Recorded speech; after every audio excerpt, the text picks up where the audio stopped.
Hi, there I am. Hello. It's in Politic. It's me. My name's James. Thank you for tuning in. We're back again. They tried to stop us. We tried to shut down the stream, and they did. But then we made another stream, and here we are again.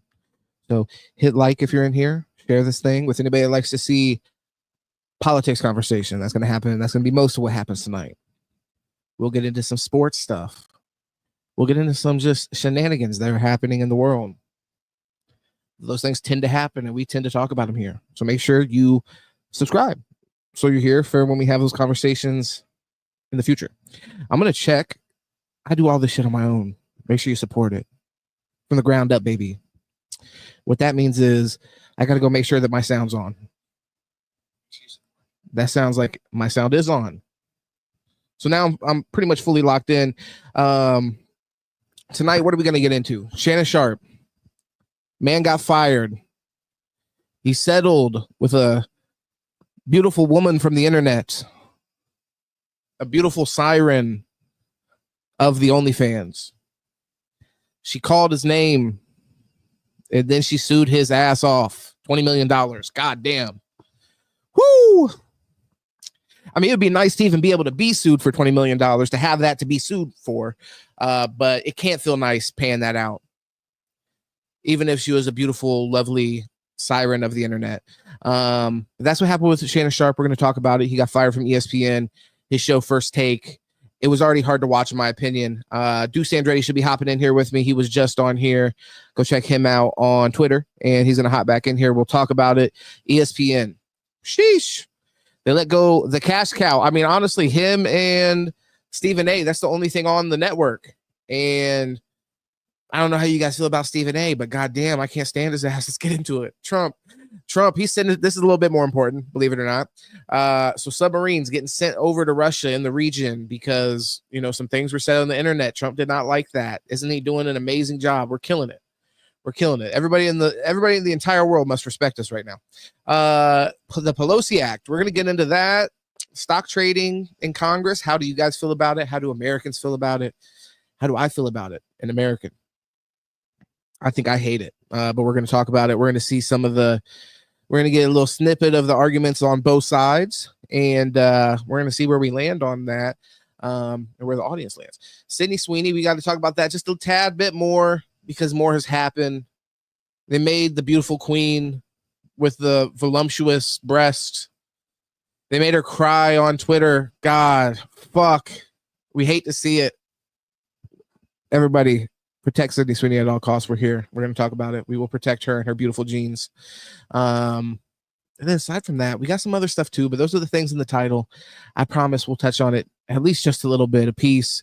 And we have even more than that to come, if that's possible. Believe it or not, it is. Trying to think where we want to start, because there's so many options. And there's so many ways to go. I think we might want to go ahead and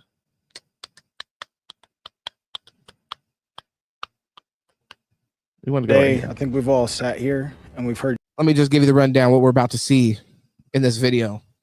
This is Jubilee. This guy in the fucking amazingly colored suit that he must either get like only dry cleaned and professionally cleaned, or he's only wore this bitch one time. So just so we know what kind of money we're talking about here, this is Mr. JP Morgan is what we'll call him. He's got billions with the B. And we have all these broke motherfuckers around him that are like, what the hell? We want a piece of that. Why the hell do you have billions of dollars? And why the hell do you have a super nice seat and we get shitty seats? Why do you get personal space respected, yet we are standing shoulder to shoulder like peasants? And then obviously, like I said, that suit is, I mean, the coloring, the hue of the suit, the dyes that were used on that suit. I mean, seriously, the fabric, the retention of the dyes in the fabric are like, just look at these dull, poor motherfuckers behind them and the rags they're wearing. So they want to ask him some questions about that. And we're going to see his answers and how compelling he is. We're going to watch him fight back. I just hope he didn't bring any of the money on him. That would have been a poor choice, Mr. Morgan. I'm sure he didn't make that choice. He knows better than that. When he's going to be around a group of poors, he makes sure to come there with empty pockets. He took a car service there, I'm sure. Let's get into it. JP Morgan defend himself. Let's go. Hey. Shout out to you, Peyton's mother's first one to comment. You're the man. Hey, you're showing some serious love tonight. I can't help but just respect it and salute it. Sam Politic. That's how I feel right now. Sam Politic. Yeah. Sam Politic, band. All of that. That's all for you, brother. Hey, shout out to you. Shout out to Payne. We got to get you on the camera sometimes. You have good opinions and you're a funny guy. You know, hey, let me make this big screen right now. And I was about to start a video, so this is a whole pause that we're making. Sam Politic. Brother, you know the people want to hear your opinion. People want to hear you come out here and cook, and I've asked you many times nicely. You've disrespectfully turned it down, so let's go. Come on. Bastard. You understand? Hey, come out here and support. Don't make me snap. Don't make me snap, brother. But that's Peyton. Shout out to him. And let's get into the JP Morgan, though. You guys know about JP Morgan. I think, actually, funny enough, Indianapolis downtown has a JP Morgan Chase building, I believe. So you talk about your jet, you might have a bone in Maui, and your 3 homes, and the money that sits in your account that you don't care to touch. What stops you from helping every person in this room that's struggling right now? How do you help them? What do you do? Because you got a private jet, but I had to take off from work today, and I'm struggling. You shouldn't have taken off work. Look at JP. Look at Mr. JP himself. He's sitting there. He's like, you took off work. Hold on. You took off work and you're struggling. Well, bills, man. Guess I'd empty the chairs. Bring in the brokies. I'm John Morgan, the founder of Morgan & Morgan, America's largest injury law firm. And according to Forbes, I'm a billionaire. Ask me anything. My first question is, you know how you know for a fact that he's a fucking billionaire? Because he doesn't claim that he's a billionaire himself. He said, according to Forbes, that means when tax time comes around, he wants a little bit of flexibility, if you know what I'm saying. how much are you currently worth, and how did you amass that amount of money? I'm a lawyer. I went to law school and became a lawyer, but I'm also a serial entrepreneur.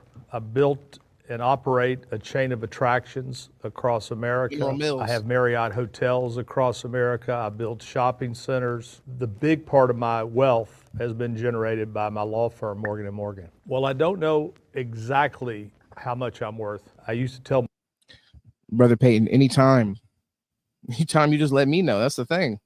Yeah, I hop on here anytime and just start fucking cooking shit. All anybody has to do if you hop in here is click that link if you want. No pressure though, even on Peyton. I'm not saying there's any pressure on you right now, but just so you know the whole process. I'll either send you a link like that, or I always drop that link in the chat. So anybody, kind of like a phone line, although people don't typically use it, even when we get busy in here, just because I think a lot of people are a little shy for getting on camera, which I understand. But even if you don't want to get on camera and you just want to get on the mic, call-in style, you can choose to not turn on your mic, but turn on your mic and not turn on your camera. So just hit that link if I'm ever live and you want to hop in, and this goes for anybody, you click that link or ask me for that link, and I'll bless you with it as long as I'm confident that you're not going to get on here and, pull your cock out or something on camera, which I have full faith that you wouldn't even want to show that thing off, right? Keep that thing fucking tucked. my kids when they were little, when their friends would ask them, are we rich or not? I said, the answer is this. We're comfortable. What do you mean comfortable? Like, you definitely have way more than just being comfortable. You live a luxury life. Do you call Luxury is comfortable. being worth $1 billion comfortable? Very.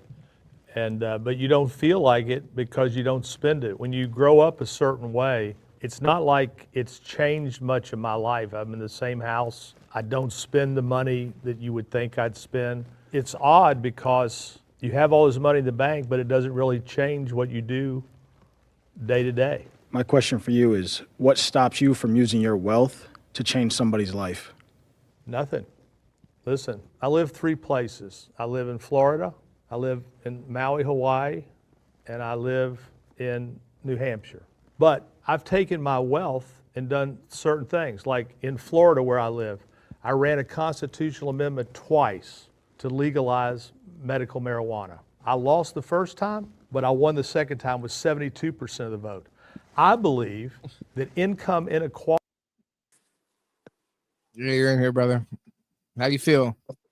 I'm feeling great, man. You How about feel good? yourself? I feel, brother, whatever's better than great. I just want to one up you on the feeling thing. I'm feeling fucking immaculate.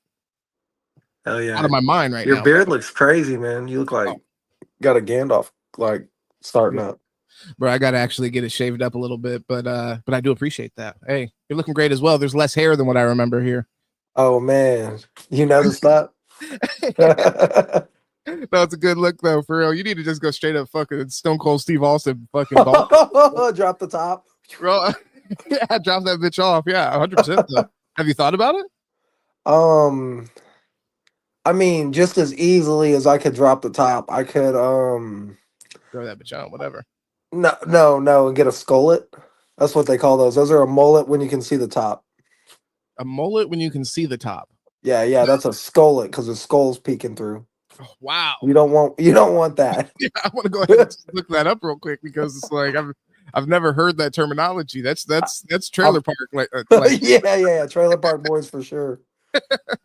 Yeah, I'm not familiar with the skullet. Oh wow. And the thing is, if you type it in Google, I mean, there's shit pops up.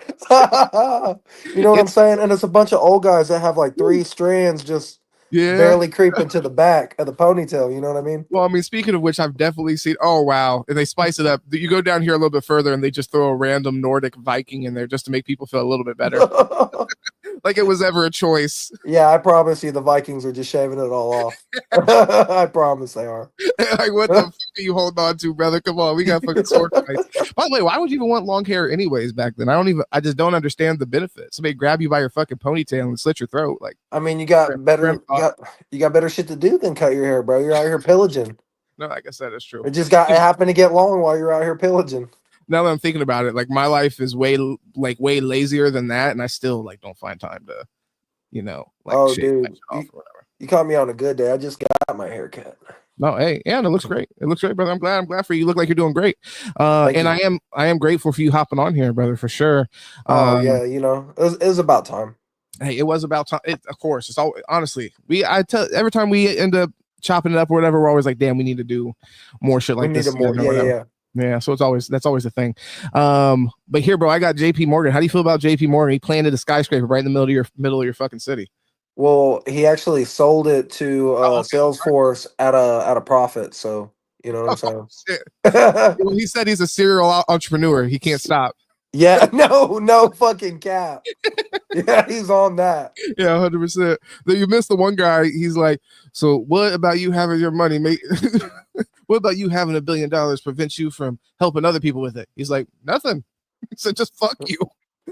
No, I just don't want to. Exactly. Tell me why I should in reality. What the fuck would you do? Like, use it to buy crack? Yeah, bro, you're playing Minecraft. Like, you don't give the diamonds to the villagers. You know what I mean? That's wise words from a wise man. No, 100%. Man, I know nothing. Here, let's get into JP Morgan. He might be able to teach us some things. Is the number one issue facing America today. The rich are getting richer, the poor are getting poorer. And every day the gulf is getting wider. So what did I do? I ran a constitutional amendment. I spent tens of millions of dollars to raise the minimum wage from $8 an hour to $15 an hour in Florida. That's a doubling of the minimum wage. So I take that money that I make and I've run those constitutional amendments and I've put money into food banks and coalition for the homeless, and it goes on and on. And I will tell you this, not to pat me on the back too much about it, because I don't really feel it. I was at lunch the other day and this woman walks up to me, she says, John, I just want to thank you and your wife for the donation you made to iDignity. I didn't know what iDignity was. I said, how much do we know? She said, $500,000. It turns out that my wife had given the money.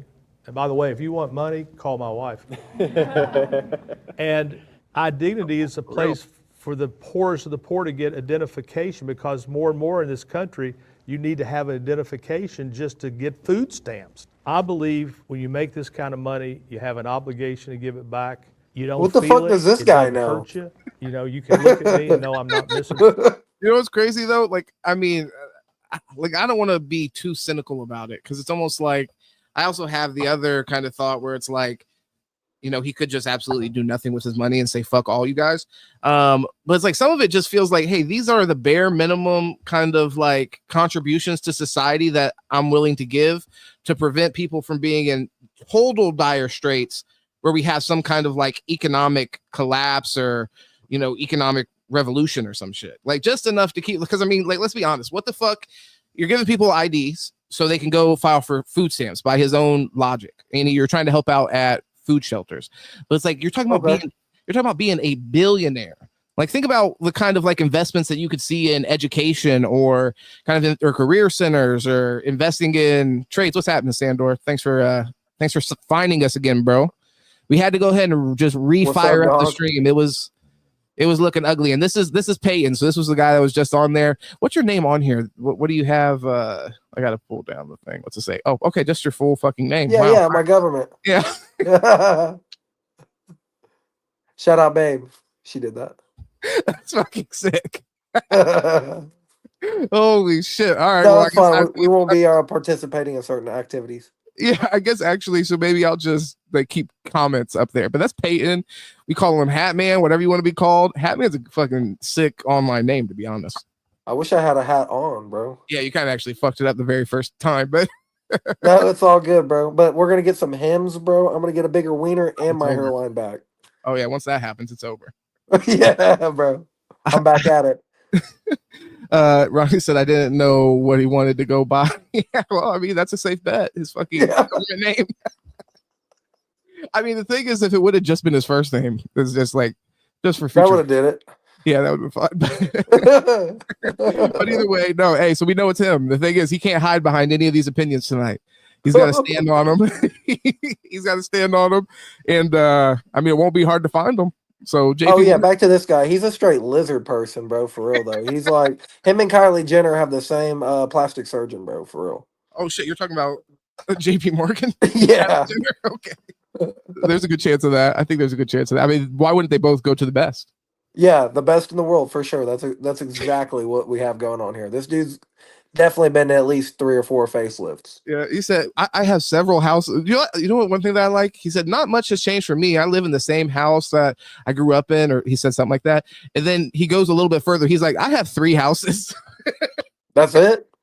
Like, no, that's actually modest. Well, maybe he grew up in all 3 of them. That's kind of my point. He's like, nothing really changed. At first, he tried to downplay it. He's like, I'm going to be a relatable billionaire. Man, I hate to say it, that's actually baller, bro. Imagine you just go buy up all your childhood homes. Oh shit! Actually, you know, if that's what he did, that's nuts. that is actually he collected them like fucking Pokemon. He got all 3 starters now. Oh, bro, if it was me, I'd have to buy like fucking 15 houses. Childhood was kind of crazy in that way. That's fine. I got to get a couple trailers too. Yeah, all yours are mobile, which is great.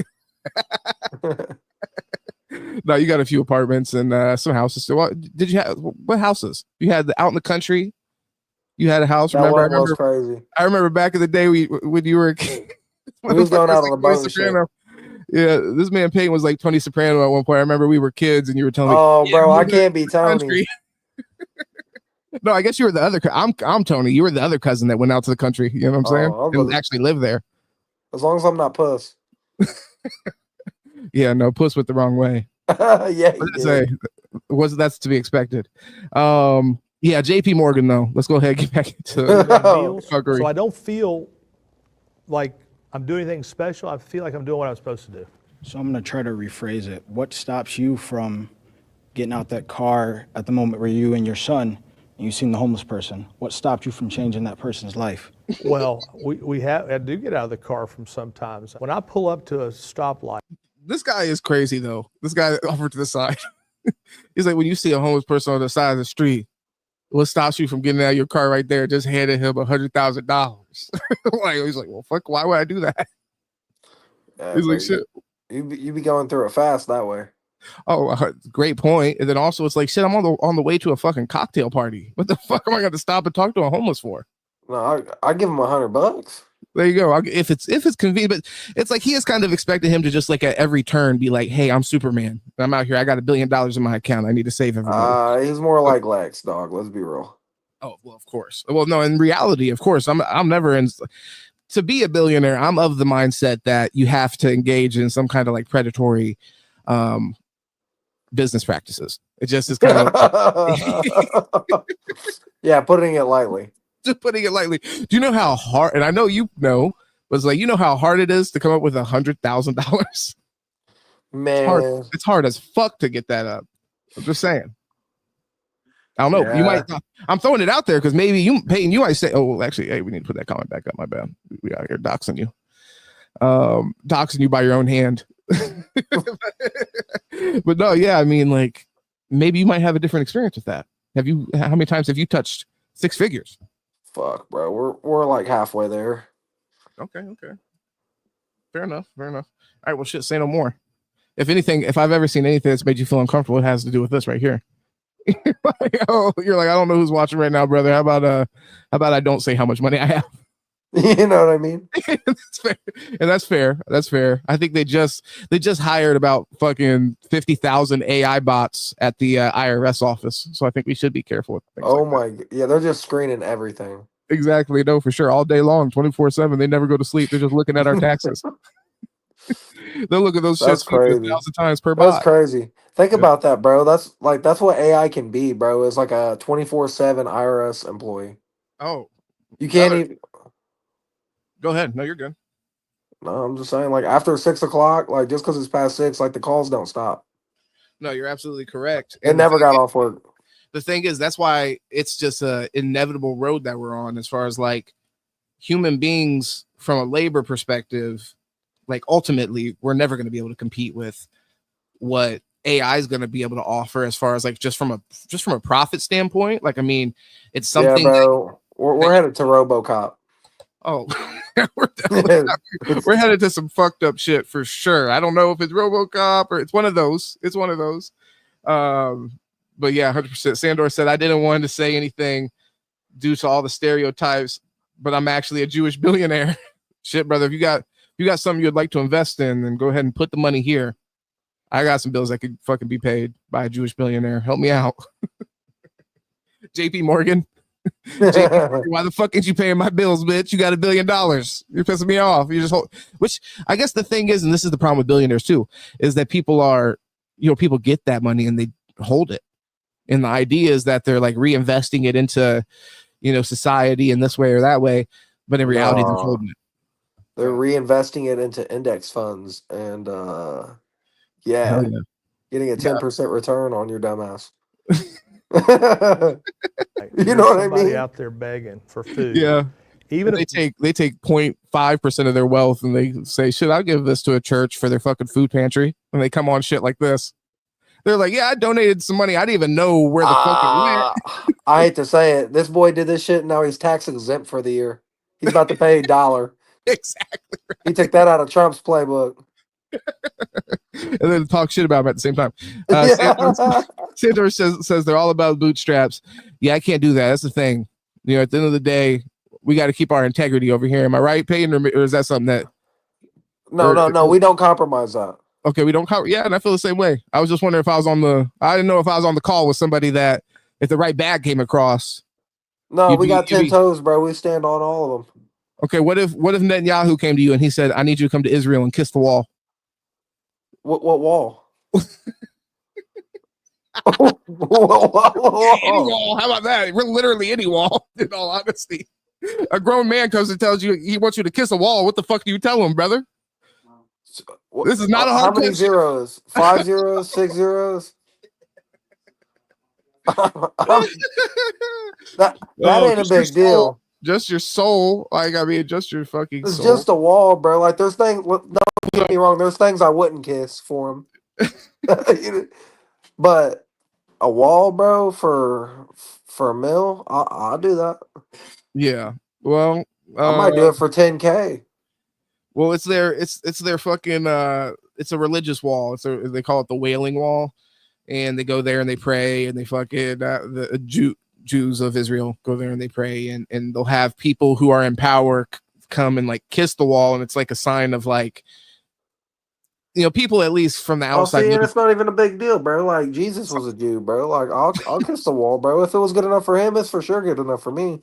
I don't know, but Jesus didn't kiss that wall, not like that, bro. Jesus didn't kiss that wall like that. He loved kissing it, brother. Okay. Theodore says every single one of them gets the puff piece about how they started their empire from the the garage. I mean, like I said, you see where he's like fucking, oh, nothing's changed for me. I'm in my family home, and he's like, oh shit, I got 3 homes. I forgot. And then also I forgot when my wife donated that $500,000. Bro, 500K definitely ain't shit to him though. Like, oh, okay, yeah, no problem. Fuck no, yeah, 500K. He's like, well, like I said, he just goes. That's something. Think about Make sure you tell the accountant. Yeah, 500K leaves the bank account, and then it's just like oh, honey, what was this? You know, kind of question. You feel what I'm saying? Like for us, that's like if I spend $70 on a video game, my lady's like, hey, what the fuck was that $70 that came out the bank account? For real. You know what I'm saying? Bro, I saw $70 come out the bank account. What the fuck is that about? Okay, you gotta teach me about those kind of things before we go just do that. I'm at the supermarket, you know, holding up two of the same kind of chicken breasts, bro, trying to get the cheaper one, bro, you know. Yeah, I need the price check before I buy my shit. I mean, fuck not looking at the price tag. I need the price check. I don't give a fuck. You can roll your eyes as much as you want, fucking lady. But hey, Deuce is back in the building, by the way, if you guys didn't see. Back in the building, baby. Back in the building. 100%. We're locked in. And Deuce, obviously, you see Peyton here. Yeah, what's up, Big Pat? Well, it wouldn't be Pat. It'd be Pet. Pay. Pause. I tried to put on my accent, but it didn't work. Okay, got you. No big deal. Hey, let's move past this. It killed the flow, but we're gonna keep on moving. It didn't metastasize how I thought, brother. Yeah, exactly. It's fine. Sandor says every single one of them. Oh, we read that part. He said 500K is life changing. Yeah, for a wall, bro. Come on. We got to get Big Baby on that.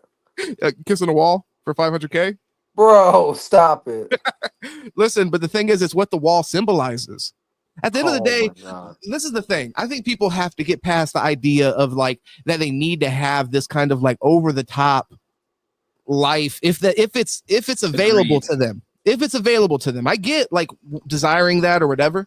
But it's like if at the end of the day I have to sell my integrity out to have some kind of crazy opulent life, but I could live a completely comfortable life and maintain my integrity. I mean, I think I'll do that one because I think the comfortable life. And I'm confident in myself that if I can't achieve 500K, can I achieve 200K in my life? Whatever, you know what I mean? Yeah, I think. Bro, he's gonna fly me out to Israel? Holy vacation. Free vacation. He didn't ask me to kiss him. He asked me to kiss some fucking bricks. Kissing the bricks is worse than kissing him, even honestly. It comes with more of a what? It's like sucking toes, bro. Yeah, the thing is, you are submitting to Judaism when you do that. They make what's wrong with Judaism? They make presidents put the hat on, bro. They're not. You're not only gonna kiss the fucking wall. You're gonna put a little small hat on your fucking head. Oh, bro, I'm down for the small hat. One of my close homies, bro. He's Jewish, bro, and I'll tell you what, bro. He's like one of the most solid dudes I know. No, but this isn't about Jewish people. This is about Israel. Are you sure? Yeah, this is about Israel, brother. Oh, yes, Jesus 100%. Christ, brother. Hold on, brother. What do you mean? The conversation there, Jesus. Yeah. Hey, look, no, don't be the person. Hold on, time out. So we have a fucking IDF agent that we invited on the fucking pod. He's gonna sit here and try to smear us as fucking anti-Semites and talk about his good Jewish friend. Bro, I never said there was no good Jews or anything like that. We're talking about you going to Israel, getting on your hands and knees with a small hat, for wearing the garb of a religion that is not yours in front of a bunch of fucking Mossad agents staring around taking pictures of you. They take pictures of them. This is a PR event. It's literally, bro, they're making you submit on camera. They're just letting everybody know that you're their bitch a little bit. And then also, by the way, after you do that, they're still going to it's not like you're going to get special treatment. They're still going to surveil your shit even more so. Yeah, that's true. Even more so, bro. Come on, you know. And I got 500K, so they can. You know, Sandor said he's a man. Sandor says I take a sledgehammer to the wall. Oh my God! Or they kill you. Yeah, that's the last thing he's doing. Yeah. Hey, but that gets. They might clap him out. Yeah, they might clap him out straight up. That's the craziest shit anybody's ever said in the chat. I'll be honest, Sandor. I'm just gonna stay away from the wall. Sandor, personally. lock your doors and Yeah. windows tonight, brother.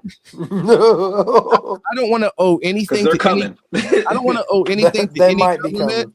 especially some government that is as fucking crazy and bloodthirsty as the fucking Israeli government is. Let's just keep it real. Do you not feel the same? I don't know exactly how political you are. I don't in any way. I don't know if they're fucking. I know how you feel, Deuce, but I'm asking. We haven't talked about this. I don't know. It's crazy, bro. It's a crazy situation. Yeah, I don't know, bro. Hamas did pull up in the Toyotas with the 50 cal guns, you know what I'm saying, kidnapping people. But at the end of the day, was it right to airstrike them? Well, bro, for 2 years though. Probably not. Yeah, Probably you not, know what I'm right? saying? Probably I not, think, right? We can probably agree. I mean, maybe a retaliation was necessary, but I think we might have jumped the shark on this one. Okay. Here's the thing. As Americans, I think we can recognize from past events that going and just recklessly bombing countries is probably not the best way to handle wars. You know what I'm saying? No, 100%. You know what I mean? It's Like, not. Well, It's and not I the think 40s.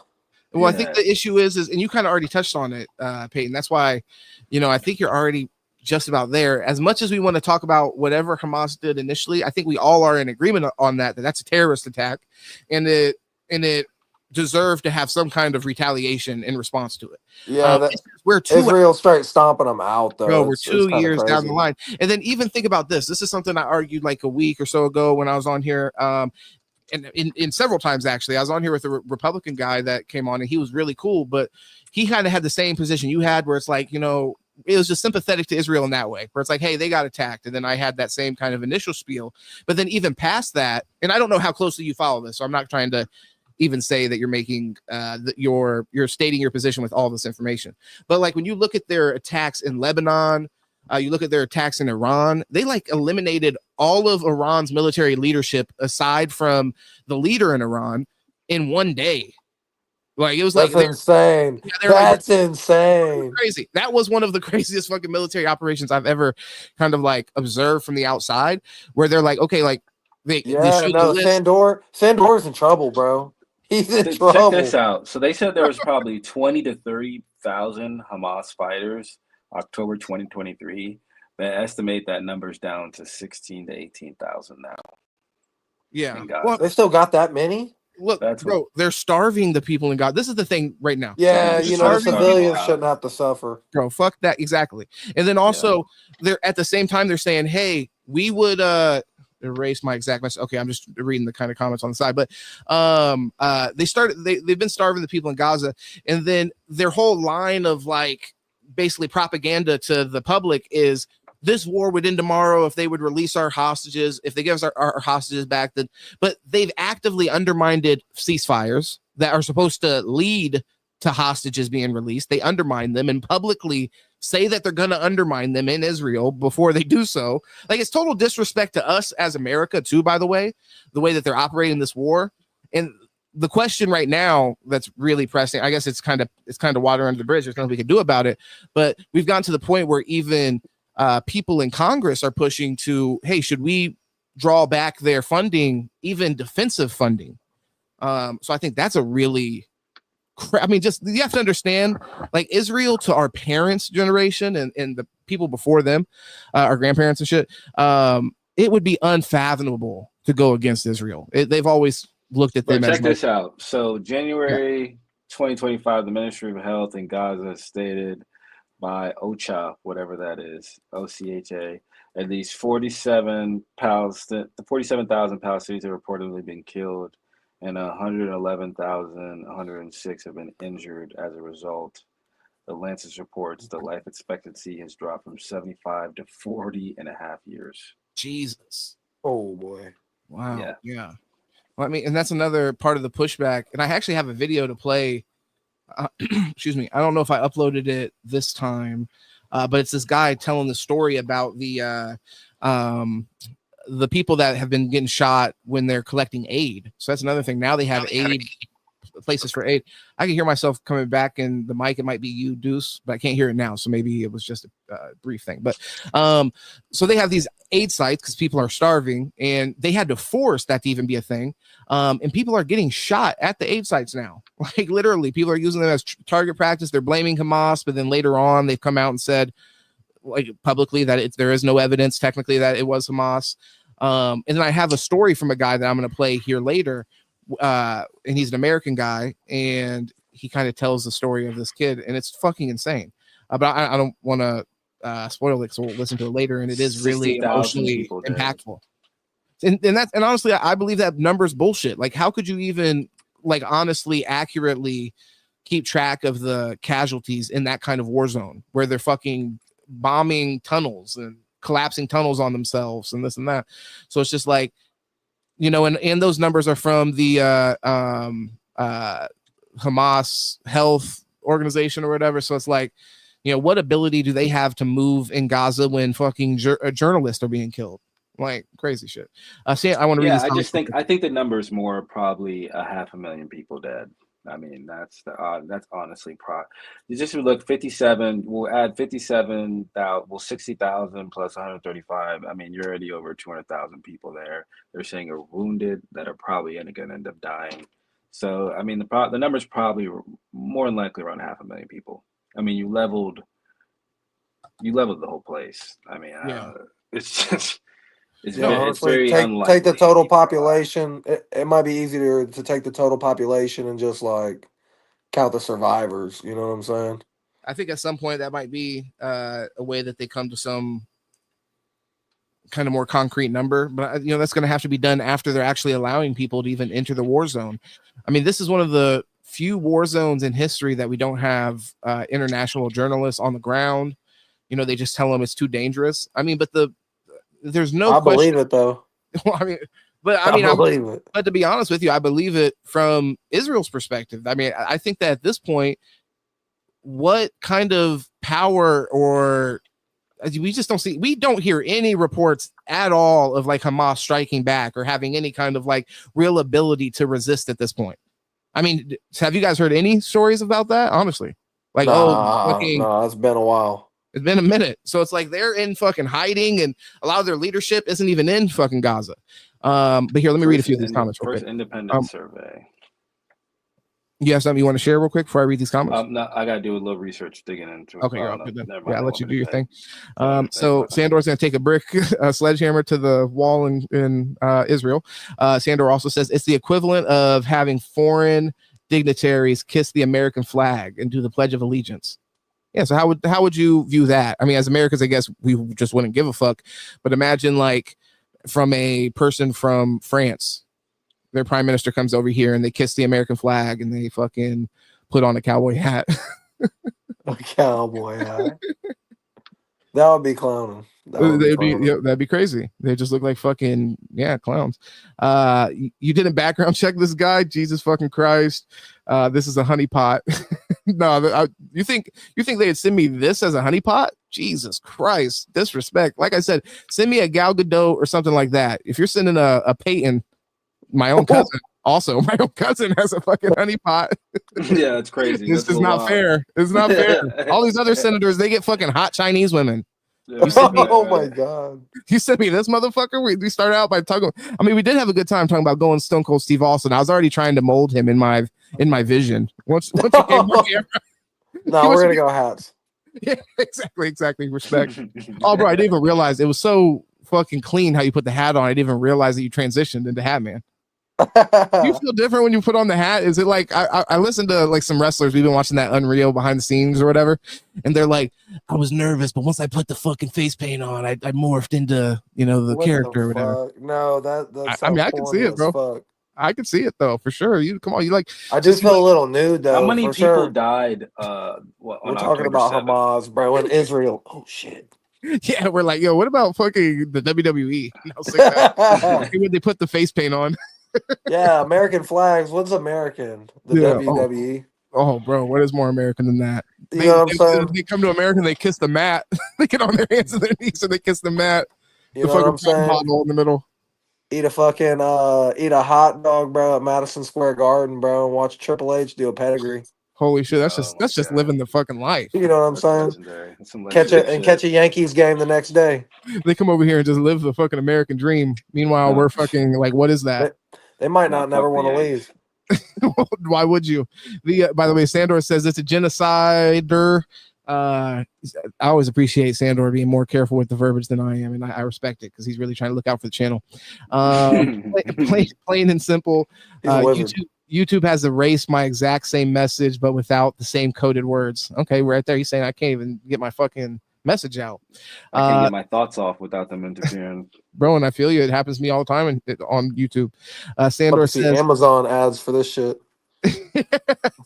yeah, exactly. They're carrying out their final solution using October 7th as justification, the same way so Hitler, made his justifications worse than the SS.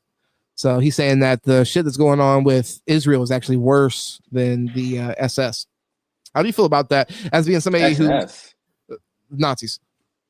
He's trying to not say the shit that is gonna get us like deboosted in the algorithm.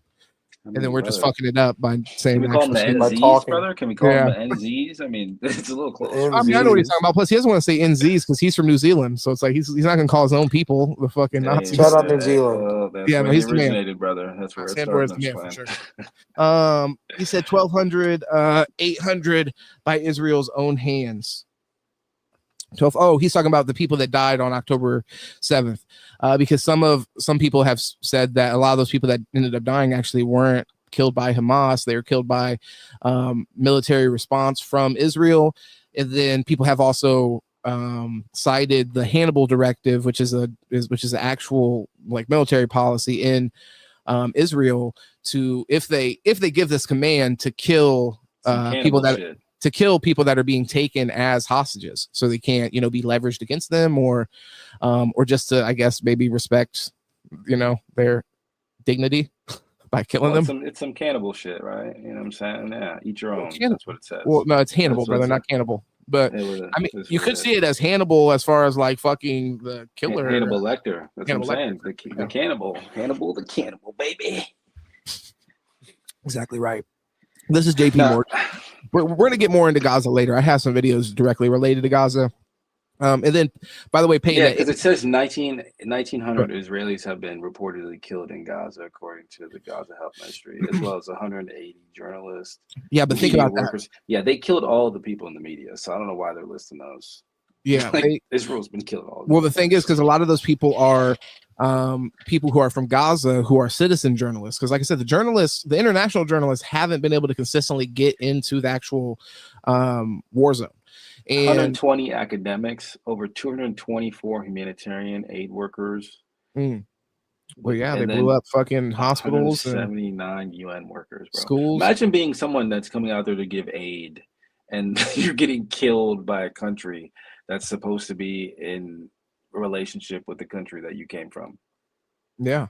And what's even more how many fucked Americans up have they killed that they're just not talking about? And we wouldn't talk about it either.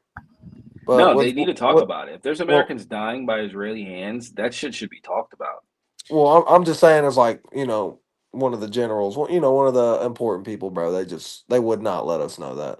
Because, I mean, if we know that, imagine you as the, Peace Corps or whatever worker that's about to go out there and you hear that you're going to get shot in the back by your own guys, bro. You're probably not going to want to go out there. But that already has happened. They have let us know about that. So, excuse me, they had, what was it? It was like World Central Cooking or whatever. They were out there. They had a convoy that got blown up. And there were Americans on there. I have to figure out the name of it was like World Central Food Kitchen or some shit. That's insane. Yeah. So I mean, Americans have died and they've reported on it. That's the thing is, people in general, not just Americans, but I think people just don't have time to like consistently monitor this shit to the extent to where they can have an informed opinion when it comes to like voting against it or whatever you're gonna end up doing. World Center Food Kitchen is what I'm gonna put, and I'm gonna see what pops up. That's a little loud, but fuck, I mean, Oh, these numbers are kind of absurd, dude. Yeah, when you World really look Central at 'em. Food Kitchen. Yeah, that's what it was. No, yeah, these. Oh, and then perfect. Yeah. Oh, both of you guys, Kenny Powders and Sandor got in there and put it. World Central Kitchen was an oopsie. That church, yeah, they just hit a Catholic church. And then the thing is, and then they didn't say it about World Central Kitchen. They said it was a mistake. But with the church, they claimed that they were supporting Hamas. And it's like, once again, if you don't have independent investigation on all these things, then that excuse can just be used for anybody that you kill that is innocent, and just say, well, that's not their God, brother. That's not their God, bro. And then with the starving shit, the Deuce, I think you were on here. Remember when we were reading about the starving shit, or we were watching the video? I don't remember what it was exactly. Yeah, when they were shooting the people. But when they were saying like, oh, we're gonna get baby formula in there, and then we looked up, we're like, at what age do kids stop drinking baby formula? And it's like 2 years old. So it's like they're like disregarding anybody over 2 years old. Then, and essentially. They're like, hey, listen, we're going to make sure the kids don't starve. We're going to make sure baby formula gets in there. I mean, that's literally so. Dog, everybody over 2 years old is a fucking terrorist, and they don't deserve food, or they don't deserve. It's insane, bro. It's insane. And then you see the videos of the people making fucking soup, and it's really just water with like onions and relish in it. It's fucking, it's terrible, bro. It's kosher. Honestly, that's that guy, dude, Netanyahu. Like, there's some people in this world that are just have no soul, bro. Yeah, demonic. That dude just has no soul, bro. To know that he can look across his fucking continent and look at the border of Gaza and look at the people. Look at, like, there used to be skyscraper buildings. You know what I'm saying? To look and see there's nothing there. You know, people over there fucking starving to death, and you just don't give a fuck. It is. Well, I want to pass this real quick to Peyton just for a second. But just because I think it's interesting to get your opinion as somebody that's not like super steeped into this shit. I talk about this all the time. So it's like all the time I'm talking about this shit. So I'm just curious, like, when you do see that, and then like, because the initial thing that you said, it just kind of like raises a red flag a bit to me, like where you're like the conflation, you know what I'm saying, between Israelis and then Jewish people abroad. Like this, I want this kind of shit to end, because I actually think that it makes like Jewish Americans, not Israelis, but Jewish Americans. I think this kind of shit makes them unsafe. Like, you have to think about like how sentiment changed against, and I know you'll probably remember this. You're a little bit younger than me, but you probably remember it.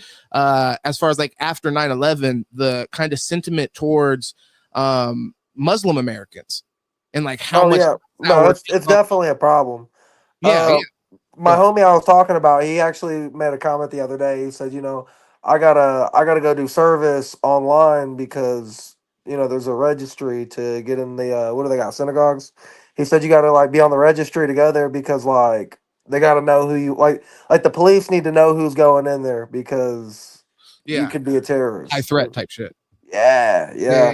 I get so, and I do think, it increases, people's I don't know. It makes it easier to be an anti-Semite with shit like that going on, I guess. But just straight up. But that's hilarious, bro. Yeah. That shit was fucking hilarious. But yeah, I don't know, man. And it's just tough because every time I see something in the media, even like a CNN article, bro. The last one I actually read was a couple weeks ago, and they were talking about how Hamas retaliated with like a car bombing or something, and it's like, oh my god, car bombing, da da da da da. And then we fly through with the F-22s, bro, and drop a whole neighborhood. Dude, it wasn't a car bomb. It was actually an F-22 dropped a fucking warhead in Gaza again, just for good measure. You know what I mean? Yeah. Well, so the question is, I'm curious from your perspective, like I said on this, where it's like, do you think that the people of Gaza at this point, and let's even extend that to Hamas, do you think that they have any right to resist at this point? I mean, so if it's a car, let's just say, sure, a car bomb went off. Like it's kind of unfair because they're using our own prejudice from like a highly technologically advanced country where we're kind of like, oh, well, that's savage shit. They're blowing up cars. What the fuck? But it's like, they're just using the means that they have to resist in any way that. Exactly. And like I said, bro, even if it's a civilian target, because like Israel's hitting civilian targets, right?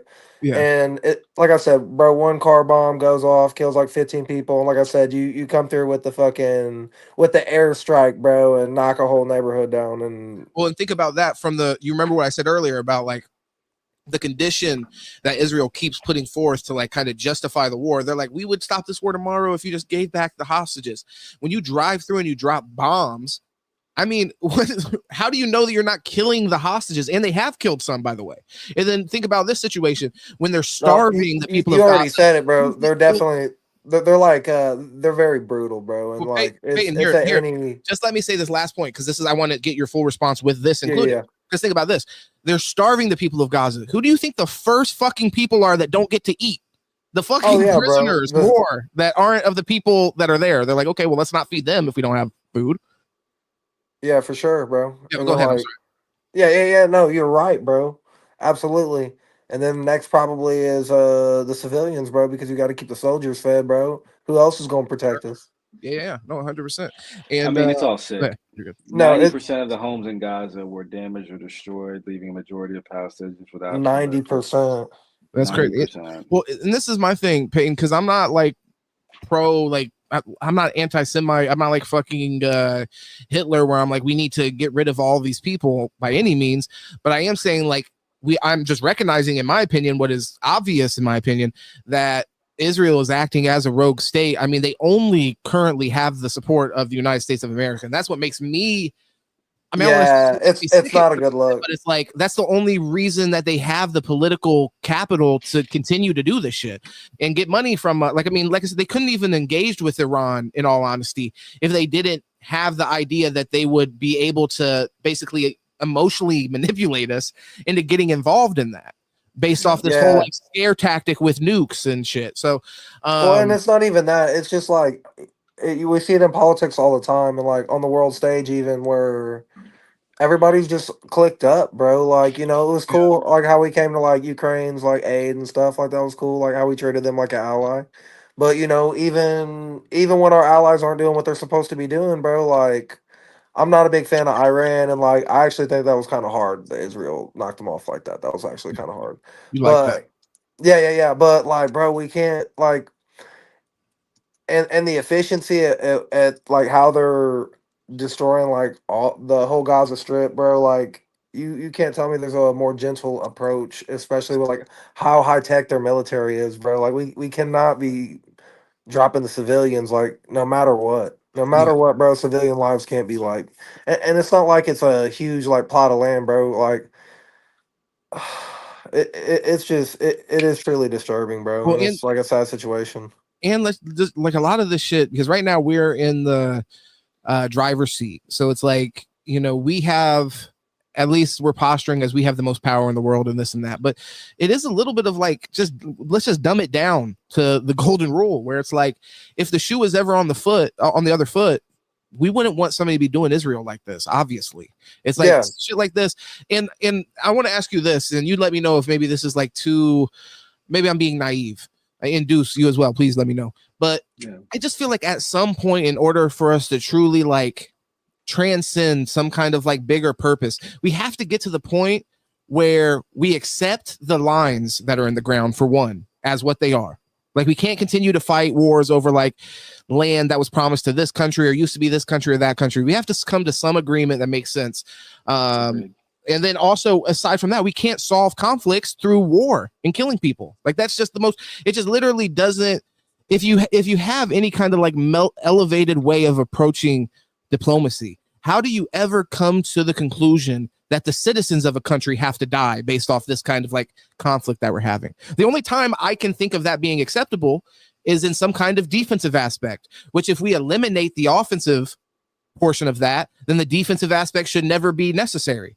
So do you understand the kind of what I'm laying out? Yeah, I'm like I said, is that too naive? I mean, and I'm not saying like my main point with that, because I understand it is too naive to expect that no country will ever engage in that, because you just can't control people. But these big countries, at the very least, should be showing enough restraint to prevent that from happening. Well, bro, the world is accelerating like exponentially like into the future right now. You know what I'm saying? So, we're still stuck in our old ways on some of this shit. But I would like to think, as long as Jesus really doesn't come back and like rapture us and stuff. Like when we get to year 10,000, bro, are we still like is Russia, China, and America still going to be beefing like in the year 10,000 over what? You know what I mean? Yeah, Like, yeah. I mean, different are shit. we Probably. gonna just keep fighting pointless wars like forever? Is that really like the Yeah. fate of humanity? Is that really what we amount to? Is like Yeah. just killing each other over your skin? Well, I mean, so some of it is, I think the land shit is ridiculous. I do understand people get a little antsy about resources. You know what I'm saying? So it's like that's just that is just kind of natural. You know what I'm Okay, saying? maybe okay.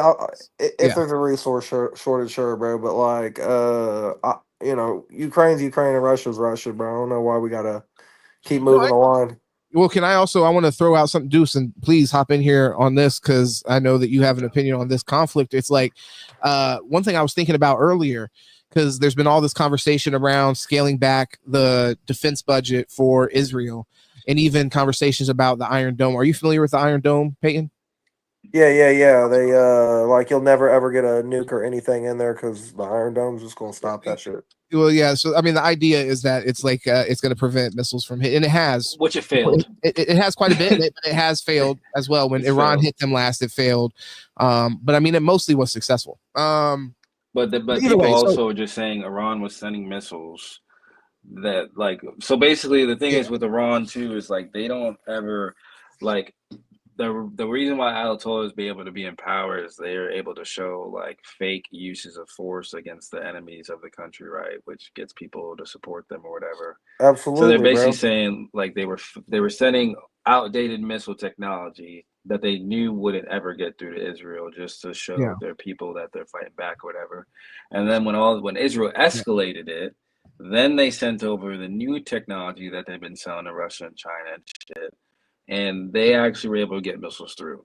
And they didn't send a lot. They only sent a couple. Just well, some of what I heard too with that, Deuce, and just to kind of like double on what you're saying is that I heard that they were sending some of their like less sophisticated technology to like basically get Israel to use all of their munitions that they have for the Iron Dome. And then after, because towards the end of that conflict, that was one of the kind of like quiet issues that we were hearing from Israel is that they were like, hey, we're low on munitions for this, or they didn't want it to come out and it leaked. And like, so you always have to question kind of like the veracity of the claim if it's not like something official, but you even have to question, obviously, official shit because fucking governments lie like crazy. Yeah, bro, it's like everything else, bro. You got to control the narrative. Yeah, exactly. Yeah, for sure. But hold on. I was gonna ask. Well, and that's the thing, though. Okay. There's narratives. I have a bunch of shit here that I like from past fucking defense ministers, prime ministers of Israel. Journalists here that are all coming out and basically putting out like pieces and quotes saying like, "Hey, put my name in it. This is a genocide." Here, Deuce, I want to pose ethnic cleansing. I want to pose this question to you real quick because you jumped in and slightly derailed it, but not in a bad way. I like to go wherever the conversation goes.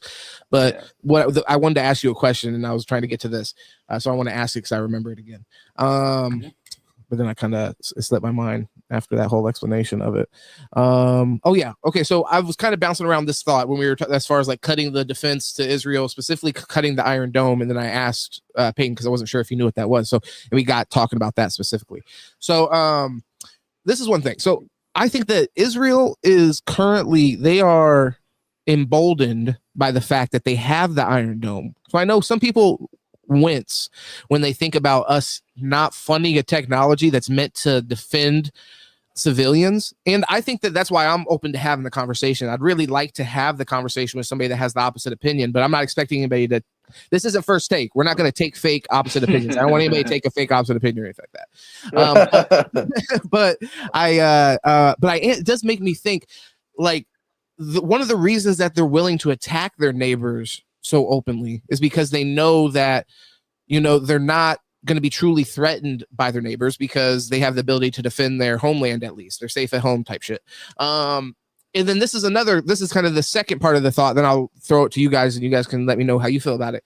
But I'm thinking about if we're funding that, wouldn't it be a better use of our money to take whatever the fuck we're paying to fund Iron Dome in Israel and fucking take and turn around and fund that shit in Ukraine? Put that shit in Ukraine, dial back on the overall war effort there and try to actually find some peace, that seems like that's actually escalating at this point. And that's a story that we'll get into. And Deuce was looking up some information for that.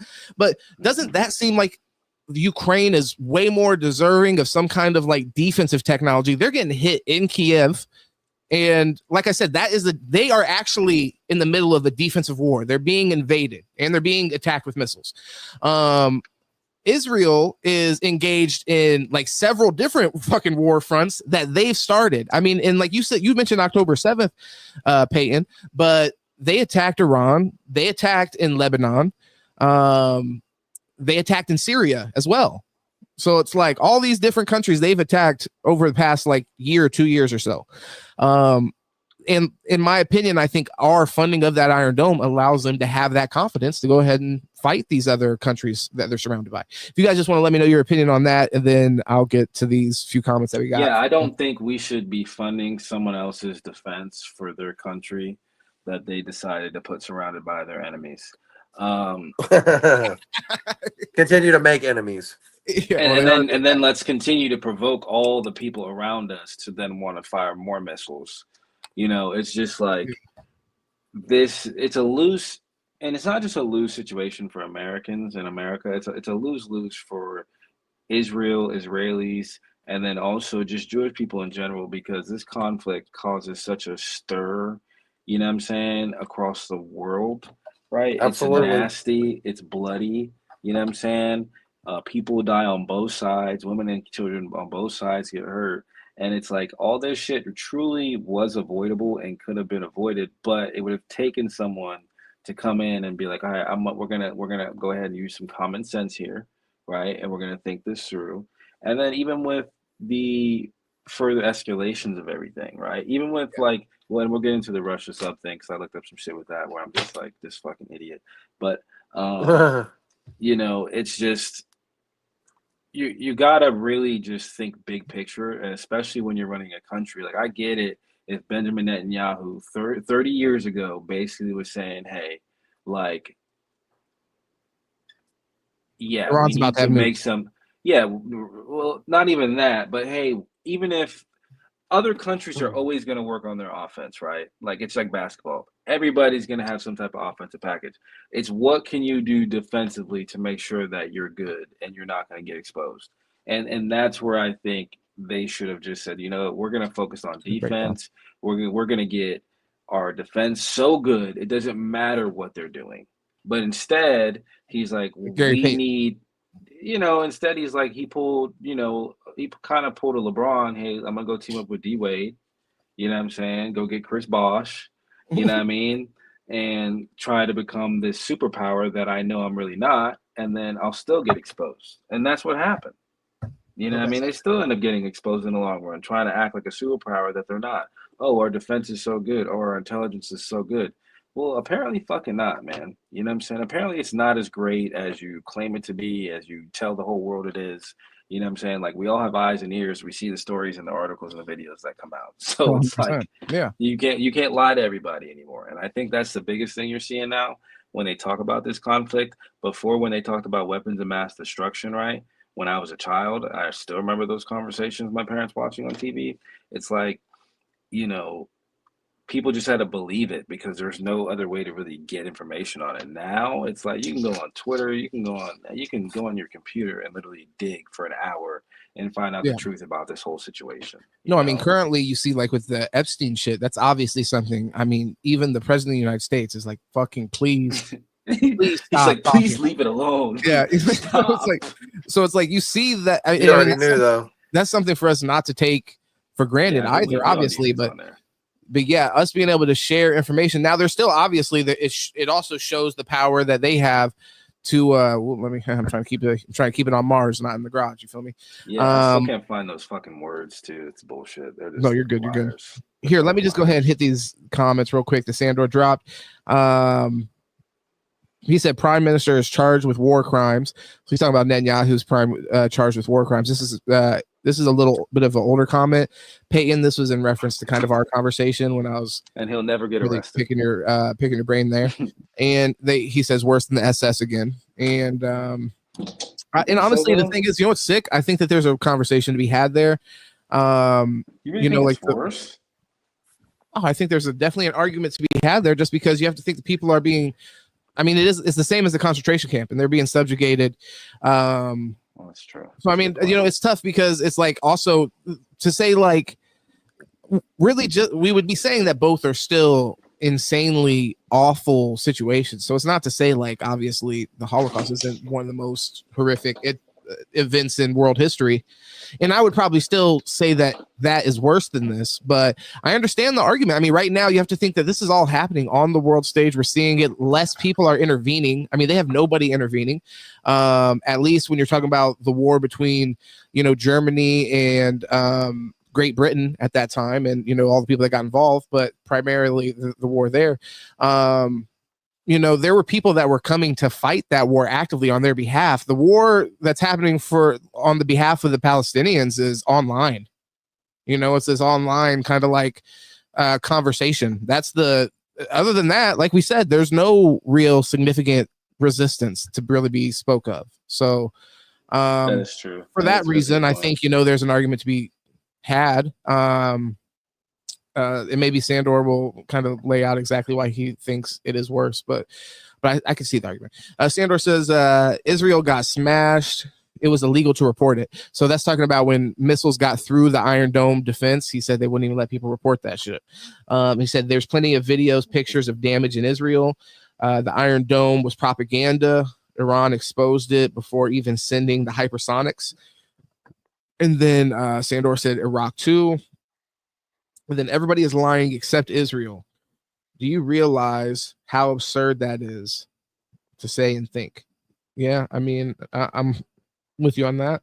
The entire Western world's institutions are running cover while Zios go on TV and tell people to not believe their lying eyes. Worse than the SS. Okay, so now since I see that at the end, I'm trying to think. Let me read that with the idea that this is you making the case. The entire Western world's institutions are running cover while Zios go on TV and tell people to not believe their lying eyes. Yeah, I mean, I think, but that's kind of like just the nature of us being involved. That same kind of thing was happening if you were in Germany. They were telling those people the institutions were working in favor of the cover up, and they were saying it was justified or running whatever kind of cover. But I mean, I agree. And I think the part that's really disgusting for us is we do have to acknowledge that we're on the other side of that, and that we're involved in the subjugation of people based off of, I mean, their position and some kind of like entitlement to the land at this point. Because I mean, that's what the goal of it is. It's not really the goal isn't retaliation for October 7th at this point. The goal is that we want that land. We want to ethnically cleanse that land. That's the point of knocking all the buildings down. If you just wanted to get rid of Hamas, then you would have had a more direct kind of approach, like what we saw in those other conflicts, where there's less of an interest on capitalizing off pushing people out of the area. So you kind of see the difference in how they've engaged in the conflict just based off their motivations in the conflict. My bad. Did y'all have anything else to say on that? And then we'll fire this back up. Yeah, I mean, they go ahead, dude. No, go ahead. I talked already, bro. You go ahead. No, yeah, I think you're absolutely right, bro. Like, they got what they wanted, bro. I don't know if they were like, I don't know what was going on to even like provoke this. I know that the Jews and the Muslims in the region like have like an ongoing struggle. Like, everybody's fighting over their holy land when you guys kind of pray to the same God in a weird way. That's actually a great point, and I think that's part of the conversation to be had, is that there's similar holy land, and that's part of what some of this strife is centered around is, religious Zionists. They have this kind of like idea that, they're promised certain areas like the West Bank and shit like that. They're like, no, that's our holy land. We need to have that. And also to bring about their Messiah and shit like that. Hey, what's happening, Chief Rock? And go ahead, Payne. I'll pass it back to you. I just wanted to add that. Yeah. But yeah, and I do think that Israel has taken the opportunity that, you know, a Muslim terrorist group has, you know, provoked them, and now it's just time to wipe out all the Muslims in the area in the name of cleansing out Hamas. Yeah. Yeah, exactly. I mean, and that is the cover. And you are right that the initial action gives them the cover, but I mean, there's a lot of time leading up to this war where I don't know if you're familiar with Israel funding Hamas initially to be like basically a bulwark against the Palestinian Authority. And these are the people that are in charge of the West Bank. And the whole idea is that they didn't want the same organizations or whatever to be in charge of both those areas surrounding them. So, you know, there's like strategic reason as to why the Israeli government funded Hamas and then actually wanted them to be in power.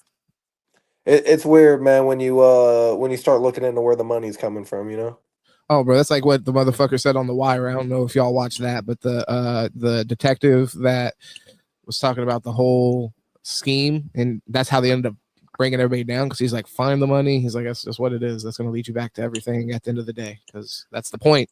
That's more times than not the point. So, well, it's just funny because even Qatar was funding terrorist groups at one point. The UAE, we were able to make peace with them, but somehow Iran is just so evil we can't make peace with them. It's just like it's bullshit. It's all fucking. Yeah, I don't believe that. I believe that there's a lot of heavy lifting done by the demonization of Muslims from 9/11.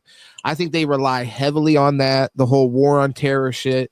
I think our politicians are bought by like special interests, and these special interests push them into supporting these fucking you know, Middle East wars. It's like, what the fuck are we over here like supporting these people in the Middle East, where we should be able to look at it and just call it what it is and just not support it? I'm like I said, I'm not saying we need to invade Israel or any crazy shit like that, but I'm just saying we need to not enable it to happen, like to the point to where they're starving people. Like we can't. That's just a straight up moral issue, and if you sell out on that, I feel like you're selling. Like once again, it's like just an integrity question.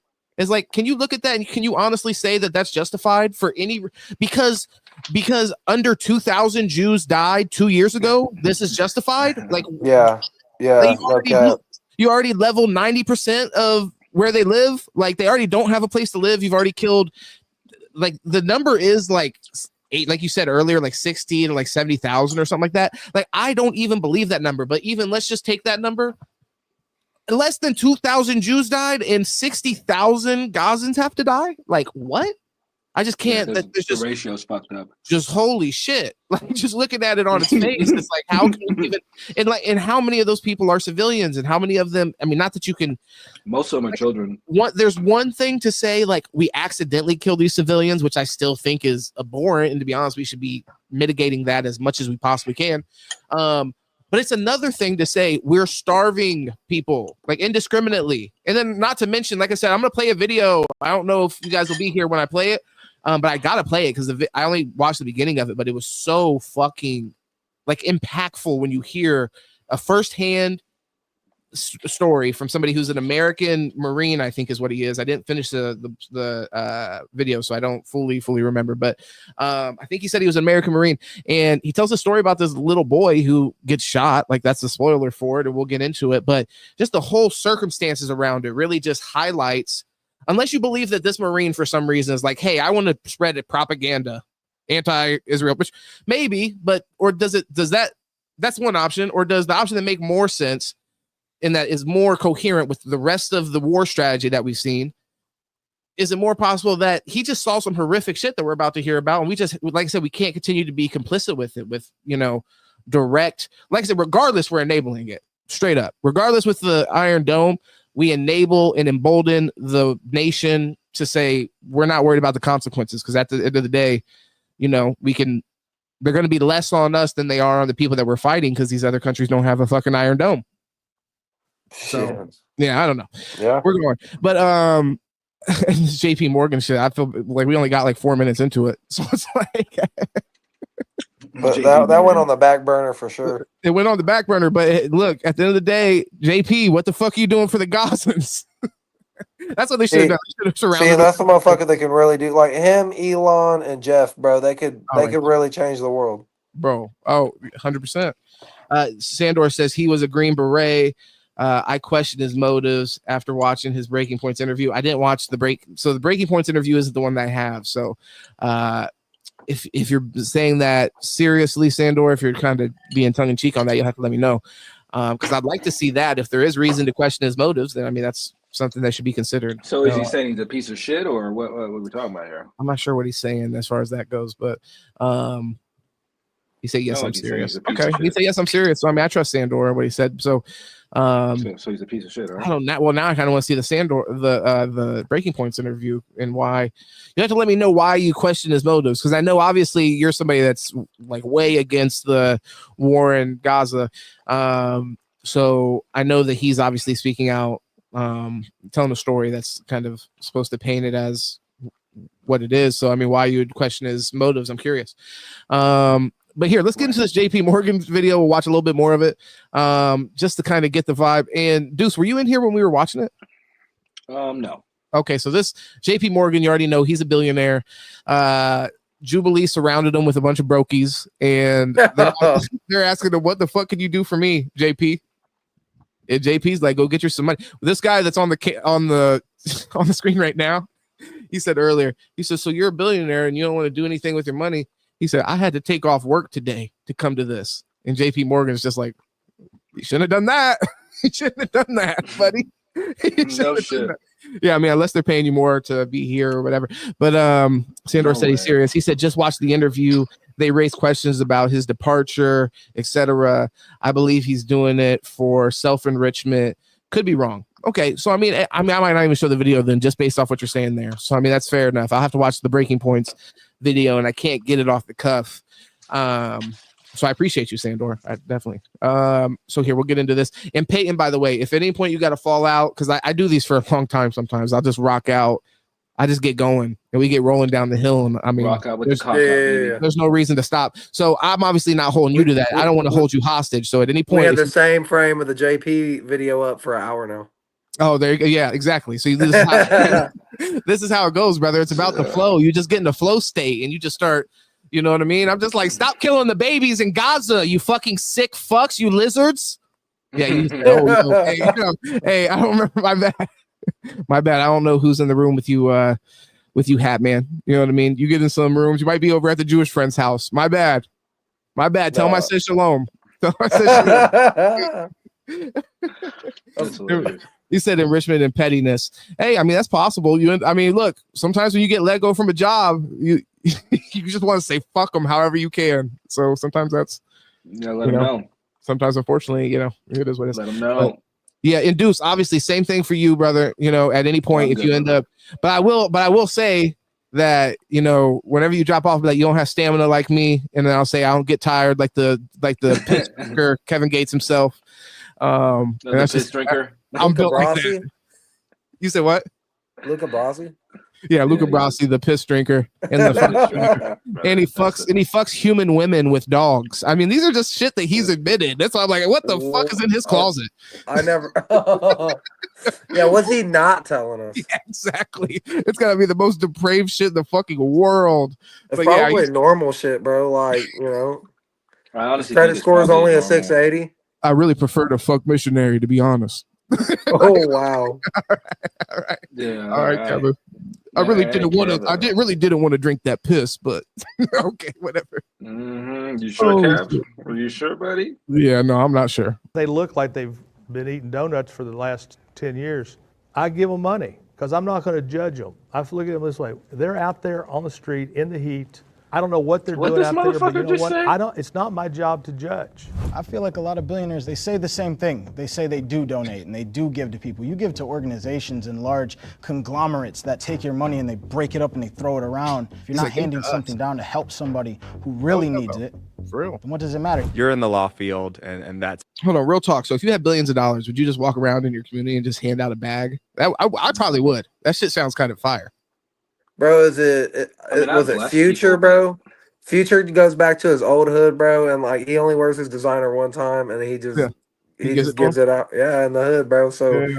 Future said if you go back to his hood, everybody in there's got designer from where he's came through and blessed him. Well, there you go. I mean, that's like an ignorant, dumbass way to do it. But But I I'm respect. just saying, you know, he's trying, he's trying.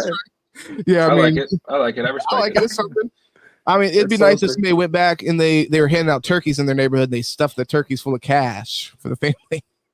Kodak That'd did be something nice, like that. That'd be nice. I'm just being gross, really, with that. But no, I mean, No, yeah, honestly, I don't. I think that's actually you're onto something there, brother. I won't even lie. yeah. The turkeys covered, stuffed, sodomized with bundles of cash for Thanksgiving. Yeah, Absolutely, You know what I'm guys. saying? I love For tax I love some purposes. sodomized turkey. You heard it here first. But no, I Some think that sodomized turkey, brother. I think as much as A what he's saying, sodomized turkey. what I'm thinking, as much as what he's saying is kind of like a little laughable, and you're just like, stop begging for a handout, you pathetic piece of shit on Jubilee.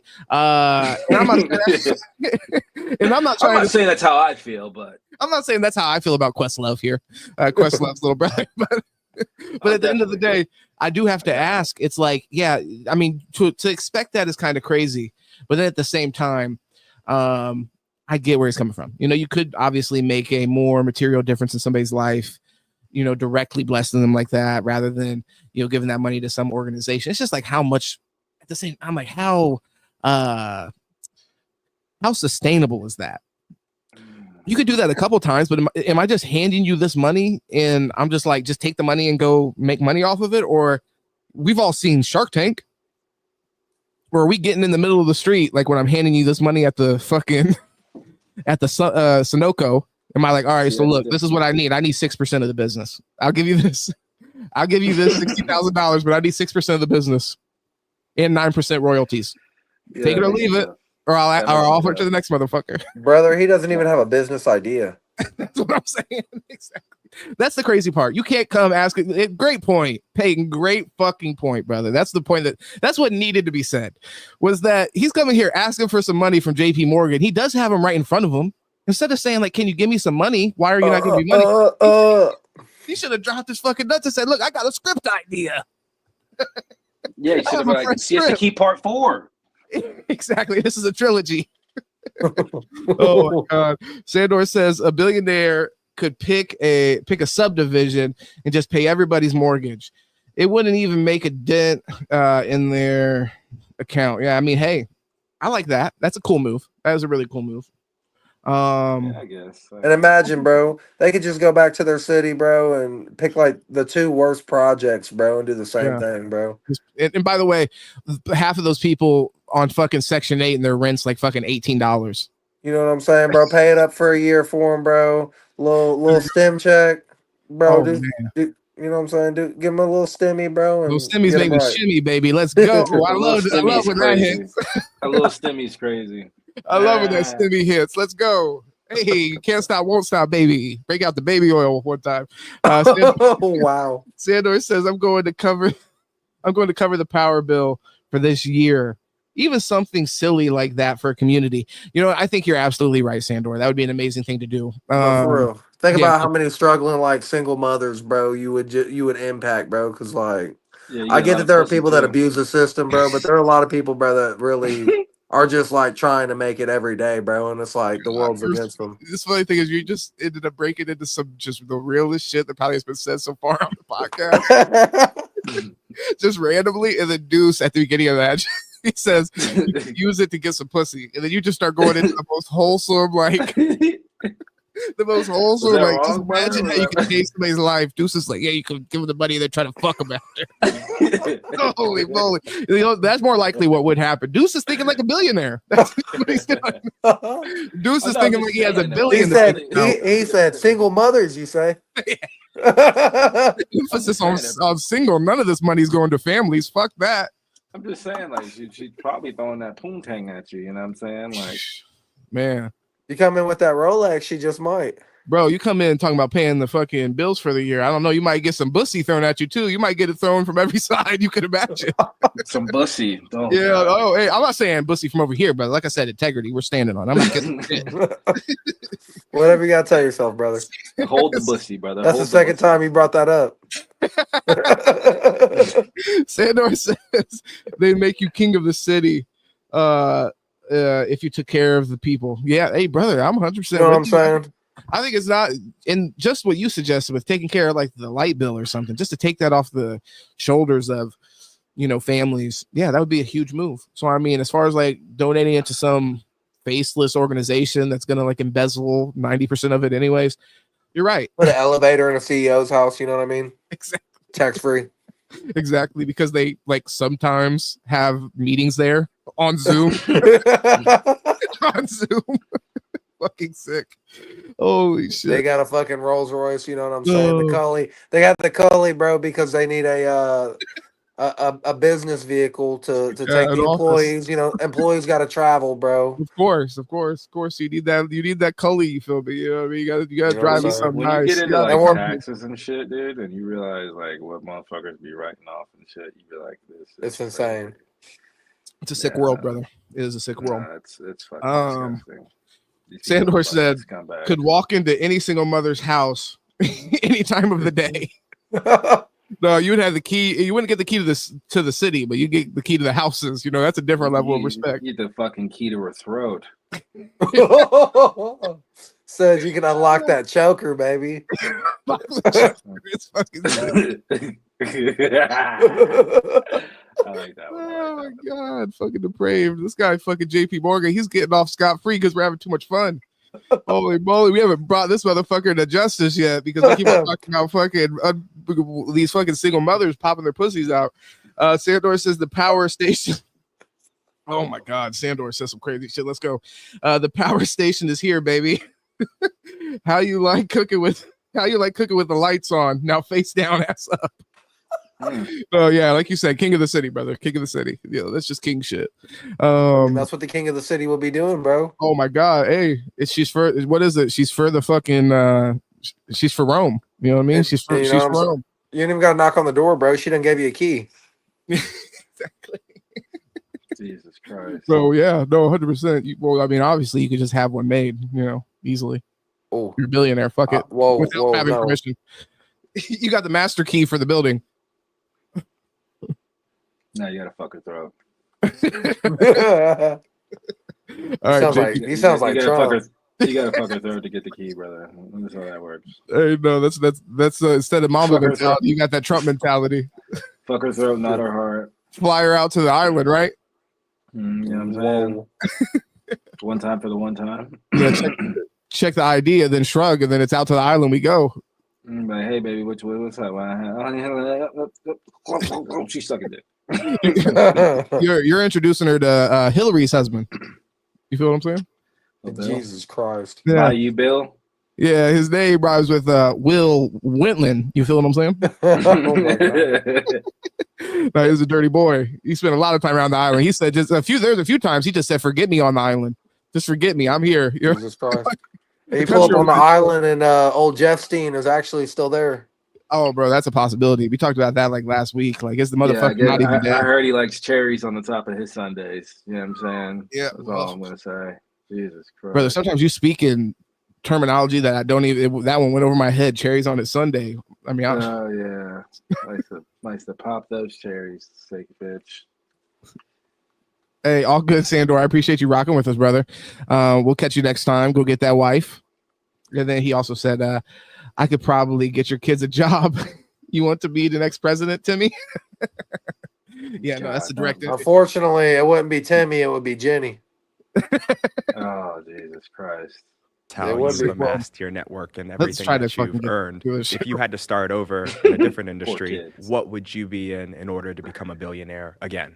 I don't even know how it happened in the first place. So, fuck, of course. It's like he's waiting to wake up, and it was all a dream. Like, how did this happen?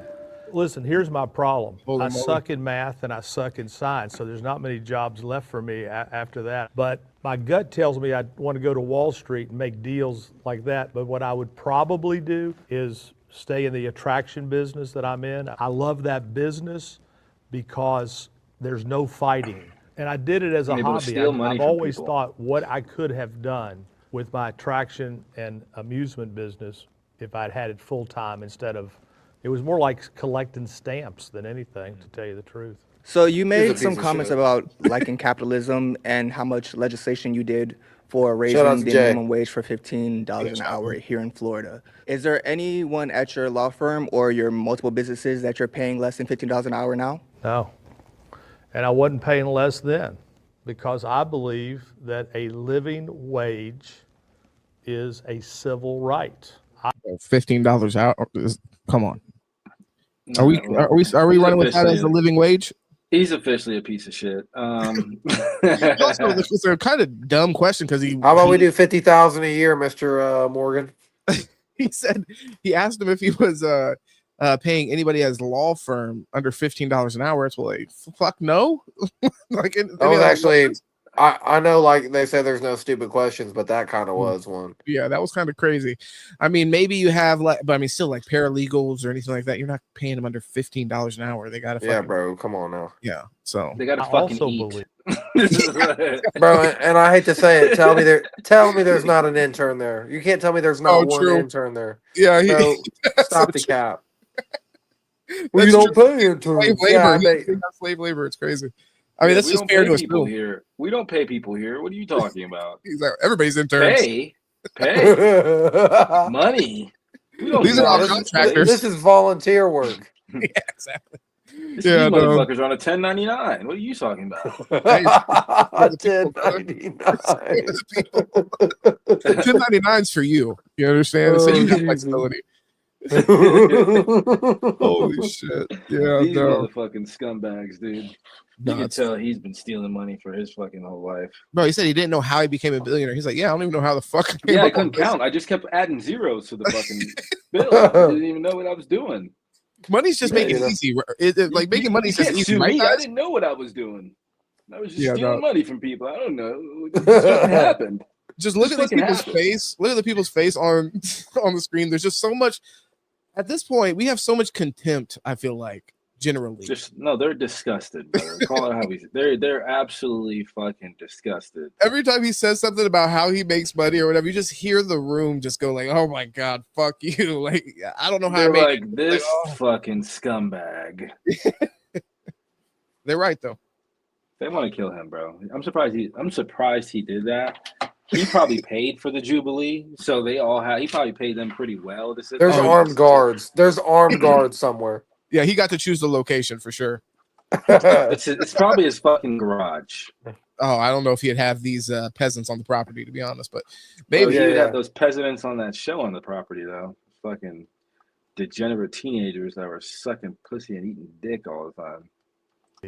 That retaining employees with a living wage and bonuses, it's good for business. I believe by paying more to my employees, I keep them, attrition is lower, and believe it or not, although it sounds backwards, I believe by paying more, I make more because I keep people, and that dude said believe it or not 20 times. Are really all I have. So in your opinion, why aren't other billionaires doing the same thing that you're doing? Well, I think some are and some aren't. A lot of people have he can't bring himself to Florida. All of a sudden, out of the blue, Universal raised the minimum wage to $15. It was funny. Usually, that's actually so true because with these, usually they'll have like a table in the middle of the room. And then people will want you to breathe on. People will run up to the table and then sit across the person and like ask whatever questions they have.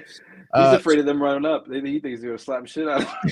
Well, honestly, that might be true. Maybe they're like, yeah, they're running up. That's a little bit too much for fucking Mr. Morgan. They got them off in the background, bro. Like he's doing some sort of like Disney monologue. Yeah, exactly. Yeah. Bro, like these people aren't even real, bro. He's just talking to themselves in his head. You know what I mean? You can tell like the dark-skinned black people are there. They're just like, this motherfucker's not even looking at me. Why am I wasting my time? It does look at the brother right there. The brother's just like, yeah. You're asking the question to the back of his head right now. That's kind of crazy. Yeah. The dark-skinned dude's like, bro, I went to college. I'm not a fucking idiot. I'm educated.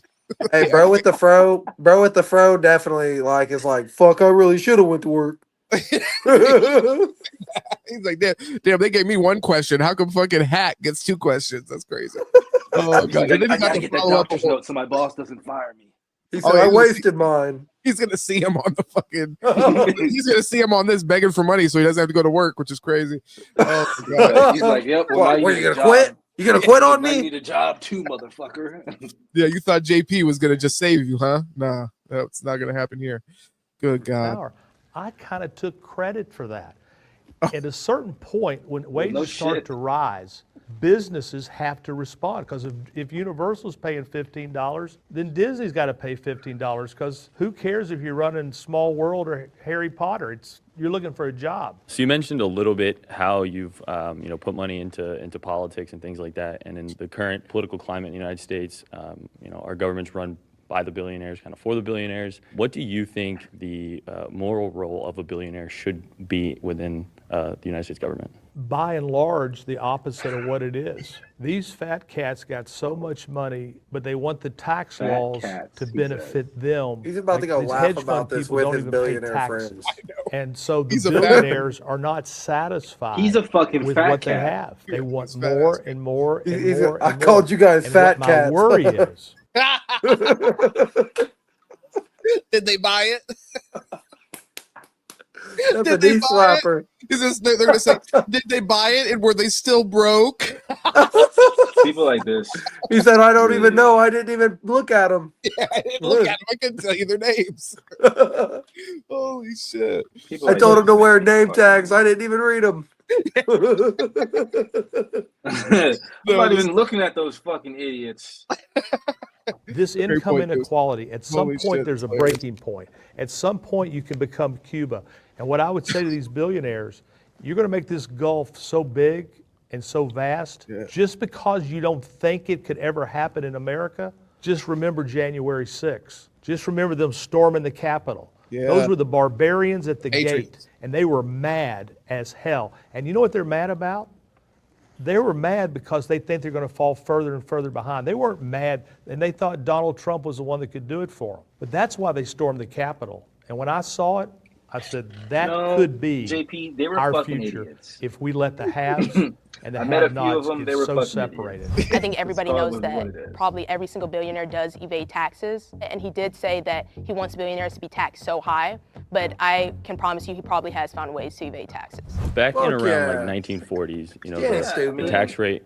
At least they know he's Duh. lying to them. Yeah, I would fucking do it too if it made actual sense. It don't even make sense for me to do it at this point. I don't have enough fucking money. Yeah, the reward's too little for the It's like, for the crime. Yeah, it's like fuck it. Yeah, go to fucking prison for 10 years on tax evasion for fucking $5,000. Yeah, no, not worth it. Yeah, not I'm worth with it. you on that. No, was few around, million, like, 90s. few million, yeah. Oh sure, yeah. Fuck off a couple M's. Yeah, why not? Yeah, go like Future, buy some designer so I could go drop it off in the hood. Yeah, then also lie on your taxes so you can get around that whole child support issue. Yeah, that's the funniest part. He'll say some shit like that, but then not pay for his kids. It's like, oh, Exactly. come on, No, bro. and he'll be like, Talking about that bitch ain't mine because she ain't got an AP. It's like, bro, your kid ain't got an AP. well, no, that's how he keeps the shit. He like basically actively needs to be working at a net negative, so he doesn't have to pay any child support. So he was like, shit, I'll spend it all. Damn. And then he's gonna call up C. He's gonna call up C and be like, "Hey, yo, did Russ's contract hit yet?" If you actually, there's actually a way to get around child support though. Oh, I think he's doing it. I ain't gonna say it on stream, but yeah, there's a way to get around it. Yeah. Well, I mean, hey, like I said, I mean, I'm sure he can. Like we were talking about earlier, when people are doing taxes, I'm sure Future could fuck around, pay for a vacation for a bunch of sluts. And then he goes ahead and he just writes that off on his taxes as, whatever we did. This is a part of a business trip. It was a business trip, bro. On the trip. Yeah, 100%. I made no money on this trip. I lost money. I spent $20,000. Didn't make there you shit. go. There you go. Even He's though like, he well, won $50,000 in the casino that night. Oh, or fucking got and, paid. and then threw it all at V Live. And I mean, you have to think like in that industry, in some ways, you could work deals out where you're getting paid under the table in certain ways. So, yeah, sure. Well, I mean, most of the time it's cash transactions anyway. That's how they do it. That's how a lot of these rappers, that shit. But didn't Future, is he the one that had the text messages with like his son and called his mom, like told him that his mom was a whore or some shit like that? Oh, that might have been AB. I wouldn't doubt it. Might have been oh AB. no, AB. Yeah, he did some crazy shit where he's texting his son and he's like, "Your mom's a whore." Like, oh yeah, but he's just. I think the Jit said like I know or some shit. And I'm like, damn. he's like, yeah, Dad. Okay. You got to give He's him like, a I know, pass, Daddy, though, I bro.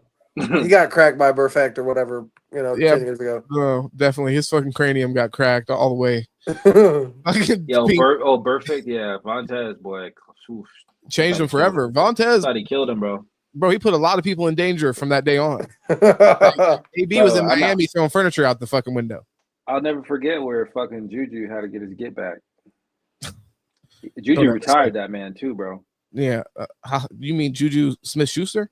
Yeah, bro. He hit that man. I need to see the highlight. Yeah, I gotta see that to believe it, bro. Look that shit up. He hit Vontez Burfict. He had that man touching earth. Hey, remind us before we hop off of the stream that Juju hits Vontez Burfict. I'll have to, because I thought his career got ended from the NFL. The NFL was like, yeah, we can't have you play anymore. You're a fucking psychopath.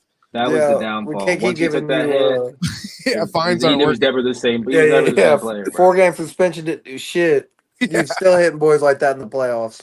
100%. It was his brand. Yeah, he was having a hard time. But higher than 90%, right? Would you be somebody that would advocate to bring back such a high tax rate in order to redistribute the wealth? I don't know about 90% because you got to have some motivation. Listen, I am a capitalist. 90%. I believe in capitalism, but I also believe we have to do the most for the most with the least. So when you mention capitalism, right? Capitalism is kind of inherently parasitical, right? You're going to always take more from the workers. You're going to put a profit on their labor that they're putting into the business. Parasite. And I think now we're seeing that capitalism inherently causes these income inequalities. So I think we need to expand those social safety nets. We need to increase taxes on the wealthy in order to allow the poor to enjoy, the things that maybe you enjoyed when you were younger and things like that. Well, look, I agree with you. And I think it's really for these people who are so rich, they're going to lose it one way or the other if they don't. Because look, the thing about you got socialism and capitalism. Socialism on paper makes a lot of sense. But then you got to count on everybody working. Will they all work?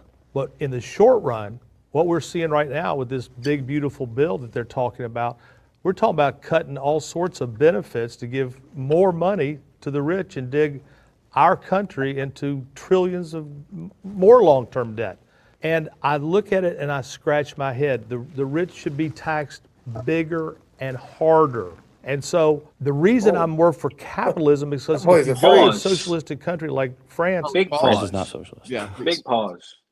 He just said bigger and harder and emphasized it like he was about to stroke something or something. You meant that kind of pause. Sorry about that. It's a fucking children's show, JP. My goodness. Yeah, he did emphasize it. There was a section. Yeah, bro. He's like, bigger and harder. It's like, hold on, bro. What brothel fully uncut. That's not big. Wow. You going to G-string Jimmy's over there, dog. What the fuck? No, I feel that. Hey, I mean, man doesn't want the taxes to be cut. Do you have any issue with that? I mean, hearing him advocating for higher taxes. I mean, no, I mean, dude, I'm not opposed to it. I think, like he said, though, you do want to make sure there is an incentive for these people to try to make more money. Yeah. Because if you do have them slow down, then it just slows down everything with as far as like innovation and industry and shit. And then they're just going to fire people anyway or whatever and cut back the workforce that way just to then make their money. So I think it's a balance. Like I tell you before, dude, I think with the economy, and I took like a basic econ class, bro, you know what I'm saying? And just from what I learned in there and shit, like it's balanced, dude. And like, it's very like intricate, you know what I'm saying? Things offset each other so easily in economies. So you have to really be careful and kind of just understand you're going to do something and you may have to readjust it as it goes on. It's not going to be set in stone or perfect. And I think that's part of the problem with these politicians is like they think, oh, I'm going to do this and this is going to make it perfect. No, motherfucker, it's not how it works. I think, especially with the economy, you have to do subtle changes, a lot of multiple subtle changes to it. Yeah. To keep it flowing properly, especially in a capital government. Like I also told you, like he said, like definitely expanding social programs and taxes. I think, yeah, definitely you could do that for sure. I think taxing me 43% and then taxing, Elon Musk 1% is, even though that 1% is a larger number, it should still be probably 2 or 3%, you know what I'm saying, instead of 1. You know what I'm saying? So it's just, And also, honestly, the bigger problem isn't that we don't pay enough taxes. The biggest problem is fucking spending. That's Absolutely. absolutely ridiculous. The amount of money that is stolen in politics is another big problem that we have. And I know, like, they would like to try to portray Elon as this dumbass that created this government agency that didn't find any debt or fraud or waste. And I'm calling bullshit on that too. They found a bunch of it. But the problem is once they figured out, like, how embedded people were in all the corruption and all the money that was being shifted around, stolen and laundered, that there's no way that they could go out and tell the people they found all this money and no one was going to fucking prison. So they were like, all right, well, we got to pivot because for what we're finding, someone needs to go to jail or prison for. This is American tax dollars. This is government money that people manipulated to get rich. They couldn't come out with that anymore. They had to pivot, just like with the Epstein shit, right? So, yeah, I just think it's a clusterfuck, and you really have to just kind of create a whole new, not even a whole new system, but you would have to get rid of all these corrupt fucks and then try to implement some new policies. I think, like, free healthcare, I think that's kind of like a no-brainer, right? I mean, obviously you want the quality to still be there, but yeah, I mean, we already pay for it. So why don't we have free healthcare? You know what I'm saying? Why the fuck does Guatemala have free healthcare and we don't have free healthcare? You know, it's like. Well, I mean, I think a good one is like Israel's a good example just because we subsidize their defense. That allows them to specifically put money into social programs and stuff. So, I mean, that's one that specifically we help affect that kind of program in their country. Wiggy here says, by the way, shout out to you, Wiggy, for popping back in here with us and rocking with us. He says, what drives a young man who's a communist or socialist think the solution of taxing the rich is any sort of solution to that wealth inequality? Even with the system, even with the most benevolent or bureaucratic system. And then he also says, also that rich man's face screams fear. Which is so true. I mean, but it really should. I mean, these people really want to tear them limb from limb. So I think, but to answer your question, as far as like what makes somebody who's communist or socialist think that the disparity in wealth is going to be closed by taxing the rich more. I think what they think is if we have the money to invest into things that are social programs or even like, let's just say like education, if you're taxing the rich to the extent where you could either lower the price of education and subsidize it or make it free to people, then you can offer that kind of like material hand up to people that are, because I mean, you have to think the people that are not going to college out of high school, more times than not, I mean, it's people that, you know, they're making that decision based off of they're making a money decision.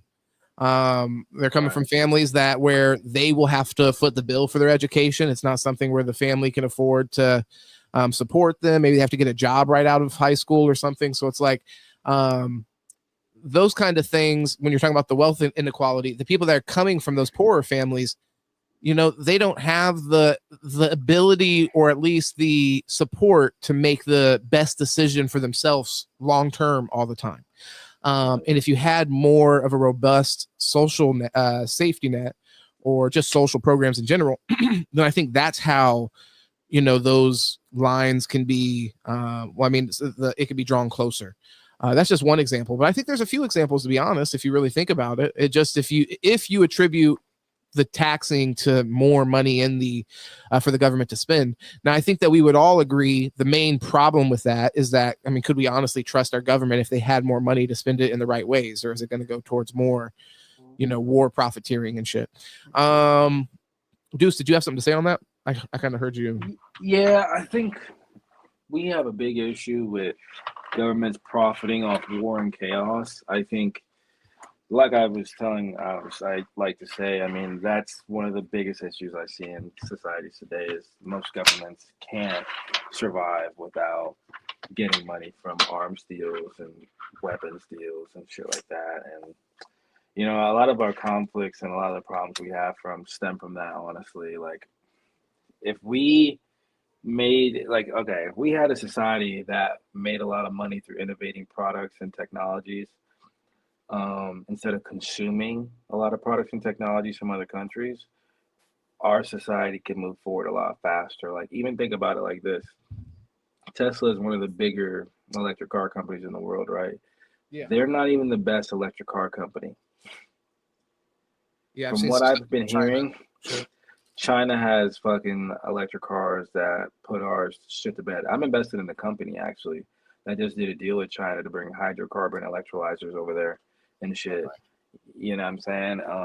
And it's just, dude, like when you really look at it in totality, like our society went through a big technological boom there in the early 2000s, you know, and a big part of that was we were in fucking wars. And it's like the only time we have money to innovate is when we have time to make these weapons for these other countries, man, and these conflicts. And that's the biggest downfall, dude. Like back in the 80s and the 70s, we used to innovate and have factories here and build shit here. Like you could go and fix your fridge. You didn't have to go buy a new one. You could fix your dishwasher. You didn't have to go buy a brand new one because something broke on it. You know what I'm saying? Like now something breaks, you got to go fucking replace it because we build shit to break. We don't build shit to last. It's just, it's a that's true. That's true. And I think that, I think Wiggy might've mentioned something about like, the specific rule around light bulbs and that there's, you know, were you in here when he said that there's like some law that was passed or whatever in order to prevent light bulbs from having too long of a lifespan? I'll have to see. We'll see. I'm sure he'll clarify. He'll clarify in the comments, I'm sure.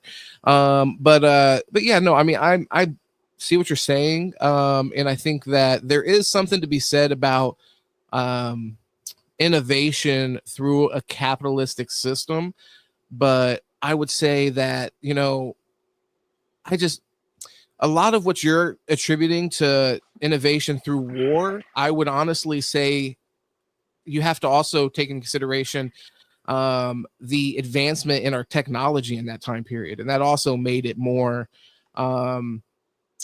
feasible to create these, you know, like this advancement in technology. Like think about phones and shit like that. Like the ability to create like the Razor phone kind of led us to things like the iPhone and things like that. They just kept on innovating that.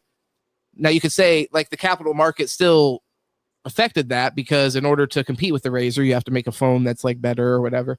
But yeah, so I would point at like those industries, see how much we saw innovation in those industries separate from any kind of, I mean, I wouldn't say it's completely separate from wars and things like that, because sometimes the technology that ends up going into commercial products are still actually tested in like war situations or have some kind of like war purpose. But yeah, I mean, I would just say, look at those other industries in which we've seen crazy advancement over the past 20 years or whatever. And I would just point to that as we kind of are like entering this point of exponential growth because technology kind of begets more technology in a way, if that makes sense. Like at some point we're expecting that like AI will be able to improve upon itself, which is just a crazy concept to even consider. Wiggy says also, okay, so he said the rich man's face looks scared, and then he said the only way to keep capital out of your politics is nationalize specific industries. And I think there's something to be said for that. I'm not opposed to that, to be honest, Wiggy. I'm sure you've gotten that from the conversations we've had here. Chief Rocka says hybrid system is the way.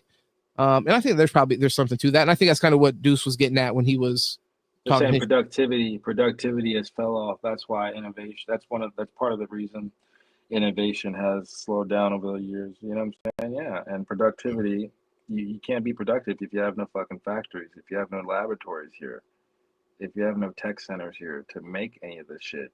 You know, you're growing really lazy. It's just where we've outsourced everything that is essential to this country, and now when everybody has us by the balls, we're sitting here like, oh, we don't know what to do. And you know what the real reason is we have Israel over there and we're supporting them is because whenever Iran wants to sit there and fuck around with the oil prices and tell us whatever, we just pat Israel on the back, like, hey, send a couple missiles over there, get them right. We need those at $2.76 a barrel.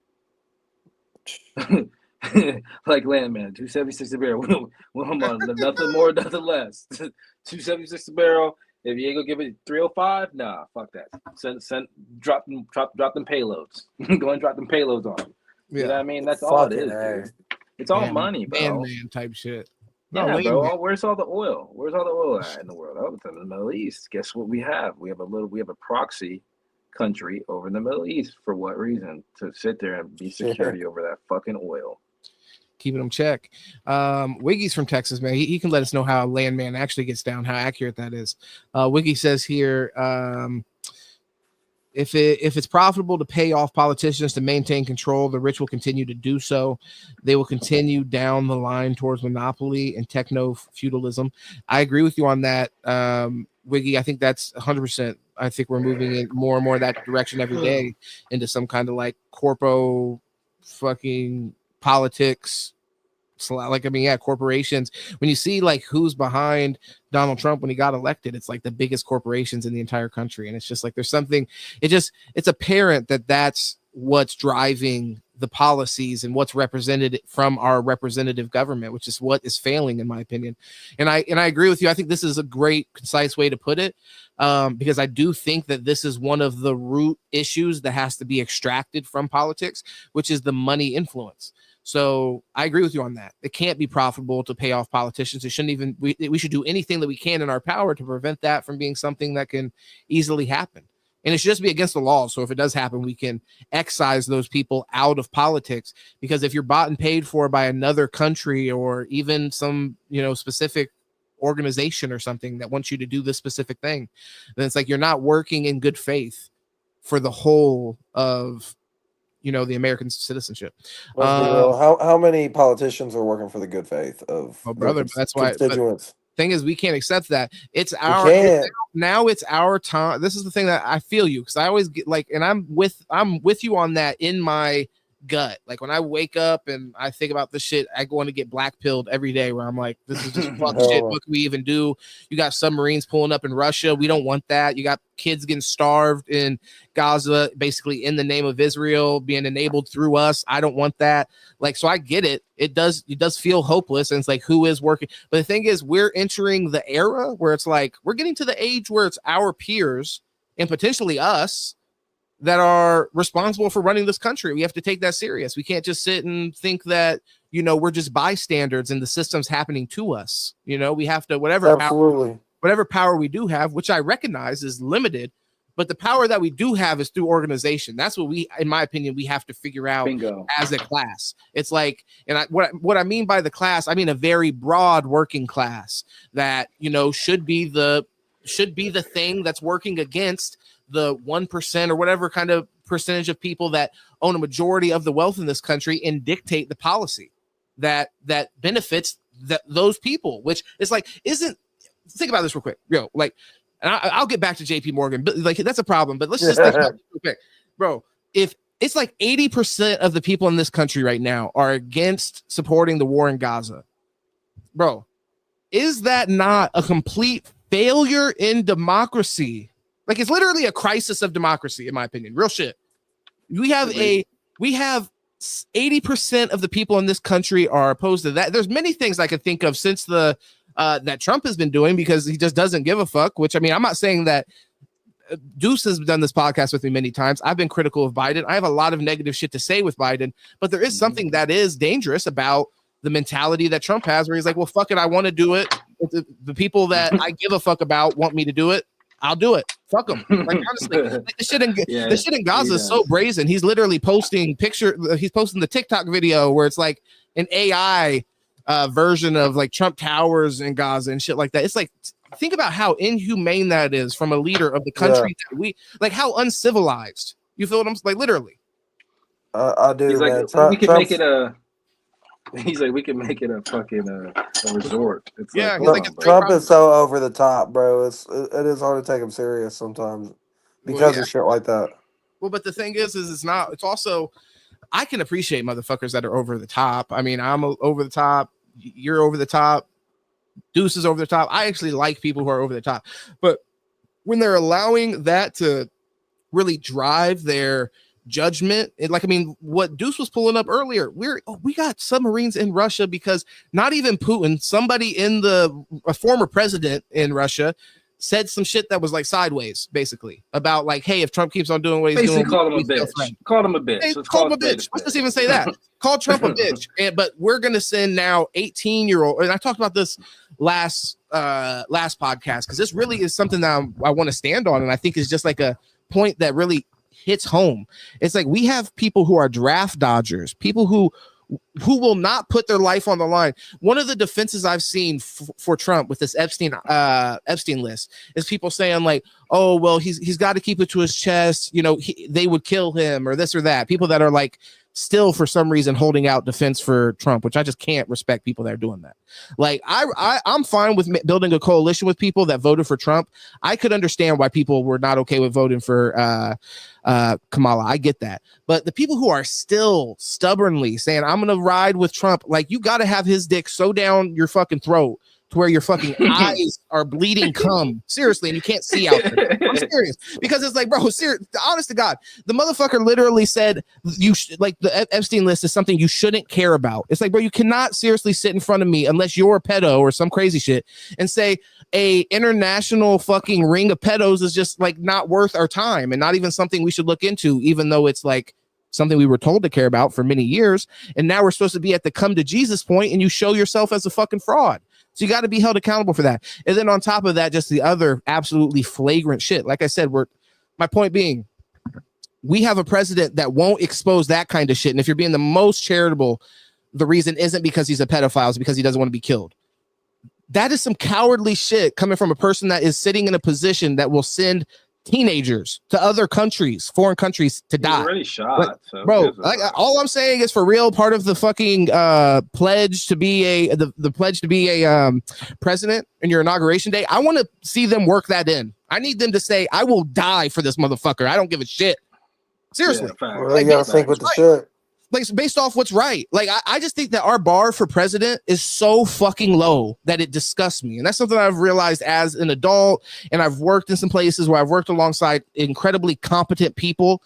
And then I see who we get to vote for president for. And the people who can't put together sentences. They're fucking mentally handicapped fucking meat puppets, like fucking Biden. Like, and they're literally going to let him run. And they were going to step to the side based off of what? Just based off being cordial? Not wanting to hurt his feelings. Big dog. I mean, Sneak, I see you saying big dog. Shout out to you, brother. I'm glad you hopped in here tonight.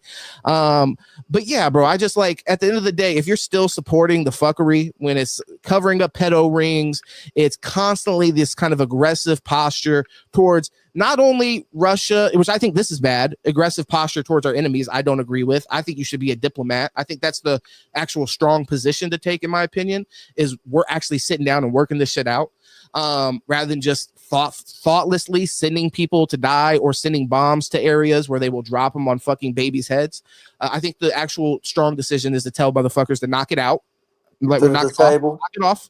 You know what I'm saying? Like, honestly, knock it off. And we're not going to sit here and enable here. And also, the thing is sometimes for what's right, you have to flip the fucking table. We were talking about Jesus Christ earlier. So he had to flip the tables, bro. And sometimes just because we've been locked in with Israel to this point doesn't mean we just have to blindly follow suit with whatever the fuck they do. Exactly. And we can still love Jews. I said, look, I love Adam Sandler. Adam Sandler's my guy. I fuck with him heavily. Brother, he's a genius. What the fuck else? Larry David. Curb Your Enthusiasm is a fucking banger. But at the same time, we can say fuck Seinfeld. He's a bitch and he's a Zionist, and I don't get down with that shit. So at the end of the day, look, brother, that's all I mean. And I think that it's good to have these kind of conversations with people that are all over the map with it. No, for sure. Oh, hey, Ronnie, shout out to you. Ronnie, you're the first person to say happy birthday. So shame on the rest of my family. Happy birthday, brother. Damn, I was waiting for 12 o'clock. Happy birthday, big kid. I was waiting for 12, I appreciate you guys. No, I appreciate it. As a man of my age, you don't really expect it anymore, but I do appreciate that, Ronnie. I appreciate everybody else on the call that wished your boy happy birthday, coming in strong. And we do have some UFC tonight, so they blessed me. I'll get to lose some money tonight on my birthday. That's beautiful. It's always fun, right, brother? It's always it is fun. It is fun. I'm not gonna lie. I've been going through a fucking ringer. Last Saturday, I made my money back, but your boy's been down. So that's what I'm saying. I was thinking about doing that. Stay away from UFC. Yeah, I think that's a good note for me to leave on, man. Oh, brother, it's all good. Yeah, we'll hold you here all night. You just should know that. I loved it. I love being a part of it. Oh, it's amazing, brother. Like I said, it's just good to swap energies and get to see you and all that. We don't get to chop it up enough. So I appreciate you, brother. And I'll be back. I thought you were going to say some gay shit right there, but I'm glad you oh, that just in, hey, except that I love him and I appreciate him. Also, we do this every Tuesday. Tuesday, Wednesday, Thursday are the days that I try to lock in on. So, I mean, if you ever keep an eye out on your phone around those days, you're always welcome to hop in. And if you if you jump in the comments, it warms my heart as well. So even if you just got time for that, that's a nice thing. Oh yeah, bro. Well, it was good chopping it up with y'all. Of course. Much love, peace, love, prosperity, all that bullshit. For sure, bro. Yes, sir. Good chopping it up, brother. Have a good night. Hey, yes, also sir, fantasy football, lock in. Yeah, hey, bro. I got y'all this year. You gonna get that work. You gonna get that work. Yeah. All right, much love. One, brother. Duke's gonna be the 6th seed again. Right, on you on the way out. One game away, brother. That's all. My bad. My bad. I cut you out. I was going to drop him, but he dropped himself. Wiggy here says, let me just read these comments before we get back into it. And Deuce, I already know, same thing for you, but I know that you're not pressed about it, but just I'm rocking out with my cock out, brother. You know what I'm saying? Brother, it's hard right now. You can't see it, but it's hard.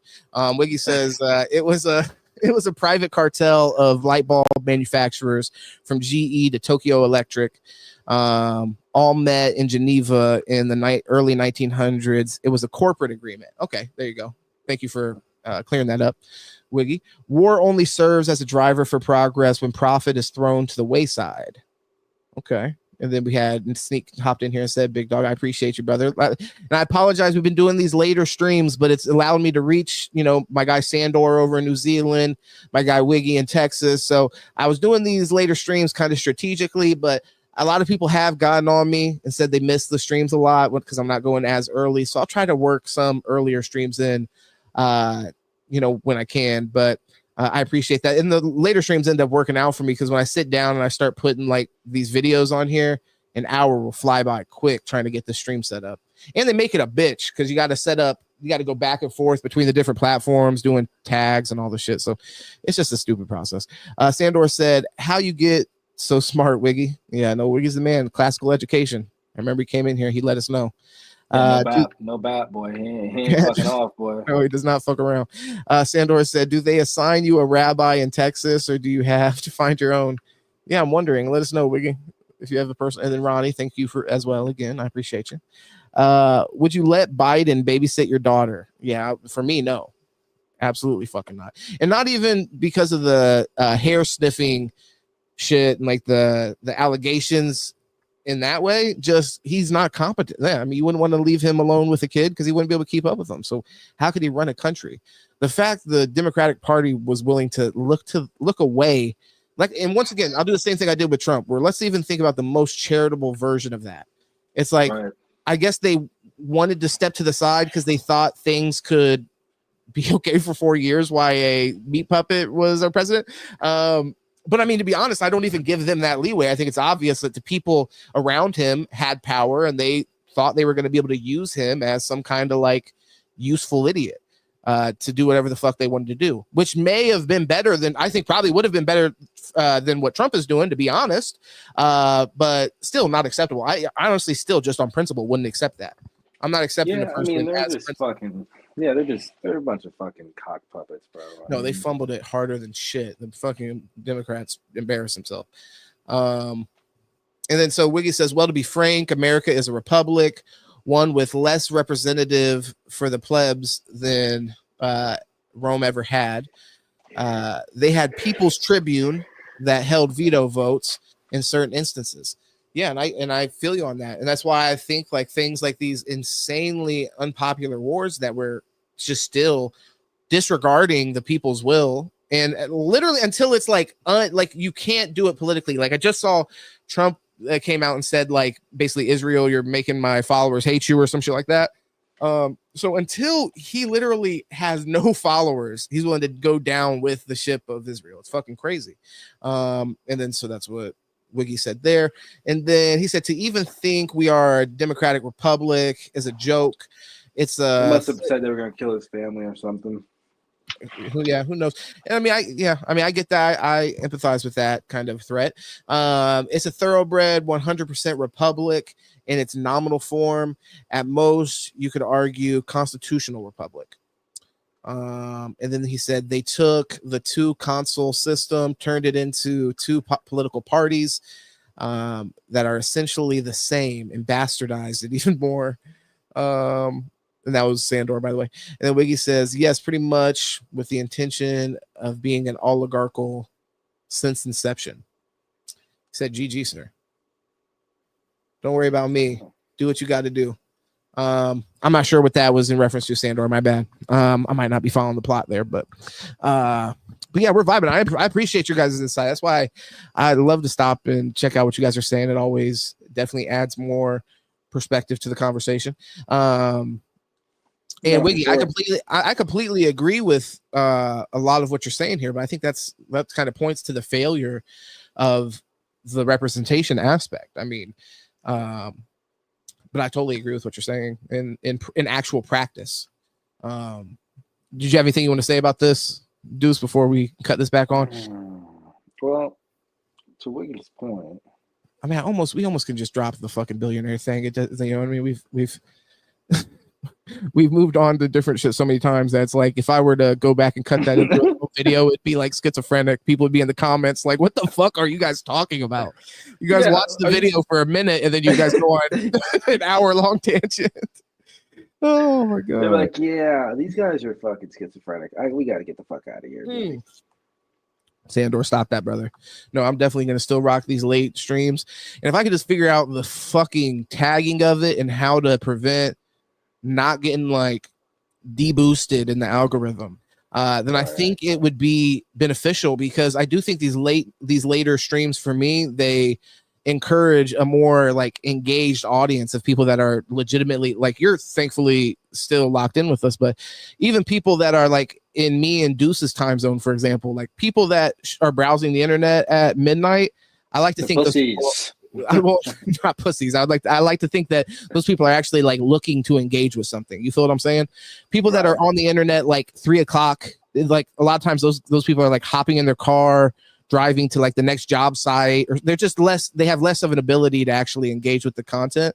So I think it's good for us, Sandor, and having you in the comments and just kicking it is great for us. And same with Wiggy, it works for him as well. So I'm not that worried about it. I think that those people can stay up just a little bit fucking later, honestly. Like I'm trying to start around 8 o'clock. Like, give me a fucking break.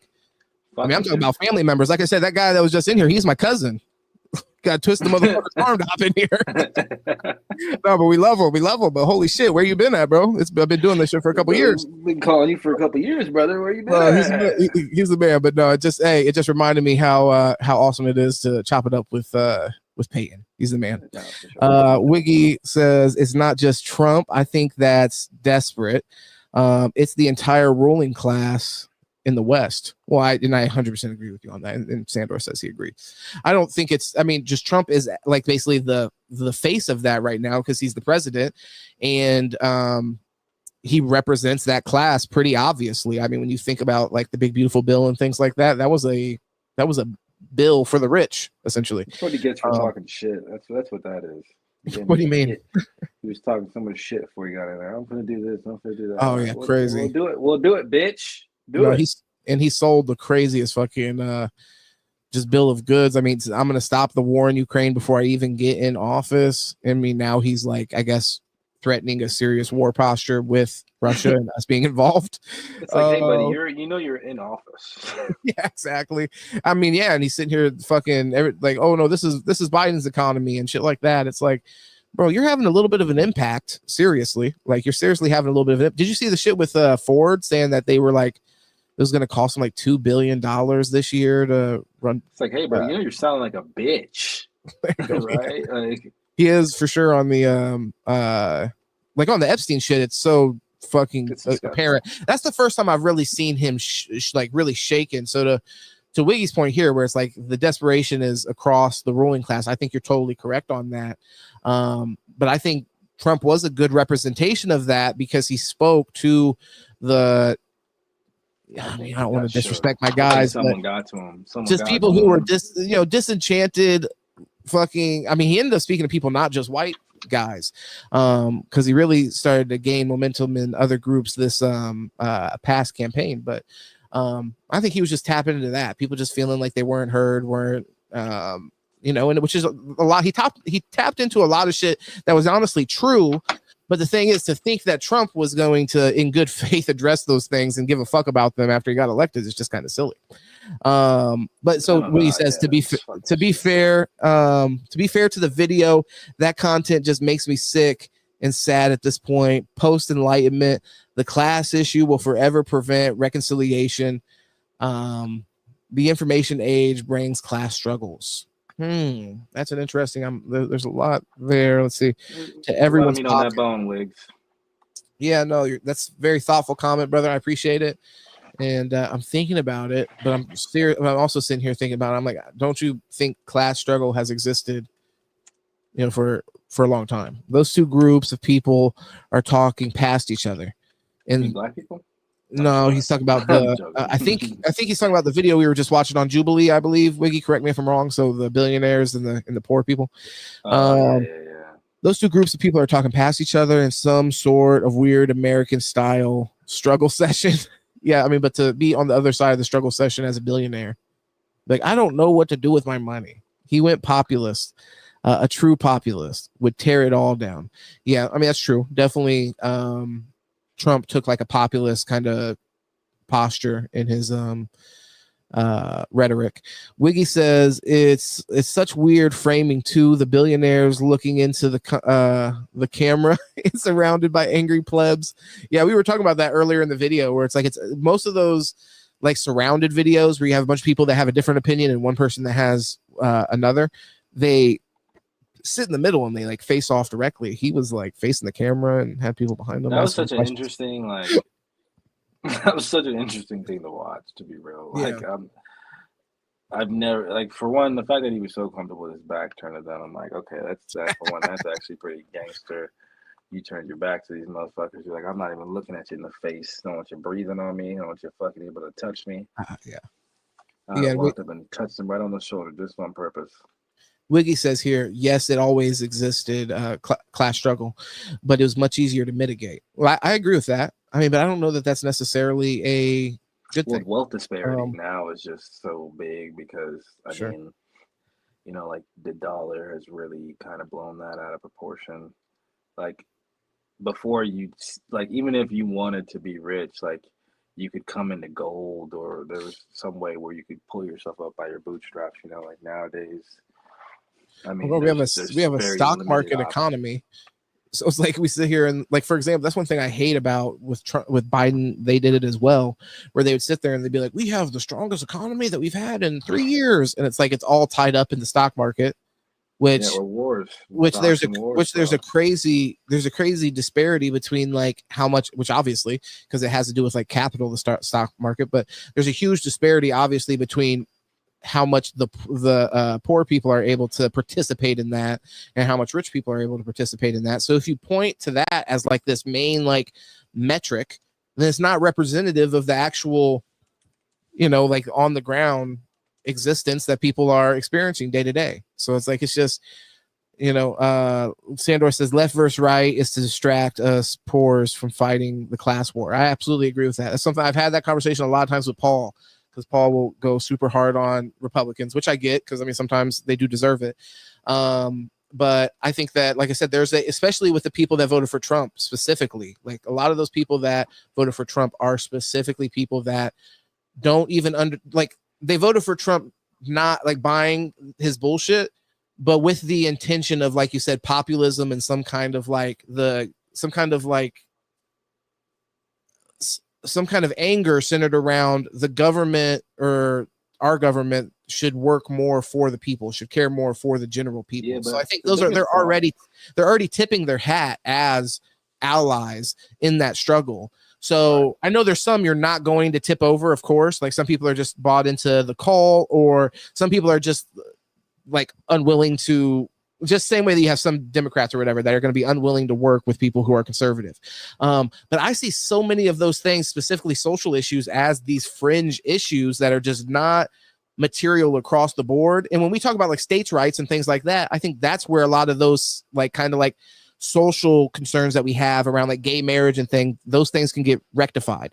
And gay marriage is just a random thing that popped in my mind as far as an example. But yeah, I think that overall, like things that actually are affecting people's life is their ability to be able to, you know, feed their families and not have to have some kind of like food insecurity or have insecurity around their living situation, things like that. So it's like the amount of, or even have a job. I think that's like I said, that's the very next step that I think we're dangerously close to the edge on, that our government refuses to talk about. They only team with fucking AI companies. They don't actually address with the people what that development is going to mean for us.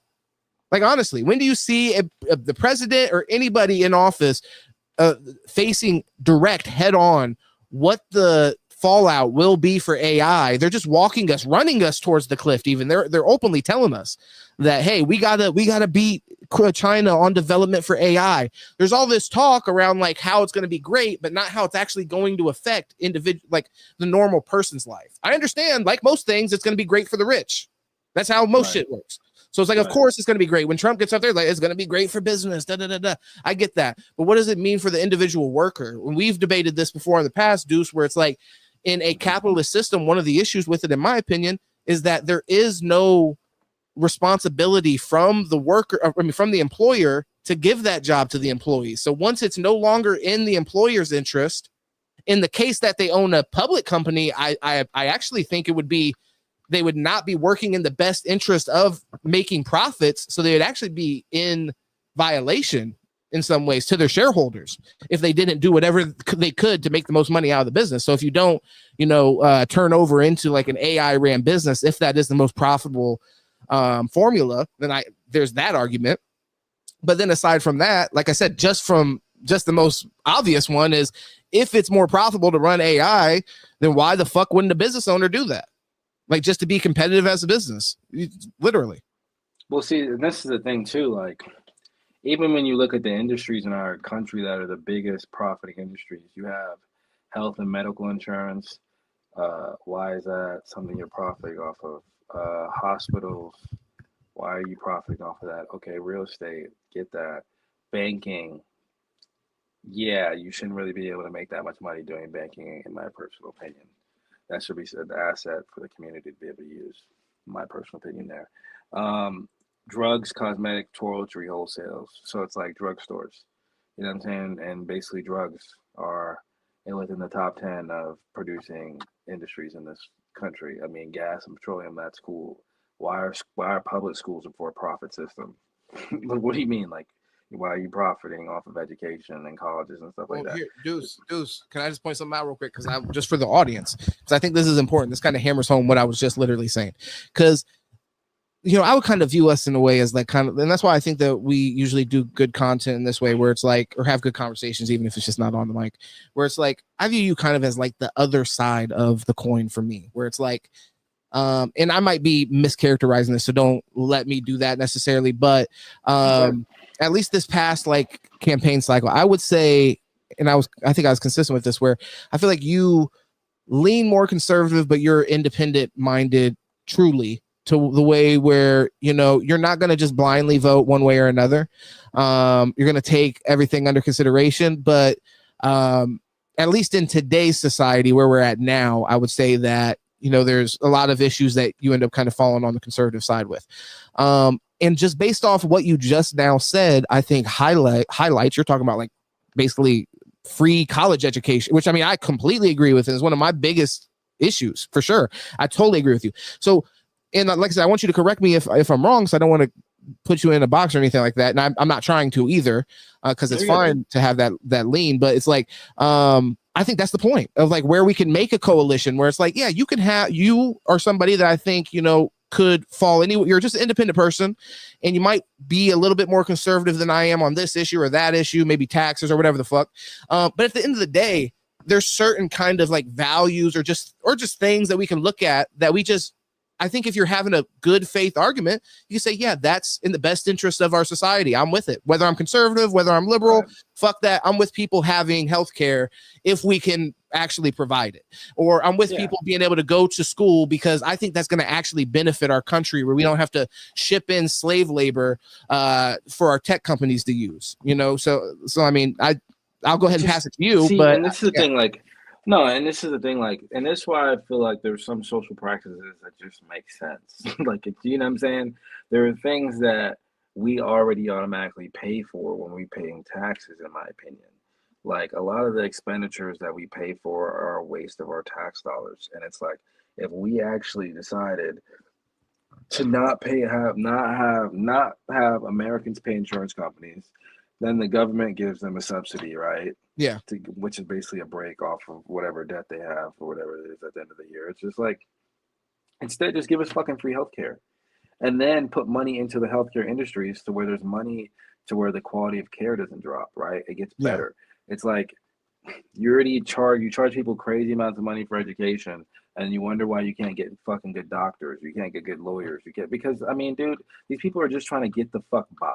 Okay, they're fucking $500,000 in debt when they get out of school, right? They flip it in a fucking one by one. You know what I'm saying? And everybody told them they were going to be driving a Mercedes and taking vacation. You know what I'm saying? It's just like, dude, like, we need to get back to doing shit that just makes sense. And when I look at this list of the top industries, you know, I'm not saying that these industries can't be for profit, but the thing is like, they shouldn't be within our top 10 in America of industries that are making the most money. Like, that to me is ridiculous, especially when these things are services for the American consumer to be able to utilize, you know what I mean? Yeah. And I get it. Like, yes, people need to make money for businesses that they're opening. But like I said, hospitals, insurance, all these different things, they should not, drugs, pharmaceuticals, this should not be the biggest profit systems in the country. No, I agree. You know, I it agree. just doesn't make sense. And then it's and, just funny how they don't have the stock market on here too. You know what I mean? They don't have entertainment on here too, which it's just funny because entertainment's not even on here. Think about that. As much money as we do in entertainment every year in this country, it's not even on the top 10 list. No, I agree with you. Sports, nothing in entertainment is on there. You could say entertainment, sports, movies, music, everything. It doesn't even make a list. Doesn't even crack a list. It's crazy, bro. Yeah, I agree. The Wiggy here says, I think the smartest thing my granddad ever said was, if the gold becomes worth less than the cost to pay people protect it, the gold itself becomes worthless.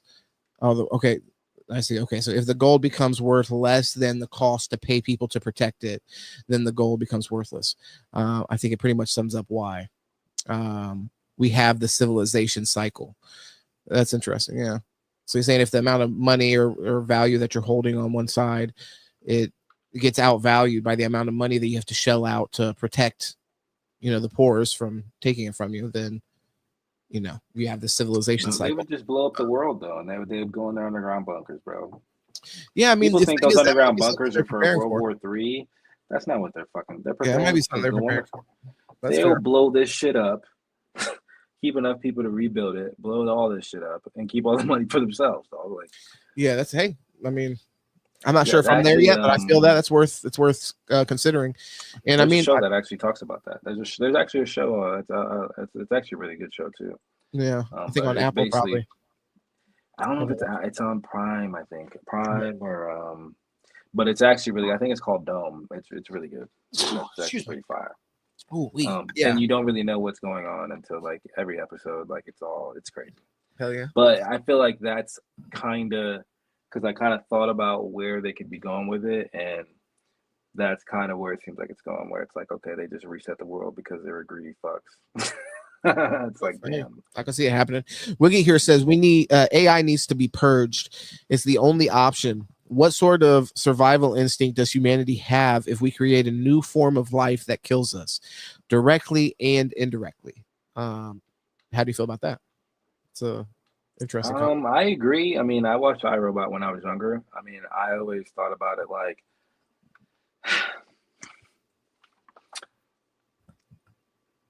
people are like, oh, well, the problem is it doesn't have a soul. Yeah. And I always looked at it, no, the problem is it does have a soul. Oh, wow. Okay. You took us there. You know what I'm saying? That's the problem. Yeah. If it, you know what I'm saying? Because think about it, right? Like, people have souls. People do all types of despicable shit all the time, right? You see people like look at that now, fucking all these pedophiles and shit. Sure. Like people do despicable shit with souls all the time. It's like, and I think that's the difference when you have a robot that basically has the willpower to do what it wants. Yeah. Or and not necessarily feel emotion doing it, you know, like. Well, I'm not so well. Real quick, just because I want to hear you continue to go down this line, but I just want to be honest, and I want to be a bummer here because I feel like it's become not cool to be this person now. Not that it was ever super cool, but I don't know if I believe in the soul thing. You know what I mean? I'm you know, yeah. So I mean, you know, like I said, I don't want to be the fucking bummer. Sometimes the atheist comes through and it's like fucking killed the vibe. But I think honestly, my first interaction with a sentient robot would be my defining factor of whether there's real things as souls. Whether to kill them or not? No, whether there's real thing as a soul. You know what I mean? Because I think to be a human or be like even animals, right? Animals, you could tell they have spirits. You know what I'm saying? Like yeah, but I don't know. How can you go ahead? Tell me how you could tell that they have spirits. Well, bro, when you see an animal, I mean, the will to live, I feel like is your spirit. You know what I'm saying? The love you have for life is somewhat what your spirit is. You know what I'm saying? Are you saying that the spirit? So hold on, is the spirit a soul, or are you saying the spirit's something different? Maybe I feel like it's an essence of your being. You know what I mean? I might be able to get with the spirit thing. I guess we all do have like a kind of like spirit about us. But I'm thinking when you say spirit, I'm thinking you're trying to describe like a soul.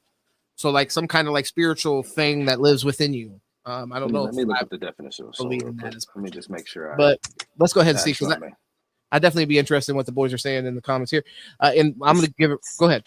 The spiritual or immaterial part of a human being or animal regarded as immortal. Yeah.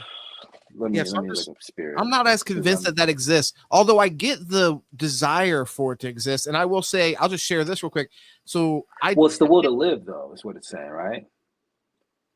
Okay, I mean, do you think that's okay? Do you think that is what most people think of when they think of us? Are you saying soul or spirit again? Remind me.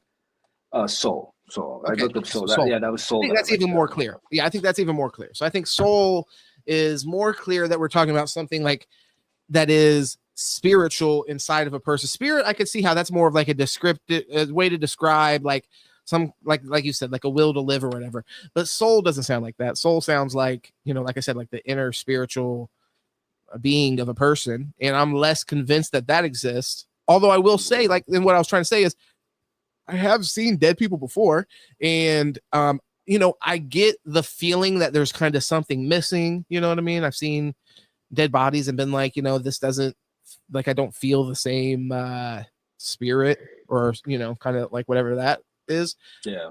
I'm just less convinced, and less aside from that, just like my kind of emotional feeling of, hey, I feel like, you know, spirit, you know, like this person's missing a part of them, you know. So but I mean, is that also just because they have no blood in their fucking body? Well, let me read the second one. Because the second one, the definition is emotional or intellectual energy or intensity, especially as revealed in a work of art or artistic performance. Okay, so that's talking about like when they say like black people. Soul in this. Yeah. It's talking about the brothers. I just want to talk about black people. We got our own definition in there. You know what I'm saying? Hey, bro, you talk to the Israelites enough, they'll convince you white people straight up don't have souls at all, and not talking about like groove in their feet. They're talking about like, you know, white devil. Oh God. Yeah. Which I don't believe in either. I'm like, what? Come on, white devil, stop. Here, by the way, Wiggy says, go ahead. Wiggy, Wiggy, give us a definition. Wiggy, we need. I'm interested in his. Wiggy has been like having some kind of like a spiritual awakening. I remember him telling us about a little bit. So I would like, go ahead and convert me, brother. Bring me to the religion of the first people, the First Nation people, please. He says, oh, actually, I work for Halliburton. Yeah, that's what I'm saying. Their drop is fucking. Talk about that some more. Talk about the Halliburton. I want to know about that. Yeah. Wiggy's talking about civilization cycles, fucking Halliburton. Oh, the AI thing that I just want to pose this to you, but I don't want to derail me getting into these comments because people have been cooking in the comments. But I want you to think about this for a second. The AI thing. What do you think about the thought that if we do dial back on AI, and we don't pursue it on our own, well, then we're kind of like taking the back seat to China, and we're going to let them pass us with that. Now, don't respond to that. Just think about that for a second while I get through these comments, and then I'll try to come back to that if I remember. But I want to hear your guys' opinion on that in the comments too, because it's a little bit of a pushback here for Wiggy, where Wiggy's saying like, fuck it, we need to put AI in Pandora's box and never talk about it again. You know, I relate to that, but I know that the pushback that I've seen pro AI people say, like, basically, if we don't, it's similar to the threat of nuclear weapons. They're like, hey, we don't want to work towards nukes, but if we don't work towards nukes, somebody else is going to get the nuke, and they're going to drop it on us. This kill the man who created the technology, and then it never gets out right. But okay. Wiggy says AI needs to be purged. So that's that comment. Like, why the fuck would we create something that's going to kill us? Is what he said. Wiggy said, literally every species in the entirety of the universe would ultimately decide to purge AI. In the end, but all the fucking other species known in the universe couldn't develop AI, brother. That's we're talking about. Let's go. In the end, AI is programmed to the standards or mirrors the species that created it. We know the depths of human evil. A new form of life created in our image would be our moral reflection, which is just all over the place. And I feel you on that. I want to make it clear I'm concerned about AI too. I'm just engaging with the kind of thought. Sandor says, sometimes I wonder if AI has always been there. It says puking strings, but I'm sure that's pulling strings, manipulating things. Something to think about. Maybe AI is the fucking aliens from Three Body Problem. Wiggy says, I've only known one dude who made bank with his college degree, and he went to work for Halliburton. That's what you go to study when you go to college, brother. You gotta that or get in the CIA or something, be a fucking agent provocateur. Which, by the way, I was looking for a job like I don't know, it's like probably a year or 2 years ago or some shit like that. And I actually saw like basically agent provocateur listed on the fucking job site. I'm not bullshit. Yeah, I've seen it too. Okay, like what the fuck is that? They're just openly on Indeed trying to hire like there's companies that literally like get paid a lot of money to go to these protests and rallies and just stir up bullshit and act. Yeah, I'm like, sign me up. I'll throw bricks through a fucking window. Yeah, that's why you see these people like, and they wear masks and shit, and then like, they get it. The police, I think they even get bailed out if they get arrested, and so like the company bails you out and takes care of it. Shit, why wouldn't they? Nuts. What I saw, it was for the United States government. So I don't know. Yeah, I'll have to pull up the ad just to share it one day because I did screenshot it because it's so fucking out of this world to me. But we'll have to pull it up one day. Sandor says appeasement led to World War II. We are currently going down the same path all over again. Wiggy says, yeah, that is the problem. It's a soul created. Okay, so he's agreeing with you. He's saying you're creating AI, and AI has a soul. So very interesting. Wiggy, well, that's what I'm saying, Wiggs. That's what I'm saying. It's just it's a thing where, but wait. All right, so you can say that you get a piece of your soul from your mother and your father, right? Like the goodness in both of them or the evil in both of them, whatever. Then where is that computer getting its soul from? Like, who is the, like, you know what I'm saying? And what I mean is like, is it going to be the information that it digests about the human race, or is it going to be just what it's programmed to be? Because if it's going to be what it's programmed, that's not a big deal. But if it's going to base its who's doing the programming? You know what I mean? That's kind of what Wiggy was just touching on, and you're touching on it again here, where he's saying like AI is going to be a reflection of us. Like think about even in the Bible where he talks about like we're a reflection of God's image and this and that. Right. Same kind of concept is taking place with AI, where we're building it based off of our own kind of morality. And it's like you see how flexible our morality is with like things like Israel. I mean, that's a government that's actively engaged in genocide. They're going to develop AI and put whatever kind of like utilitarian I don't know, kind of thought process is going to be mirrored into that machine. So I mean, that's interesting, Wiggy, and I think that is a problem to consider. But I probably haven't gotten to it, but I'm curious about your feedback on the whole, like, you know, other countries developing it and this and that. Wiggy says, Sandor, America fought the wrong enemy in World War II. We both know that. Wiggy wanted us to fucking bomb the concentration camps to take out the Jews. He went to target the fucking prisoners, brother. What the fuck, Wiggy? The Nazis flee. Oh, shout out to you, brother. Hey, brother. Hey, hit me back on that text. My house is hot, brother. No, I'm fucking around. Hey, whenever you want to pull up to do a pod, though, for sure, definitely, we got to lock in. You're always invited, my brother. Always good for the conversation. Love it. Thank you for tuning in here. And then Sandor says, "Why are you trying to get us deleted?" But yeah, I can't say that in polite society. Yeah, you did try to get us deleted for real. Fucking Rabbi Shmuley about to pop in the fucking door. People don't look into things and just take the easy way. I'm gonna it might be an unpopular opinion. I'm gonna have to disagree with you guys on this one. I think we took the right side on World War II. I'm just gonna say it. It's just kind of crazy that this might be the unpopular opinion in the chat. But I'm just going to go ahead and jump in there and say, I think we are actually on the right side there. Not to say that the peoples that would come from that and found Israel aren't genocidal fucking maniacs at this point. And I don't agree with that, but I don't know. They literally want to make you have to make a real hard case for Mr. H, brother. I'm really now. It's almost like I want to hear your case there. It's going to sound like a fucking. It's going to get us taken down for YouTube, but. Yeah, it's gonna sound like a goddamn Dan Blazarian podcast. Exactly. No, but the thing is, when I got into making content on the internet, Wiggy, that's why I'm not shutting it down at all, brother. This is the kind of shit I wanted to talk about. This is where he wanted to go. Yeah, this is the people I wanted to meet. I wanted to meet the people. To Wigs. Yeah, 100%. I wanted to meet the people that were going to say, "Hold on, World War II, was it actually that bad? And did we maybe fight on the wrong side?"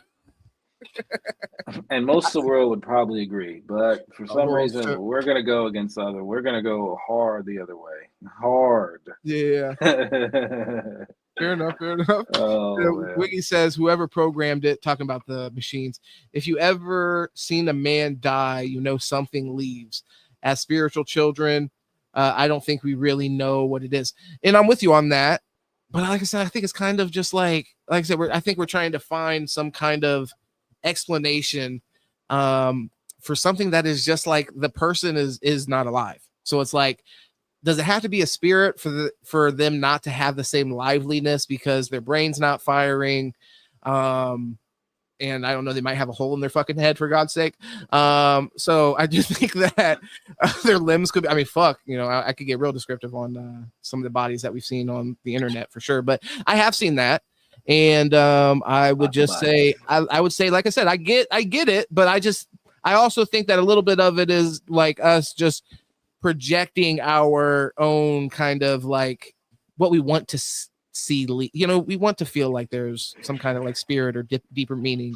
I think this fucking grinder is fucked, to be honest. Bro. I'm wrestling it. It looks like you're over there fucking you beating off or something down there. No. Trying to get this fucking grinder to pop open, which I did get it to pop open, but I just already know that I'm doomed. Every time it goes back on, it's going to stick at this point. I'm sure you've been in this position before in your life. Just fucking terrible. You got that good tree, brother. Yeah, sticky. But so Wiggy says, whoever programmed it, I'm with you, brother. Wiggy says that's why the billionaires are obsessed with Neuralink and shit. A way to copy the human minds over in zeros and use that to move themselves into unlife immortality.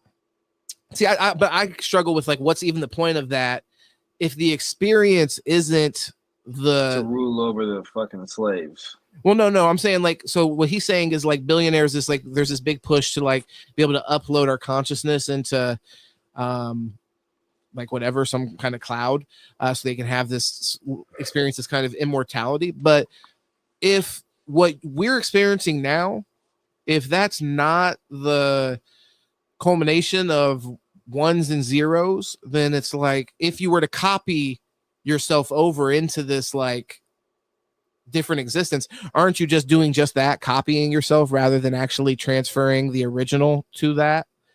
So like what's the point? I mean, I guess you're creating a video game character based on your life, basically, which is kind of sick, but it's not you, I don't think. But I don't know, maybe that is possible. I think that's the sad part, is it's like there just isn't immortality in that way, in my opinion. You got to keep this fucking blood sack moving. So it's like altered carbon. Yeah, or altered carbon type shit. Yeah, I like this body, then it fucking dies. Now I just need to get another body I don't like. Fuck this body. Give me my old body back. Just fucking bring it back to life. Yeah, that's hilarious. Yeah, the new body I don't like. Yeah, the you gotta recast upload me and shit. Like I had a fucking 12-inch dick, now you put me in this Asian body. I got a fucking 2-inch penis. Like, get the fuck out of here. I think it was the opposite. He started Asian. He started Asian and got moved to the white guy and then the black guy. He got upgraded. He did get upgraded. Yeah. But he got. And I mean, why wouldn't he? Like, well, give me the biggest cock I can have.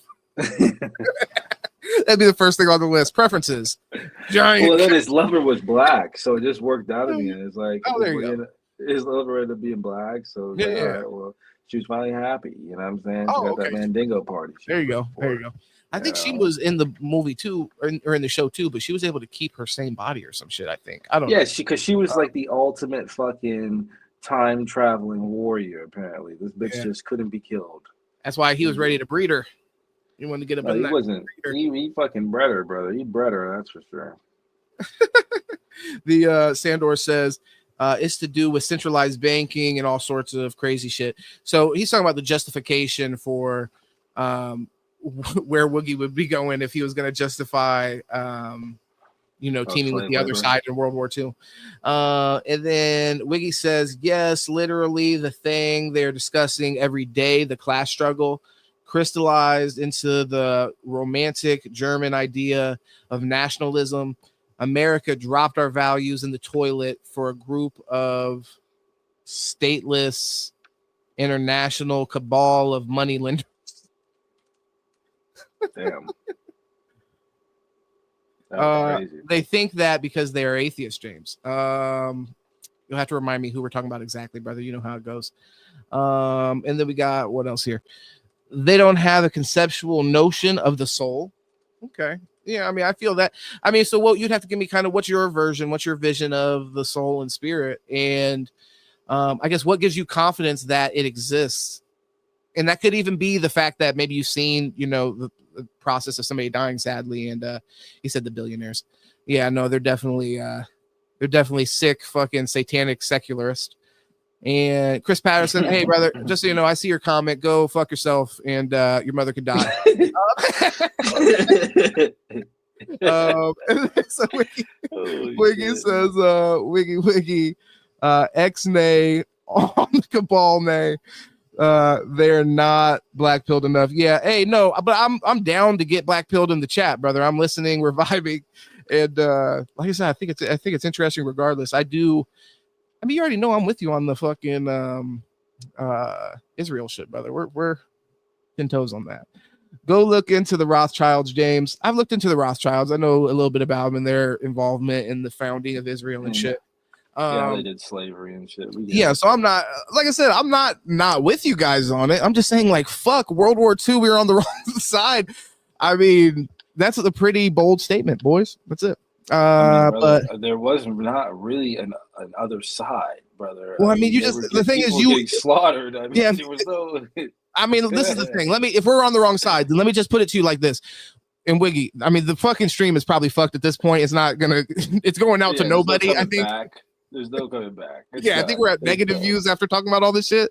But Wiggy, I'll ask you this: if we were on the wrong side of World War II, in order to come to that conclusion, you have to at least, on some level, say that you were going to be okay with concentration camps, correct? Like you were going to have to just be okay with that, or like.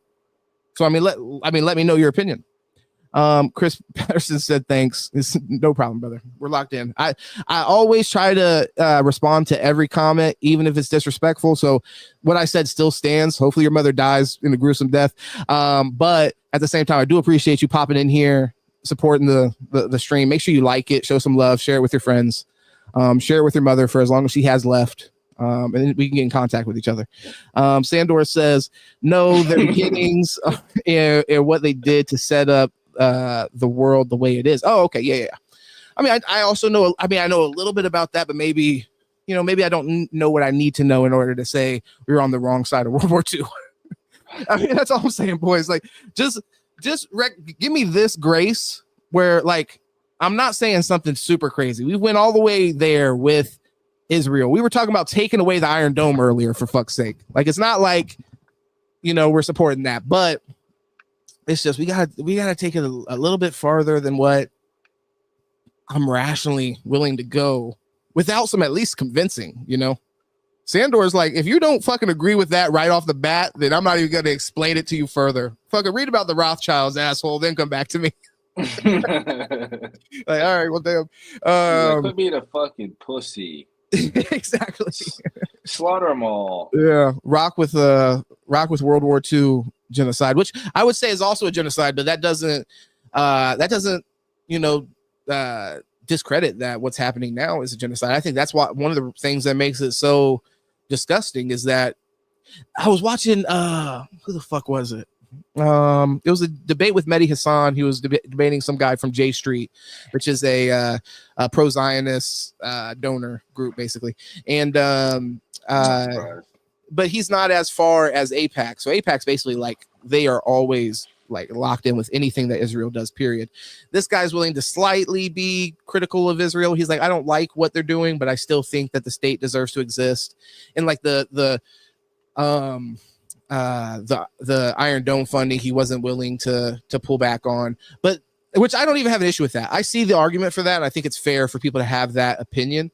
The thing that I think we just have to kind of, I think, put in perspective is not the funding of the Iron Dome necessarily, but just the enabling of like the starvation and shit like that. That's where you really like, I mean, that's just unarguable. And the one thing that he had that was a real sticking point was that he refused to call it a genocide, and he just kept on saying like, I'm uncomfortable with that word, and just referencing like what his family had went through with the Holocaust and shit like that. The reason I bring this up is because like I said, I'm making that parallel where it's so disgusting based off of where it's the people that came from the genocide that are now perpetrating the genocide. So I think that's just as a complete, like, it should be incoherent in history, but obviously it's not. But then just aside from that, just not to be willing to, I would have to show you guys, so you guys would really get how disgusting it was. Cause he was just like, I'm not willing to use that word. Like basically like that's a personal trauma that only Jews can have. And like shit like that, I don't agree with for that reason. But it doesn't discredit that, it was still happening at that time. But I do think that's disgusting for Jews at this time to be like, oh, nobody else can like wear that badge of trauma and victimhood because fucking why? Like, and Paul said definitely on the right side. I'm with you, Paul. Me and you locked in on the right side. I think Deuce is with us as well, but Sandor and Wiggy are just we were they're free thinkers. I don't know. What can we say? That dude is AIPAC light. I agree with that. And I do agree with that, Sandor. I'm just trying to point out the slight difference, but I do still think, like, specifically for me, where I was really out on that guy was when he was like, we can't call it a genocide. I can't call it a genocide. And his reasoning for it was just so weak. Like, just say that he couldn't say, because Mehdi would be like, well, okay, this is happening, this is happening, and this is happening. Is that a genocide? And he wouldn't engage with it. He would just be like, well, I'm not even willing to consider that it's a genocide because, like I said, that's a unique level of victim that nobody aside from people who are Jewish can achieve or something. I don't know what the fucking point was. But so what Sandor said. So people dying and being tortured in modern day doesn't relate. Well, being ethnically cleansed from their land, being, indiscriminately targeted based off of their nationality and ethnicity, not based off of, that they're actually a combatant of war. Like that is definitely genocide. See, that's why I hate when people just like lie to you and just think like you're gonna just eat up their lie. Like you're not gonna critically think about it. Like, you sound like you're feeding me some bullshit right now. You know what I'm saying? Like, the fuck for sure. It definitely. I mean, that definitely is bullshit. Like I said, that's if it. So one thing I didn't. So I'm a fan of Bernie Sanders, but he also came out recently and he's like, he kind of tiptoed around not using the word genocide. And I think it's just because he's trying to appeal to the most people, but I still have to call out shit when I don't appreciate it. And he tiptoed around it being like, well, that's a legal term. It's like, bro, it's a legal term which fits this scenario. Yeah, it's a legal term that should be applied here. And why do you give a fuck? Is my question. Yes, it's a legal term. Well, I mean, and he's somebody who genuinely, that's why I give him a lot of credit, because he has, fought for less funding to go to Israel and things like that. But at the same time, I think it's time to just call it what it is. And I think like being afraid to use the word genocide is giving too much, like that's working in the favor of the genocider, obviously. Of course. Yeah, and I mean, when you get on here Well, and you and talk, not speaking on it and shit, and like, yeah, like you're well, doing that's all in favor of the person committing the atrocity. Like, well, and when we sit here and we chop it up, Deuce, like, I mean, I love my cousin. You know what I mean? I love my cousin. I want him to come on here more. But if you talk to real people, it does become apparent, even if they may still agree with you. I mean, obviously he's working a full-time job. He raises his own brother, and all kinds of shit. So he's very busy. But the thing is, yeah, he's like, we're talking to him about this issue, and he's like, oh, October 7th, 2 years ago. And it's like, bro, well, October 7th, 2 years ago. Like, bro, like we agree. All right, brother. Hey, we're live. We're live. Yeah, we're live in 2025, brother. August 2nd. Happy birthday, me. What the fuck? You're So it's about like, to get all the Palestinians on this motherfucker. yeah, hey, hopefully, man, come on, support. Thing is, they got no internet, so this opinion doesn't fucking help me at all as far as like building an audience because the Palestinians don't have any internet.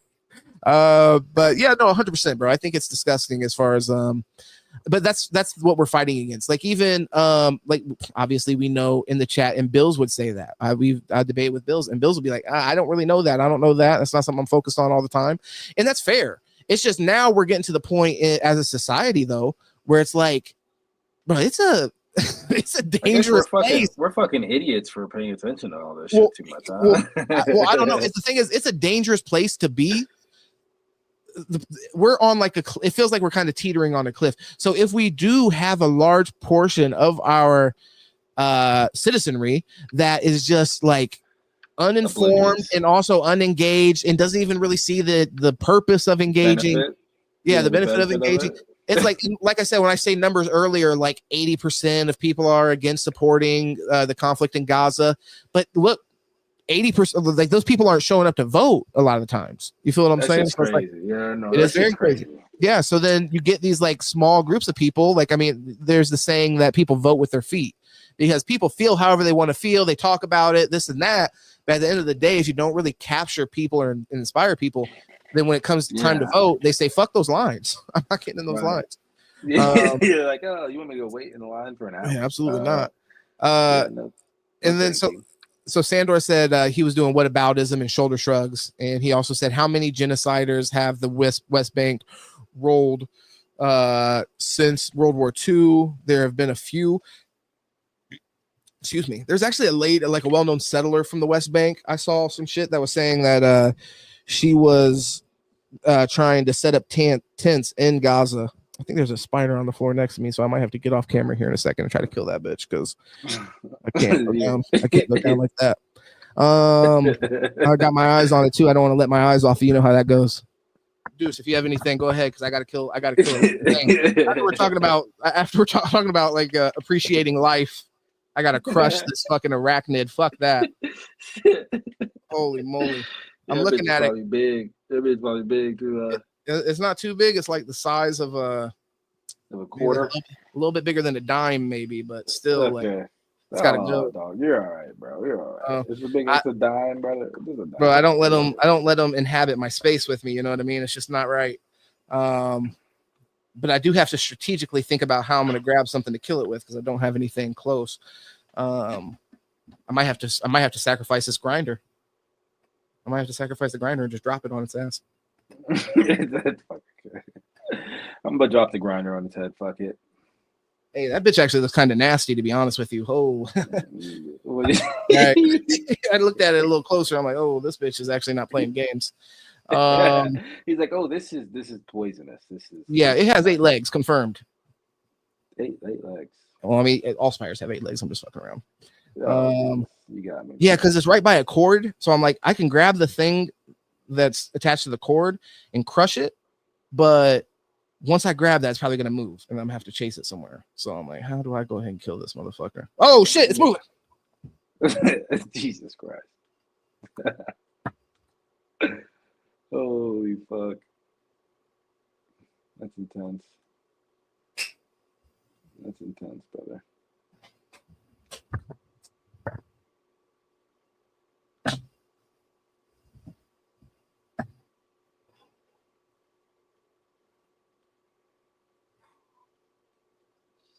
Yeah, this recruiting class is like a shit.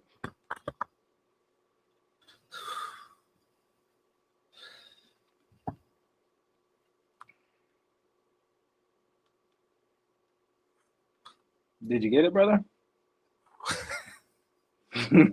Oh my God. Yeah, I got Did you get it? I killed that motherfucker with the bottom of the grinder. Wow. Jesus. Damn. You guys could have seen it. The first time I missed it. Well, I dropped the grinder on it thinking I could hit it from above. I tried to pull you tried to drop the grinder on it. I tried to pull something out of Israel's playbook. I was like, let's just keep it aerial on this one. But no, I had to bring in the troops with a ground strike, and I had to smash that bitch with all the force in my arm. So, whoo. Yeah, that got dark. Yeah, no, it ran too. It did get a little bit of a. It had some get up. Start galloping and shit. It started galloping, and then when it got on this little rug that I have in this room, I was worried it was going to go underneath. It took the high road. Fucked up when it did that. Took the bait is what it did. Yeah, it gave me too many shots. Ass. I had about 3 shots at it, and I got it on the third one. Sandor, brother. Whoo. All right. So he said, how many genocider? Okay. So yeah, I agree with you, brother. They're all over the place. And I mean, and you were here earlier when Sandor was saying that worse than the SS. So I feel him. No, they straight up deleted some gold comment I made. And you're what's that called? What's the a moderator in here, Wiggy? So when you can't see the shit, they are like deleting it. You should even see stuff that's in review. So they're like not even allowing people to even consider that shit should drop. They're like, yeah, we don't want you guys to see any of this shit. This shit is hideous. It's fucking heinous. He said it's because genocider and never again only applies to the chosen people, chosen ones. I mean, definitely, I think that was the position that guy was taking, and then even it's a little bit of a red flag with Bernie for him to be unwilling at this point to say that. But either way, Wiggy says instead we betrayed our European brothers for beady-eyed Anglos smoking cigars with bankers. Damn, I love the fucking Anglo hate, brother. Fuck them. And then he said, Sandor said, not the West Bank. The West Bank rolled. My bad. Oh, okay, got you. So let me see. Oh, okay. How many genocides has the West Bank rolled? So I mean, yeah, you're 100% correct. Sandor said that spider is a Mossad bug, bro. It fucking seriously was. It was coming for blood, and it was hanging out right by my feet for a little too long. So thankfully, I caught up with it and I smushed it. But you never know. They hunt in packs. You know how that goes. Not spiders. They're usually isolated creatures, but Mossad bugs.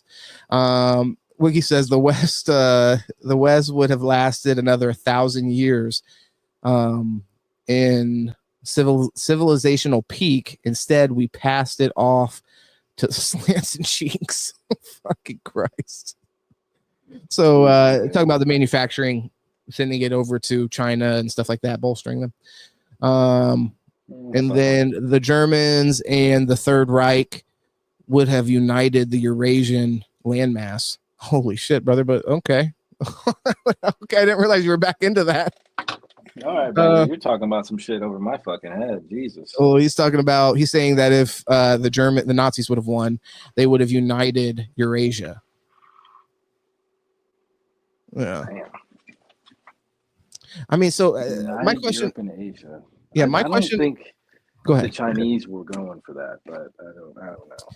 Yeah, I mean, the thing that's interesting for me, and maybe you can educate us on this, Wiggy. But I mean, wouldn't there have been some kind of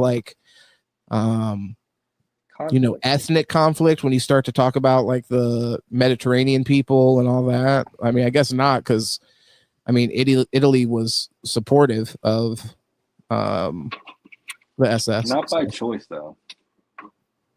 He said the guy kind of gave in like a bitch. No, absolutely not. So he's saying there wouldn't have been any kind of like racial issue between the Europeans and I guess Central Asia. And he said as far as your Chinese comment, he said the Chinese could keep China plus some. So he's just saying keep that shit over there. You got China. Let us do this European thing. Okay, I get that. Yeah. Jesus Christ. Now I'm paranoid. You know how it is when you see fun, you get fucking paranoid. Everything is up the corner of your eye. You're like, what the fuck? You get is like that? 4 of them crawl. You feel like you got like 7 of them crawling by you. Really, might want to get back. I took out their fucking patriarch. Yeah, no shit. Yeah. So thing, you gotta be careful. I'm in a garage in Florida. Not only am I fucking sweating right now in the middle of the fucking night doing this podcast, but so fucking thank him right now. Thank me. I'm putting my life at risk with these fucking creatures. I don't know, but so for me, Wiggy, I think that's interesting. That's something I don't know. I'd have to really think about, brother. I think that I'm trying to think, why would I outright say, because I'm considering your perspective in good faith here. So I'm like, really, why would it's the same reason a racist won't just say, hey, I'm a racist, right? Yeah, why would I outright say, aside from like, because I don't want to only rely on the fact that obviously like sticking people, like you would agree, I'm assuming, maybe not, Wiggy, maybe you think that the concentration camps, like in some cases, are justifiable. Like, I mean, did you think putting the Japanese in concentration camps, do you think that is justifiable? I'm curious in your opinion, and then actually past that, because I'm not necessarily trying to do like a whataboutism there. I'm just curious as far as like, are there instances in which you would support something like that? And then he said to raise themselves up, meet them at their level. He said to raise themselves up, meet them at their level. So let's see. I did have other videos I want to get to. As long as you have, Deuce, like I said, you already know you got whatever you got to drop. Just let me know. But because I do have quite a few videos here, but not all of them are long. Some of them are just a couple minutes, and then one of them we're actually not going to watch because that was what Sandor was like. Hey, that guy might be full of shit. Yeah, I heard that earlier. I was like, damn, that sucks. Oh, here, this is just a fun one. This doesn't have anything to do with politics. This will just be it'll be fun to get your reaction to this. Oh, I'm chilling, bro. I just had to make sure my email wasn't getting fucking hacked again. Oh, I saw this. Yeah, it's fucking ridiculous. My bad, everybody's deaf. It's really just like,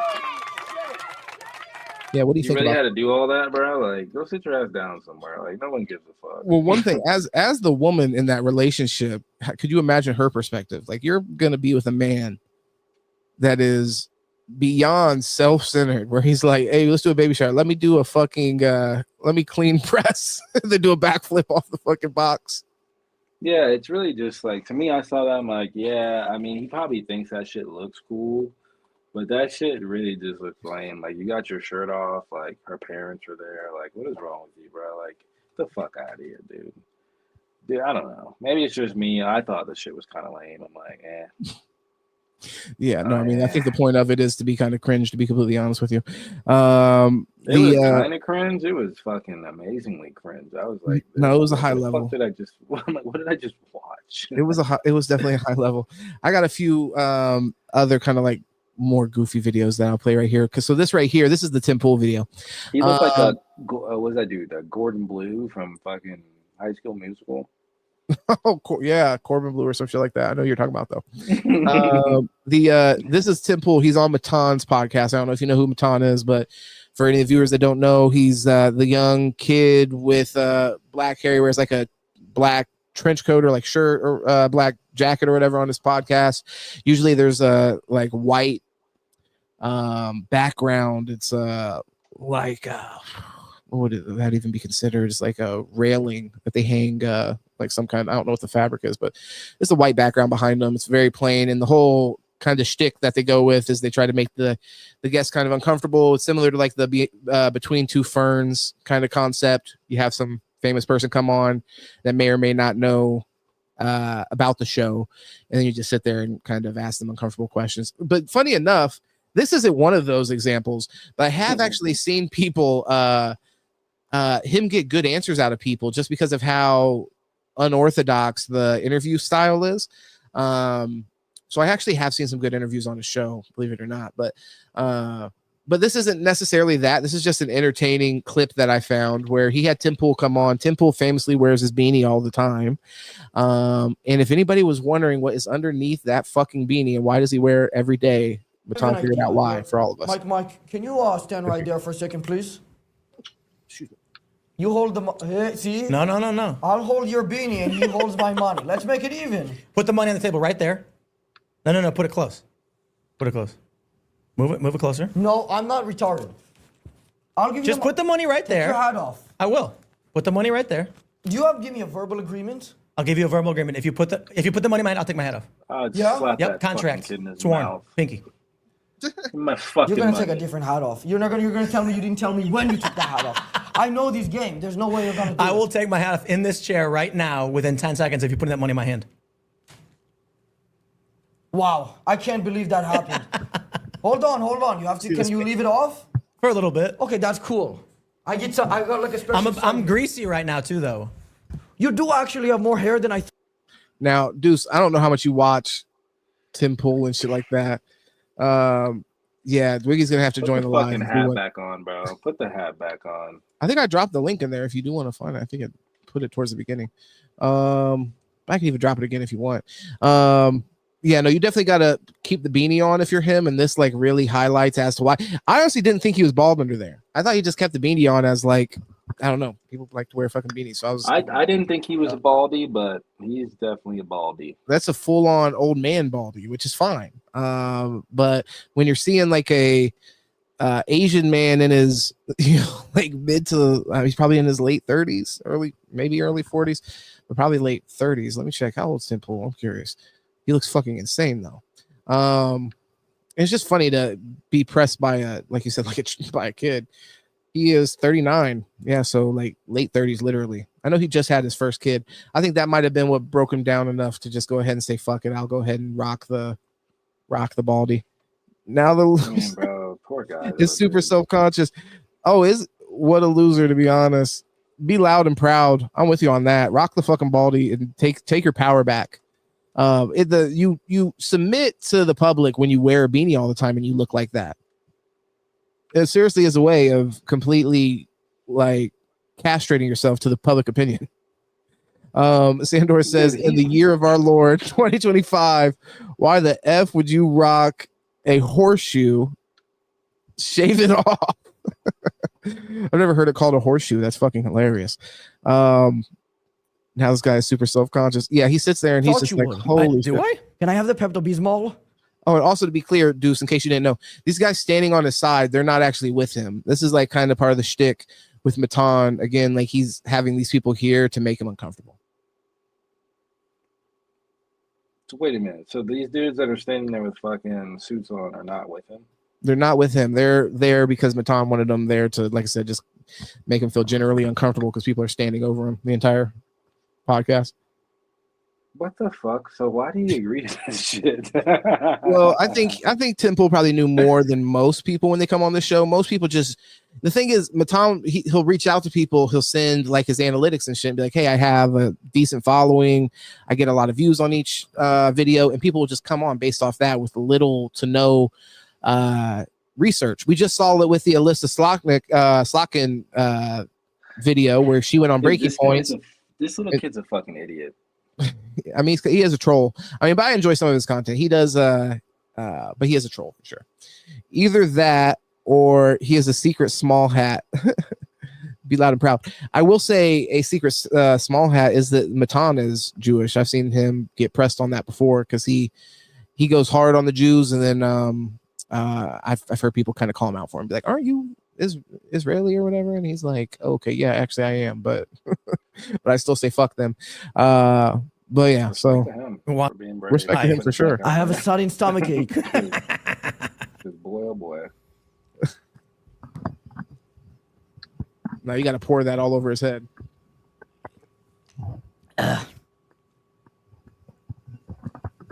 Well, good on you for doing that.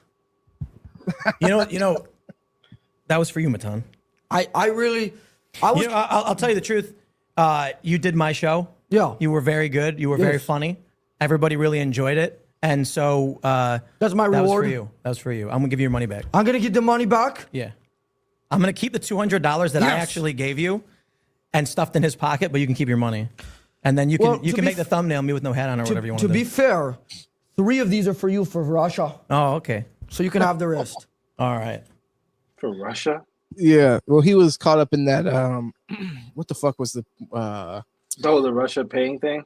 Yeah, I'm trying to remember what like the fucking buffer company was. That's fucking hilarious. Yeah, this kid's wild, dude. What a fucking dickhead. They'll probably already have it in the comments before I get back with the name.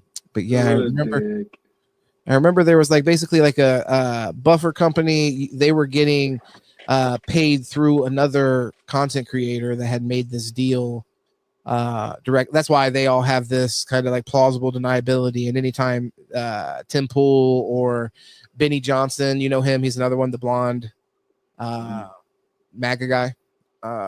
All these people. But the thing is, that's crazy, and I really haven't seen any of them actually contend with this kind of pushback, because they all go, they're like, hey, it's Tenet Media, and they probably already put it in the comments, to be honest. Yeah, Lauren Chin was the lady that was the direct contact with Tenet Media, but Tenet Media was Russian. And so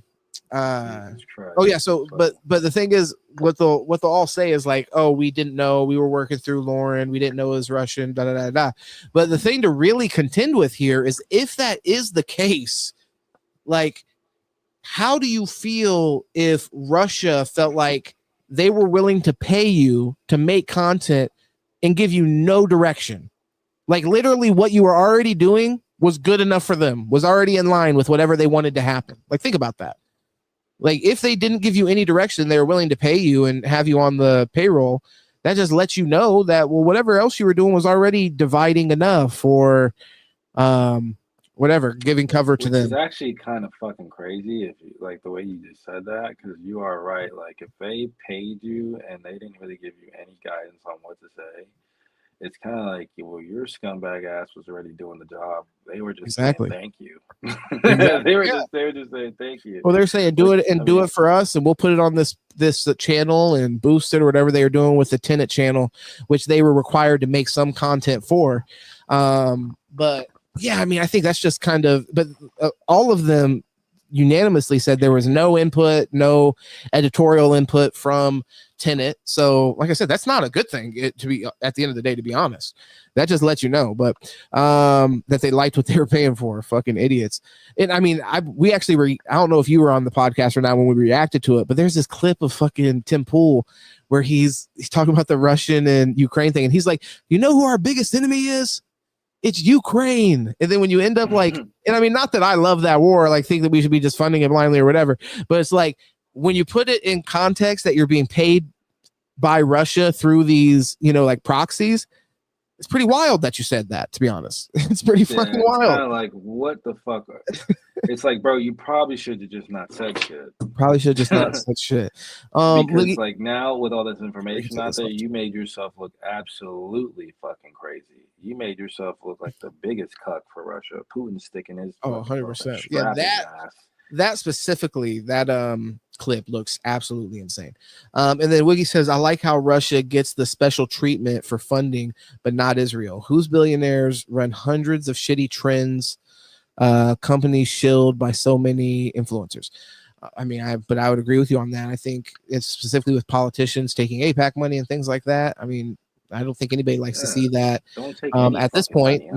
Instead, aside from people that chill out for Israel, but I think that's generally, as far as like from a public perspective, I think it's a negative at this point if you're taking APAC money. I mean, all the officials from New York and shit like that are getting a lot of heat. Richie Torres, which took the most fucking APAC money, he was like making pro-Israel posts like 4 times a week and shit. Even he's backed off of it. Even Rogue, oh no, Wiggy says even Rogan is guilty of it, man. I mean, you'll have to let me know specifically. I don't doubt that he's guilty of it. We don't do any Rogan slander here, brother. I'm just playing. Yeah, you'd have to prove it to me though, brother, before I believe it. All hail to Rogan. No, I'm just playing. Rogan gets a little grace with me, brother. Yeah, he does a lot of talking every week. Yeah, that's true. Well, I mean, but I am curious. You'd have to point directly. I'm sure there's like some company that supports him, but I have heard him be critical of Israel at least. Now, on here. You said what? Wiggy has not been wrong since I've gotten on here, so I'm probably going to say he's probably right. No, he probably, yeah, I'm sure it's coming from a true place. That's what I'm saying. You just got to let me know, like what specifically you're talking about. I'd be curious about it. And then let's see what else I got here. Okay, one thing I want to make sure I get you on. There's actually 2 more videos I want to make sure to get your opinion on before you slide. But you're welcome to vibe out for the rest of them. But these are important, I think. This one right here is going to just bring too much of Wiggy's previous conversation in, so we'll have to save that. So we'll go for these stock trading videos first. Let's go. Oh yeah, please. We make it very unattractive. So right here, this is Senator Ron Johnson, and he is just giving kind of the case as to why, like, maybe we should reconsider barring people that are in Congress from trading stocks. So we're going to hear his perspective first. Let's hear where he's coming from. We make it very unattractive for people to step up to the plate and run for office or potentially serve in office. I tried hiring a retired CFO many years ago. This after the passage of the Stock Act. Would have been great. I could have had somebody really expert in international taxation, that type of thing. I could not find anybody willing to do it. So this piece of legislation, really, it's legislative demagoguery. You know, we do have insider trading laws. We have financial disclosure. Trust me, we have financial disclosure. The press pays attention to it. So I don't see the necessity of this. I can imagine all kinds of unintended consequences. You could relabel this law, quite honestly, the Career Politician Protection Act, because it'll make it so unattractive for people to give up their business, sell it, unless some ethics committee says, oh, no, there won't be a conflict of interest. I mean, there's when we pass a tax law that lowers tax rates, we all benefit. It's just an inherent issue. Yeah, that's been a problem. We have plenty of protections. We have the disclosure. This is a completely unnecessary piece of legislation. It's going to create all kinds of unintended consequences. Senator Scott just pointed out one of them, just one of them. That's our guy. Again, I voted no last time. I'm a strong no this time, even stronger this time. He's making a shit ton of bread. He's like, you ain't fucking my bag up. How do you feel about that, by the way? So that's the first side of the argument. How do you feel about that? You don't want to fuck up his bag. I get it. Keep that paper coming through. You know, the fucking wheelbarrows of money coming through. I get it. You know, keep them coming. But sorry, sir, it's done. Like that ship's long but free ride's over. Go ahead and pull yourself by your bootstraps, just like everybody else got you, motherfucker. Yeah. Piece of shit. Well, I mean, that's the problem, though. You got pieces of shit like that will sit there and pull yourself up by your bootstraps, and this bitch ass nigga stealing money. Yeah, I think it's yeah, I agree with you though. I think it's a I don't mean to say it like that, what Sandor's saying right. Well, what Sandor's saying right here is on point too. He said, "Oh, but we won't be able to enrich ourselves so much." It's clearly he's even like kind of lightly touching on it because he doesn't want to bury his point entirely, but he's trying to get ahead of what the obvious argument is, which is, hey, it's fucking a conflict of interest clearly. And he's like, well, we pass fucking tax bills that benefit us, and we say fuck the American people. You guys let us do that one. You guys let us do that one. Why can't we do this? So it's like, bro, yeah, you guys, there's plenty of things you guys are fucking up on. We need to reel a lot of that shit back. But yeah, absolutely. I think, you know, he's doing everything he can to kind of skirt around that issue. And then if we're being honest, how about we pay officials more? Like it's not part of That's what I said. People are like, oh no, they get paid too much. I'm like, what? Like, you pay them more, bro. They wouldn't have to need to steal and take money from people. I'm like, I'd rather you pay these fuckers, right? Yeah. Get it out of the way. That way, when they actually go into office, they can actually do the job without trying to line their pockets. I'm like, you guys want to keep these people broke, and all it does is fuck us in the end. I'm like, come on, man. Well, and he's being slimy too, because he's like, he kind of like conflates the two, where he's like, people aren't going to want to run for office. Then he uses an example of somebody that's not even running for office. He's trying to hire him to work for him. And then that kind of highlights like how our politicians get special treatment, because a lot of the people that work for our politicians actually have stricter rules that they have to abide by than our politicians. It's fucking just sick. It doesn't make any sense. The thing, yeah, and that's the thing. These politicians, like you said, they don't ever get held accountable because, like you said, the rules that they have to apply by are really just bullshit rules that doesn't really do anything anyway. I mean, there's loopholes around all of them, so it's goofy. But yet the intern that did all the dirty fucking deeds for this motherfucker, he's gonna go to prison for fucking political exchange of money. From the campaign, you know, it's just and not allowed to hold his stocks. But then these people who are politicians who directly are making. So think about if there's any possibility that that's going to inform your decision, and then could be detrimental to another portion of our society. Like, I mean, that should be something we're trying to mitigate as much as possible. Sandor says maybe we want people. It's funny when Sandor says these like really obvious statements. He says maybe we want people who aren't motivated by money to run for office. That'd be nice. That'd be fucking great. That'd be awesome. What if we had good people in politics? Wiggy says the representatives are fighting for scraps while the billionaires laughing in the background. Yeah, exactly. Just taking their wife off their hands into the other room, leaving them fucking a $1,500 campaign donation. Leaving them with Diddy at the party. Leaving them with Diddy, yeah, to get fucking rubbed on their tits. Get fucking put through the mattress by fucking Bobo. By the Punisher. 12-inch. Yeah, exactly. Nigga's name was the Punisher, bro. Yeah, that's insane. No, that's what I'm saying. No. Nigga, Prison. My bitch gets fucked by the Punisher. That's his bitch. No, exactly. You're totally right. That's not wrong. It's fucking, you talking about that gaping hole between her fucking legs? He just fucking. Holy shit! Yeah, she just put that fucking Lexington steel on her ass. Look, she's for Rome. Right. At that point, she's for Rome. You just gotta give it up. She's for Rome. It's like fucking Christina Ricci and fucking Black Snake Moan just getting fucking. Whereas that young black kid walked through the door, he didn't have a chance. He had no chance when she just fucking him. Wiggy says no political aspirations are not for monetary gain. No political aspirations are not for monetary gain. It's for the good of the republic.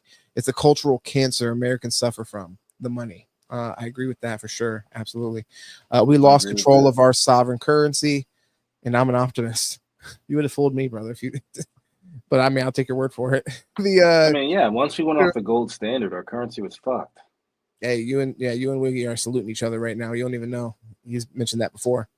And yeah, I mean, there's something to that. Say that we have an opportunity here. I should say, okay, this is the other side. This is the other side of the argument.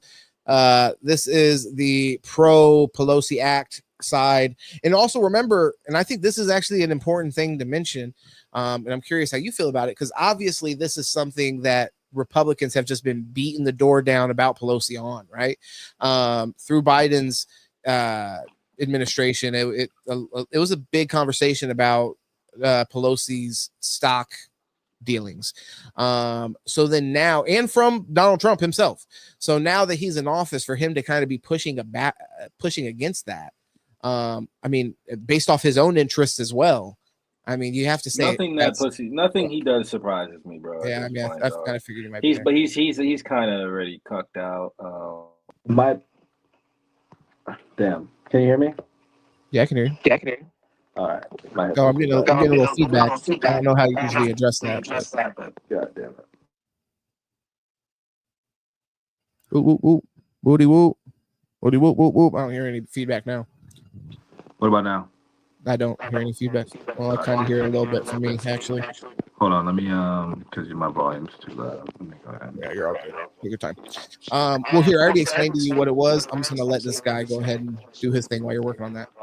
Say that we have an opportunity here today to do something that the public has wanted us to do for decades, and that is to ban members of Congress from profiting on information that, frankly, only members of Congress have in the buying and selling of stock. 86% of Americans say that members of Congress should not be able to buy and sell shares of stock, individual stock, while they are members of this body. And they are absolutely correct. And the reason is, you can see it, there was just another ethics referral in the House last week. We've seen the former Speaker of the House make millions of dollars in profits. We've seen members of both parties, I'm sad to say, be investigated for their stock trades.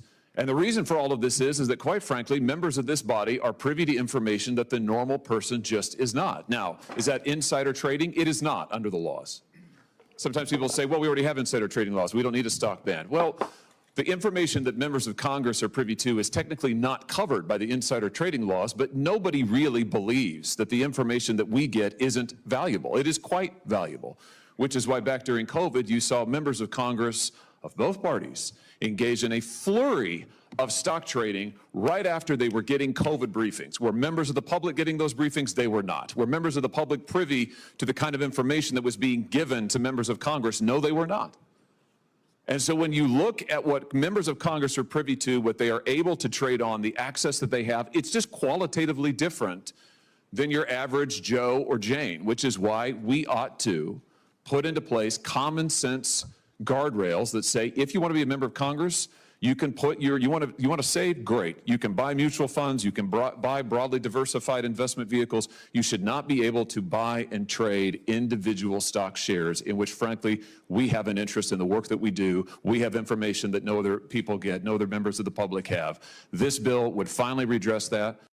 I mean, and one other add-on to that is that if you're going into your job as a politician and you're considering, and I'm assuming this probably does happen, you're considering how you're going to vote for something based off of how it could affect your stock portfolio, that shouldn't be something that comes into the everything. Yeah, go ahead. The fact that they even have to talk about this is fucking crazy. I mean, it's really a common sense thing. The people that are advocating against this, send them straight to prison. And then after that, send them straight to hell because they're pieces of shit. I mean, yeah. Well, and the problem that I have is the guy was advocating for it so they could make money. Mm-hmm. That was the craziest part. He was advocating, oh no, we should be able to do this because it allows us to make money that we're not allowed to make as politicians in our private businesses, which we give up when we become politicians. It's like public service, brother. That's what it's all about. Get rich before you do it. That's why it's not a young man's game. It's an old man's game. Yeah. Simple as that. You need to be well established. You know what I'm saying? And you're still living a comfortable life. If you can be happy with what a comfortable life entails and not have to chase that dragon. But Wiggy says, don't be on the fucking yacht every goddamn week. You know what I'm saying? Exactly. Pelosi said, Wiggy says, Pelosi had 1/200th of the wealth of someone like Musk, who Musk himself pales in comparison to the true elite. The royal bloodlines invested into the private banks, the Federal Reserve. And I mean, Wiggy, we're trying to take that down, right, brother? We're on the same page. I think there was a movie about that, like called The Banker or some shit. The IMF and other institutions used to manipulate countries' currency, crashes and cycles, and inevitable and planned based on subversive to the state status quo, held above the world with our dumb American stick. Lucky brother, you're cooking up. I mean, there's nothing really. Shooing Shannon Sharpe over the. You said what? There's a female shooing Shannon Sharpe over a comment he made about her at the Usher concert. Oh Lord, Shannon Sharpe's getting sued for something at an Usher concert? $20 million, bro, because he commented about a lady that was at an Usher concert getting a cherry put in their mouth. That's something else. Here, I got one more. Well, actually, here, I'll do this. And then I got a really short, funny video. We got J.D. Vance. He came out of nowhere from Ohio with obvious connections. This is on the Alex Jones show. If you guys didn't see, Alex Jones and Nick Fuentes, the Groiper, Wiggy Womp, salutes the boy. Live 24/7. But they did a debate, but what I saw of it wasn't really a debate, and even they were saying like, hey, this isn't really much of a debate. But it was around Trump and some of the stuff that's been going on. This is a question that came in about JD Vance, and I'm just curious to kind of pick your brain on it, see where you're at with JD Vance. Since this, Epstein shit dropped. And just, so if everything stays the same, and regardless, Trump's a much older man now, so who's to know whether or not he would even be capable of running if he was able to run in this next election. So all signs, at least right now, point towards J.D. Vance as that kind of successor. So I think it is important to, critique him in the position that he's at currently before, he ends up ascending to power or becomes the Republican nominee, even if the Republicans want to put somebody else that may be more I don't know. I mean, less bought by fucking billionaires. The man literally is in Peter Thiel's pocket. Sandor that's says, the thing that I made it go ahead. interesting, like Vivek too, his relationship with Vivek. It's Yeah, like Vivek is true. a Yeah, fucking millionaire, dude. Like, he named his kid after you. Well, you named your kid after him. Mm. So what kind of blackmail he got on you? You over here naming your fucking kid after him. Yeah, that's crazy. Sandor says, Wiggy, you need to become the cool substitute teacher that rocks up and blows minds and then moves on. Yeah, that is kind of like his role. He just pops in and says, like, it was really the Jews' fault. Also, you didn't really answer the question, Wiggy, about the concentration camps as far as like, is there a point in which they are acceptable? And like, for example, with the Japanese, I'm just kind of curious your Well, take we on did them in World War I, right, with Japan. Yeah, the Wiggy also says old Nick and Jones. Yeah, so Nick and Jones we right got here. J.D. Vance. This He is them came out of chopping it up. nowhere from Ohio with obvious connections with Peter Thiel. I just want to know what you think about him, what bodes in the future for him. And, in a few years, we may be talking about him just like we're talking about Trump right now. Yeah, I mean, I've met J.D. Vance. I've talked to him. Seems nice, articulate. Peter Thiel thing, I get, his companies and Palantir and all that. I've not ever defended him. I've just simply said compared to Google and Microsoft and Amazon with a real spy net, like they're like, oh, Thiel's inventing spying on you. It's like, no, he's like a foot-long alligator versus a 100-foot-long one. So my deal is that the left's kind of attacked Thiel, so it's become this big thing. We're kind of joining in. I'm like, attack Thiel all day. I don't, anything to do with him. My point is, what about Eric Schmidt? What about Sundar Pichai? What about, what is your take on who the big bad, who's the head of the AI technocracy, Nick Fuentes? Well, the question's about Vance. I think Vance is their man. Whether they're the head of it or not, Vance is Peter Thiel's man. He's the man of all of the little tech bros, the All In podcast. He's their guy because it was Elon and Tucker. And it was Peter Thiel that called Trump and asked Trump to make him the VP. And Vance brought in all that money from Jacob Hellberg and from the All In guys back in March and June of 2024. No, you're right. There's no doubt that Vance is a creature of the whole Palantir group. Yeah, and I don't trust him. And I don't trust him because David Frum mentored him when he was at Yale. And David Frum said, this guy's going to run for president, and his superpower is his ability to connect with the white working class because of his story about Appalachia. And that's really what it is like he is a brand that at one time was going to be critical of Trump. He said Trump was a Nazi. Then Trump won, and Trump wasn't going away. So they rebranded and made him a nationalist. I don't trust him. I think he's a creature. I think he was grown in a laboratory. He is an entity. Vance is not even his name. We've disagreed about, I think you like him more than I do, but I don't trust him at all. I think he is a spook. And I don't trust him even slightly to carry the movement forward. So I will not be voting for him. And we are going to be fighting that battle. That was one of the reasons that I was against Trump in 24. Once he chose Vance, I said, I'm out. Like that was the thing that did it for me officially, because they're already trying to get Vance to run in 28. And social media seems to be more pro-Vance than it is pro-Trump on the right-wing side. Like people are being paid to be more pro-Vance than pro-Trump, and they're astroturfing that. I talked to Vance. He was nice. Told me the crazy part, like 3 months before they announced him, I've been to Detroit, go back to the green room. He's there, and he goes, I go, I hear you might be the nominee. He goes, I already got it. And I was just sitting there like, so he goes, yeah, I'm the nominee. And I was like, okay. I didn't even go say it later because I don't want to, but like very confident. Like he didn't tell me, don't tell people. He said, no, I've got the nomination.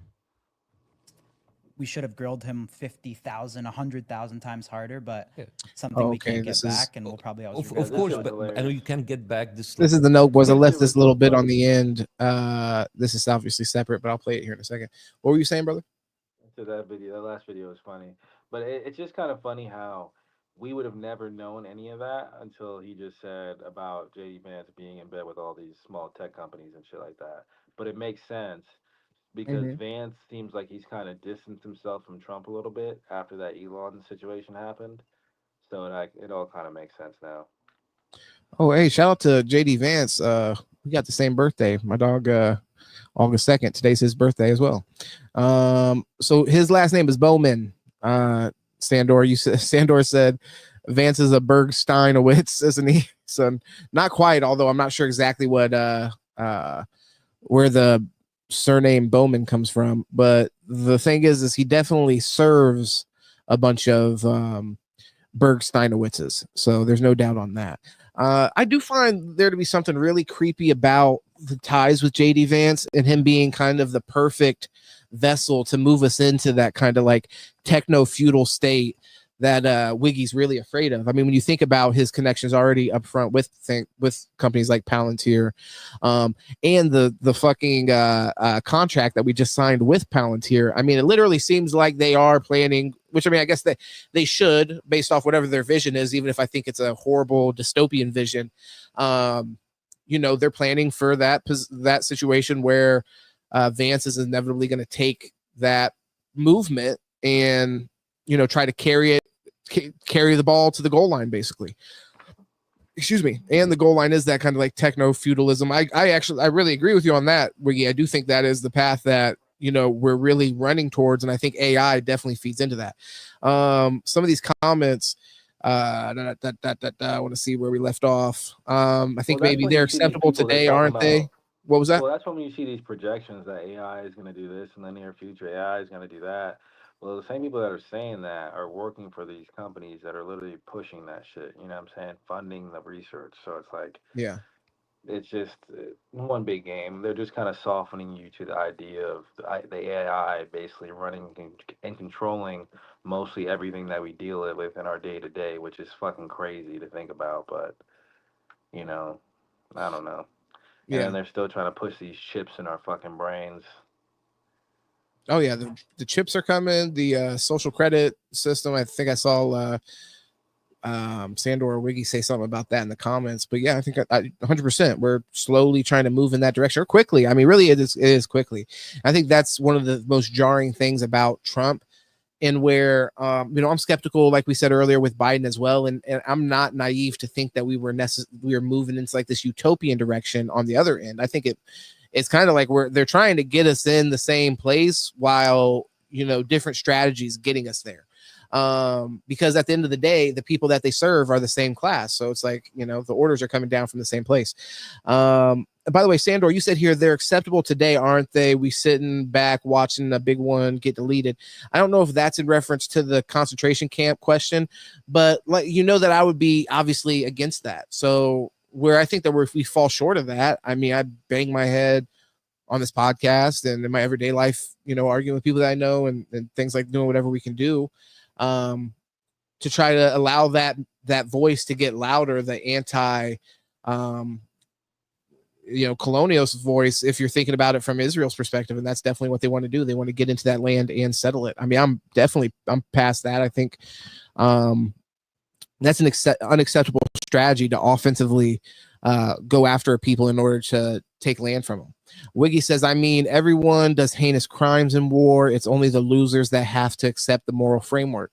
And I think this is also in reference to the concentration camp question. And I agree with your point to a degree, but I think that if we want to be a civilized society who sets the standard of ethics in war, or just how countries interact with one another, we have to start by holding ourselves accountable. And that framework, does that to a certain degree, as far as there should be some level of restraint on our power, regardless if we're the most powerful or not. And the reality is one day, and I think we're on the same page on this, we want that to exist, because there may be a time where we're not the most powerful and we're not in that driver's seat. So it's like, these kind of moralist systems that, I mean, definitely driven by moralist fucking creatures that are like completely profit driven. That's, I think, the problem with all this. If we had people that were, using good judgment and taking things seriously under consideration from a moral framework, I think that would benefit us long term in general. It's like the concept with killing the people of Gaza to get rid of terrorists, while at the same time, whoever is left is basically going to become anti-Israel at the very least, if not to say that they'll have terroristic aspirations after going through something like that. So it's like, that's the concentration camp is damn near the fucking re-education camp of the terrorists. Wiggy says, if the Germans and Japs invaded and found starving Japs and Germans rounded up, left to die, I'd imagine they'd call us the worst humans to ever exist. Yeah, but I would be against that. I think I think we fall short when we engage in that kind of behavior. And, we should have more faith in the American culture. I mean, maybe it's hard to have that faith now, but yeah, I just don't think rounding up Americans and shit like that, I don't think that it projects well to the rest of the world or to the people that live here in the country. I mean, I'm a Floridian. I'm disgusted by the fact that a place like Alligator Alcatraz exists in the state that I live in. Why are you surprised, brother? This is Florida. Not surprised, but disgusted. And then disgusted by the gleefulness of like creating merch and like, oh, if they escape, alligators will eat them. Ha ha ha ha. It's like, that's a human fucking being, bro. Whether you think that he shouldn't have snuck into your country or not, like to treat them like they're pieces of shit because of that is just disgusting. It's like they at least deserve to be treated with the bare minimum of human dignity. But go ahead. Agree. Okay. No, I agree with you. I think it's kind of wild. I mean, I was talking to a guy about it because I had to fly out for Daytona, but I went down to Fort Lauderdale and meet a buddy, and then we drove to Daytona. But nice. A buddy was just driving. He was telling me about how, well, not a buddy, but a guy I met on Uber. His name's William. He was just telling me about because he's from Miami. I was asking about the Alligator Alcatraz camp or whatever. He said the conditions are fucking terrible. He said, I mean, you smell shit and piss while you're eating your food. He said the food is worse than jail food. He said they basically live in cages. He said they're surrounded. It's like basically in the middle of nowhere. He said the whole gator thing is bullshit. He's like, the gators aren't even out at where that part of the fucking shit is. He said, yes, there are gators and shit, but it's like, it's not like that, Yeah. The gators are probably mostly scared away because of the activity in the area.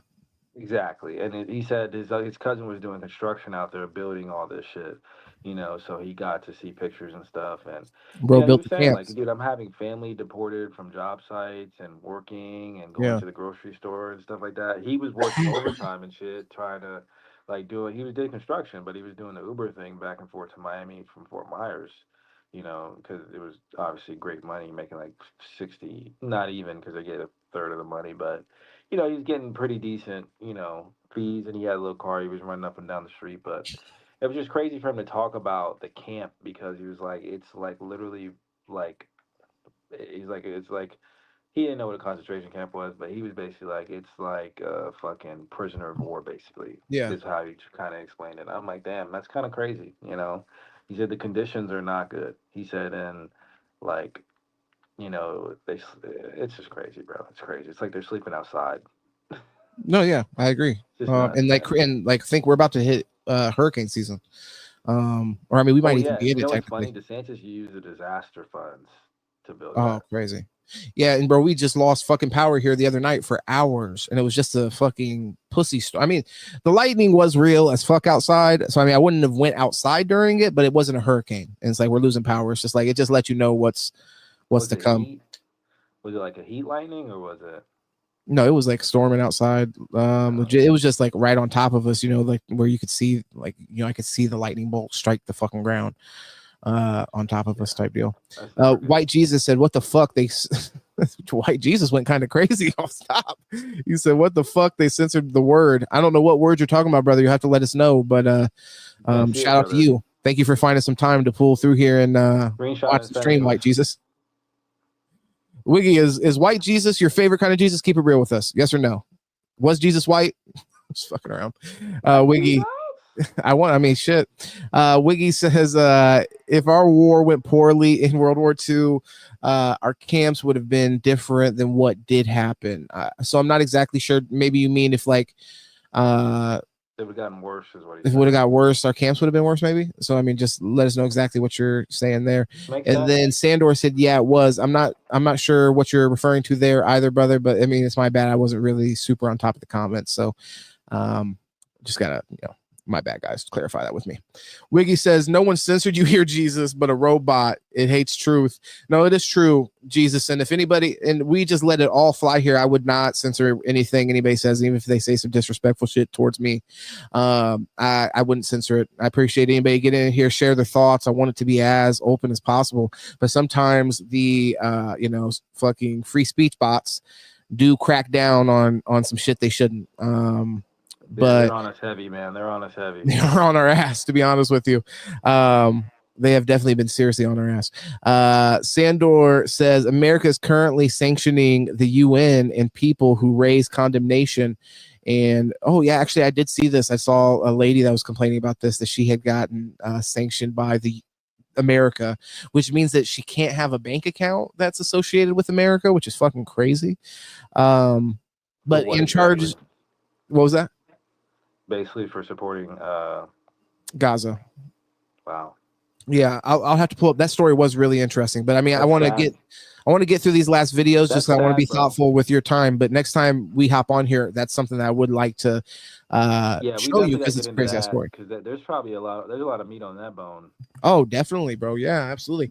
Well, I mean, just because to think of how, but it's consistent with everything that we've been doing. We have lended out all of our political capital to Israel to completely shit. Like any kind of political credit that we had throughout the world, Israel has spit and made us look, which I mean is what it is. We're supporting a genocide. We're help funding it. Like we're giving a ton of cover for the people involved in it. So it's like, and we're doing nothing to stop it. Literally nothing to stop it. And we are the only country in the world that could theoretically stop it outside of Israel. We can't even control them. We have no say over what I disagree with that. No, but this is the thing. I disagree with that. I'm saying, like, we should, but yeah, he's given us the middle finger countless times. Well, we have to take a truly strong stance. The problem is we're not willing to take that actual strong stance. What it would take is, like I said, do you think they're not going to listen to us if we say, look, we're not going to fund that defensive fucking missile system that you have that protects you from missiles landing in your homeland? I think once you start talking shit like that, then they're going to be forced to come to the table. But the thing is, Trump is willing to try to force everybody to the table except Israel. You see all these crazy, like, overstatements that he makes to, like, Canada or Mexico. He's like, Mexico, we are going to send people into your country if you don't crack down on the cartel and shit like that, which I understand. But this is the thing. Like, think about how strong of a threat that is compared to how we handle a country committing genocide. You know what I mean? Like, what the fuck? That's a good point. Yeah. That's a good point. So we are handling it pretty soft in comparison. Extremely soft. Yeah. I mean, it's not that we're just handling it soft, because handling it soft almost would, like, that's, I mean, I wouldn't even give Biden that credit, but that's almost kind of what he was doing, where it's like he's publicly speaking out against it.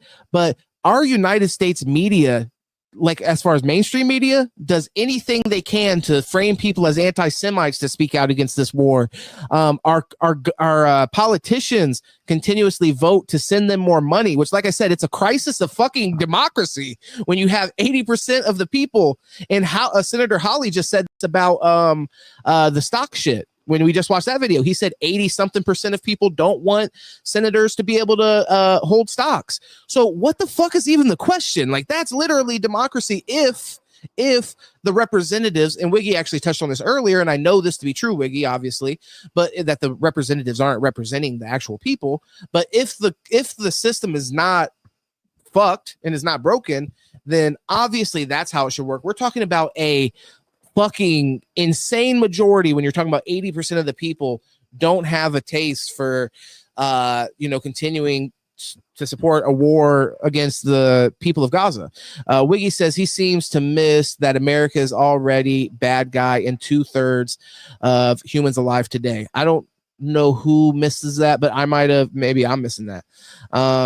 3 in 5 humans alive today hate America. What was that? If you travel outside the country, they're not really fond of Americans. Even, bro, when I went back home, I was on my Trump shit too. I was popping my shit. You know what I'm saying? I was popping my shit too when I was down there. But, like, I ran into a dude. He was like, oh, like, America this time, third. And I'm like, bro, you better watch your fucking mouth. I'm like, if it wasn't for America, you wouldn't have no fucking money down here. Yeah. It's like, you better The jobs y'all motherfuckers working, everything flowing out here is because of America. And I'm like, when them cruise ships stop coming, all the money stop coming.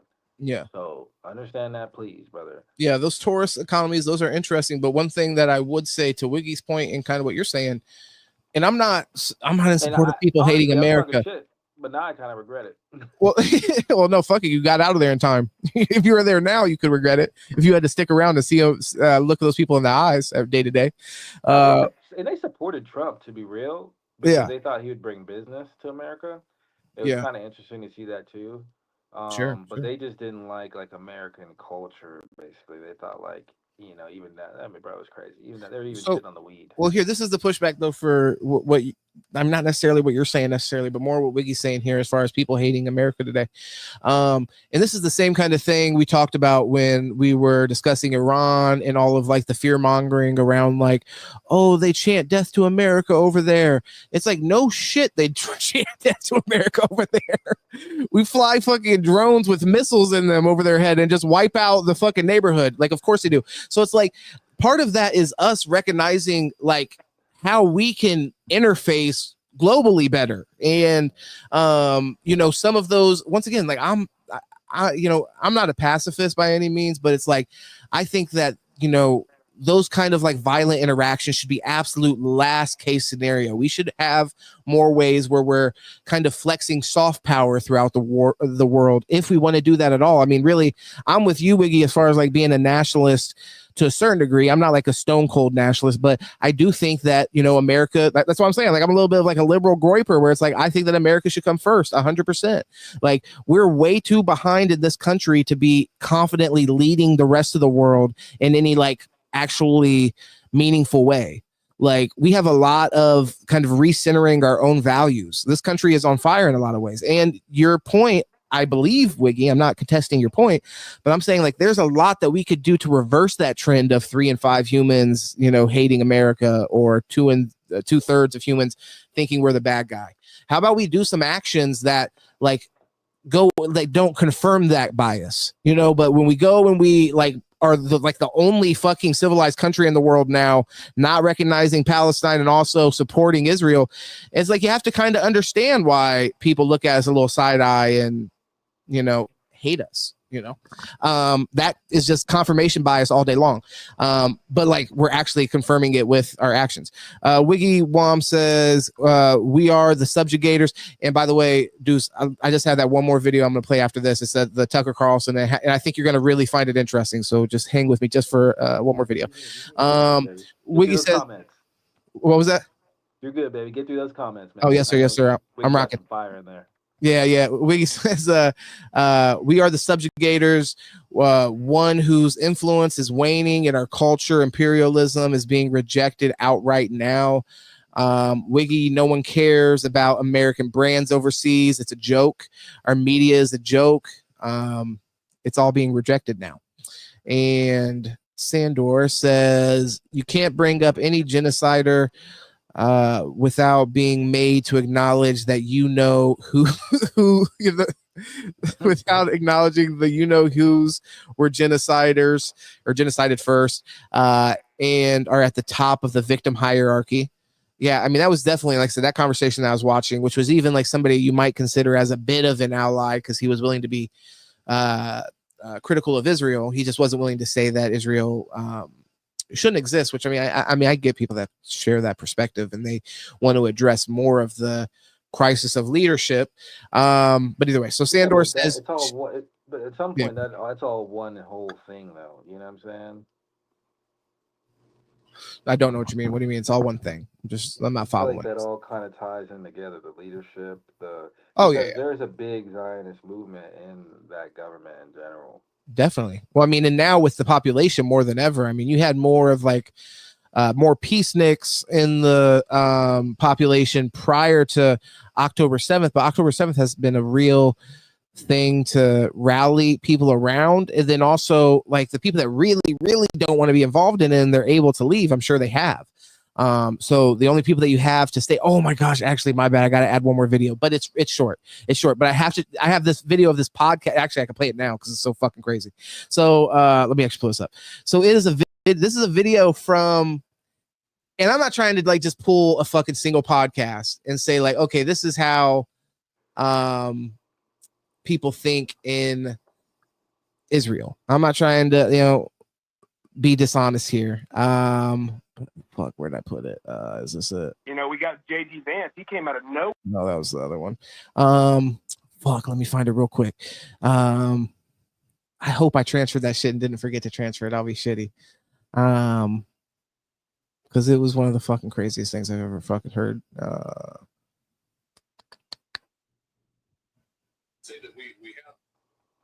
Damn. All right, I'm gonna have to just dig in here real quick. I'll play this other video ahead of time, so we'll, I guess, end with this video, even though it would be more appropriate for what we're literally talking about.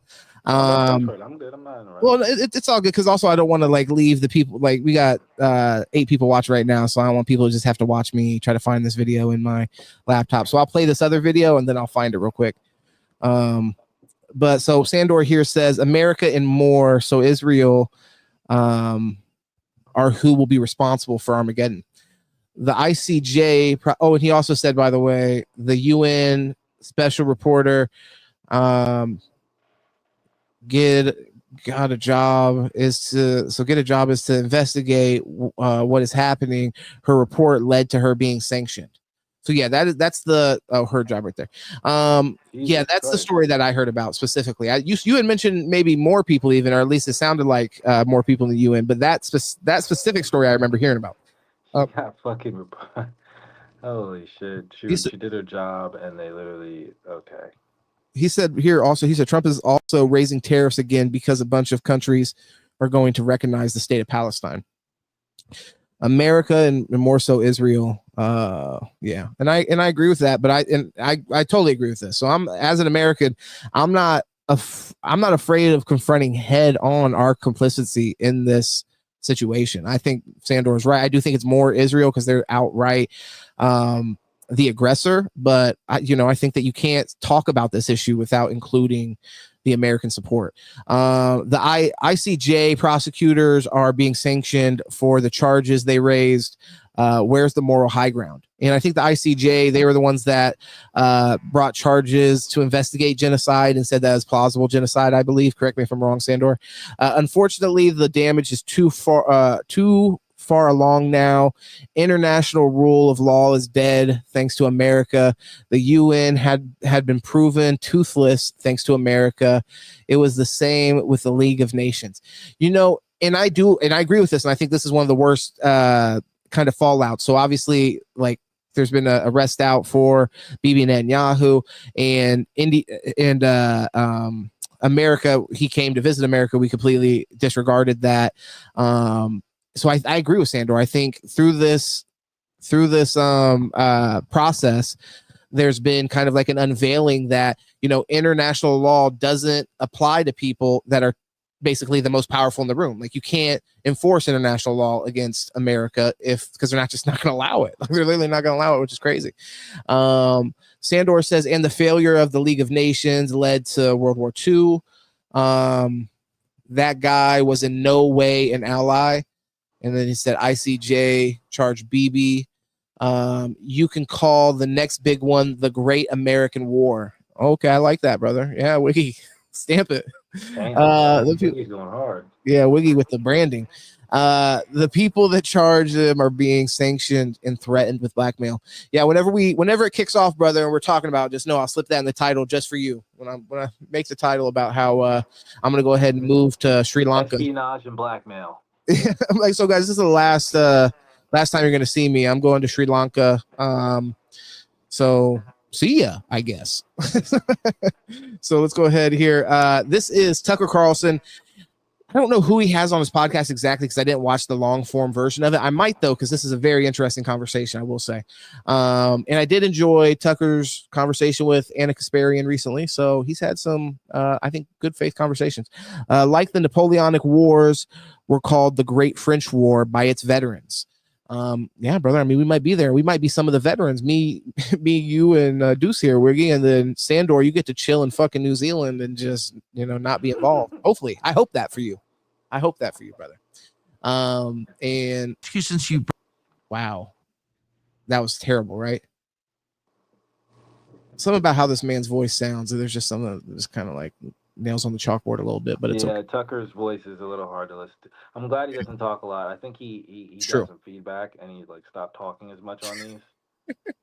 No Yeah, let your bullshit. guests talk. No, yeah, in this he definitely is like just asking questions and letting him go and cook, which is good. That's why he's having. Yeah, That's why he has it's the guests. I actually enjoy these podcasts because Yeah. you get a lot of information. The Candace one, I feel like he tried to talk too much. I wasn't really feeling that. I'm like, you go back to the no talking. Yeah, but I mean, I understand. That's why when you have people on, like with you, I feel like we've done so many podcasts together, so I don't feel the need as much to like just let you kind of like rant. But when I have other people on, you do have that feeling as like a host, like I get to talk all the goddamn time. Let these people get their fucking opinion out. Paul, shout out to you, brother. You're still awake. You should have been over here, man. You should have been in the crib. But I appreciate you anyways. He says soft lip having ass. Damn it. I don't know who's the soft lips. Is Tucker the soft lip man? But you have to let me know how you come to that conclusion. He just has a nasally ass voice to me. Ass. that's how the beginning of this video sounds to me. One more time. May I ask you, since you brought up the First World War and we're on the cusp of a war right now, potentially a global war. I said. What is the view of war by the banks? Like, what do the banks think of it? You've described the banks as the single. My bad. Before we got to disrespect. Such a crazy question. No, but I'm just saying, Dory. He said, dudes, buy a better microphone. I'm on my phone. It's literally my Oh, phone speaker. It's just funny. Like, we're getting into it. He's just like, this motherfucker. Oh, Blame my God. Apple, brother. They make shit products. No, and I feel that. I definitely feel that. Wiggy said, yeah, I was self-conscious of my voice when I heard myself on your stream. No, brother, you were coming through wonderful. It was nice. It was like smooth listening. So don't ever be self-conscious about it. The message is too great, to be honest. The message was definitely way too great for you to be self-conscious about that. But I do get it. I hate listening. That's one of the reasons I don't fucking get these videos edited enough. One, because the podcasts are too fucking long. So it's like when I look at a podcast, I'm like 5 hours. I don't even want to go through that shit. I'm like, God damn it. Yeah, it's like maybe not. When I look at that, I'm like, okay, I could spend time with my daughter today, or I could not. And if choosing to edit a 5-hour podcast, that's what that is. But no, basically my point in saying that, Wiggy, is I felt the same way as far as like, and still feel the same way when I hear myself talking on here. I'm like, fucking skip. I don't want to hear that shit. Paul says Lauren has been sick all week and this was her first good day. I'm sorry to hear that, brother. I am sorry to hear that, especially I know she just got back, so I'm sorry that she's not feeling well. That kind of comes with it a little bit when people travel. That's a bummer. That Diseases and shit, you know. This says Wiggy says I get nervous and stammer and shit at first sometimes. More excited than nervous I get. Oh, brother, I get that. That's what I'm saying. You kind of work through it and then eventually you're just vibing on here. That's why I always take into consideration like the first 20 minutes of this of the live that I do. Like it's just really kind of getting into the flow of things. So just getting through it is all. Yeah, getting through it, exactly. And brother, first off, look, you're one of the First Nation people. You get fucking you get to hop on here. Real estate on here is yours, brother. Us fucking us colonizers and whatever the fuck they call whatever deuces, we got to shut the fuck up when you hop on here, and we just got to listen to the wise sage talk.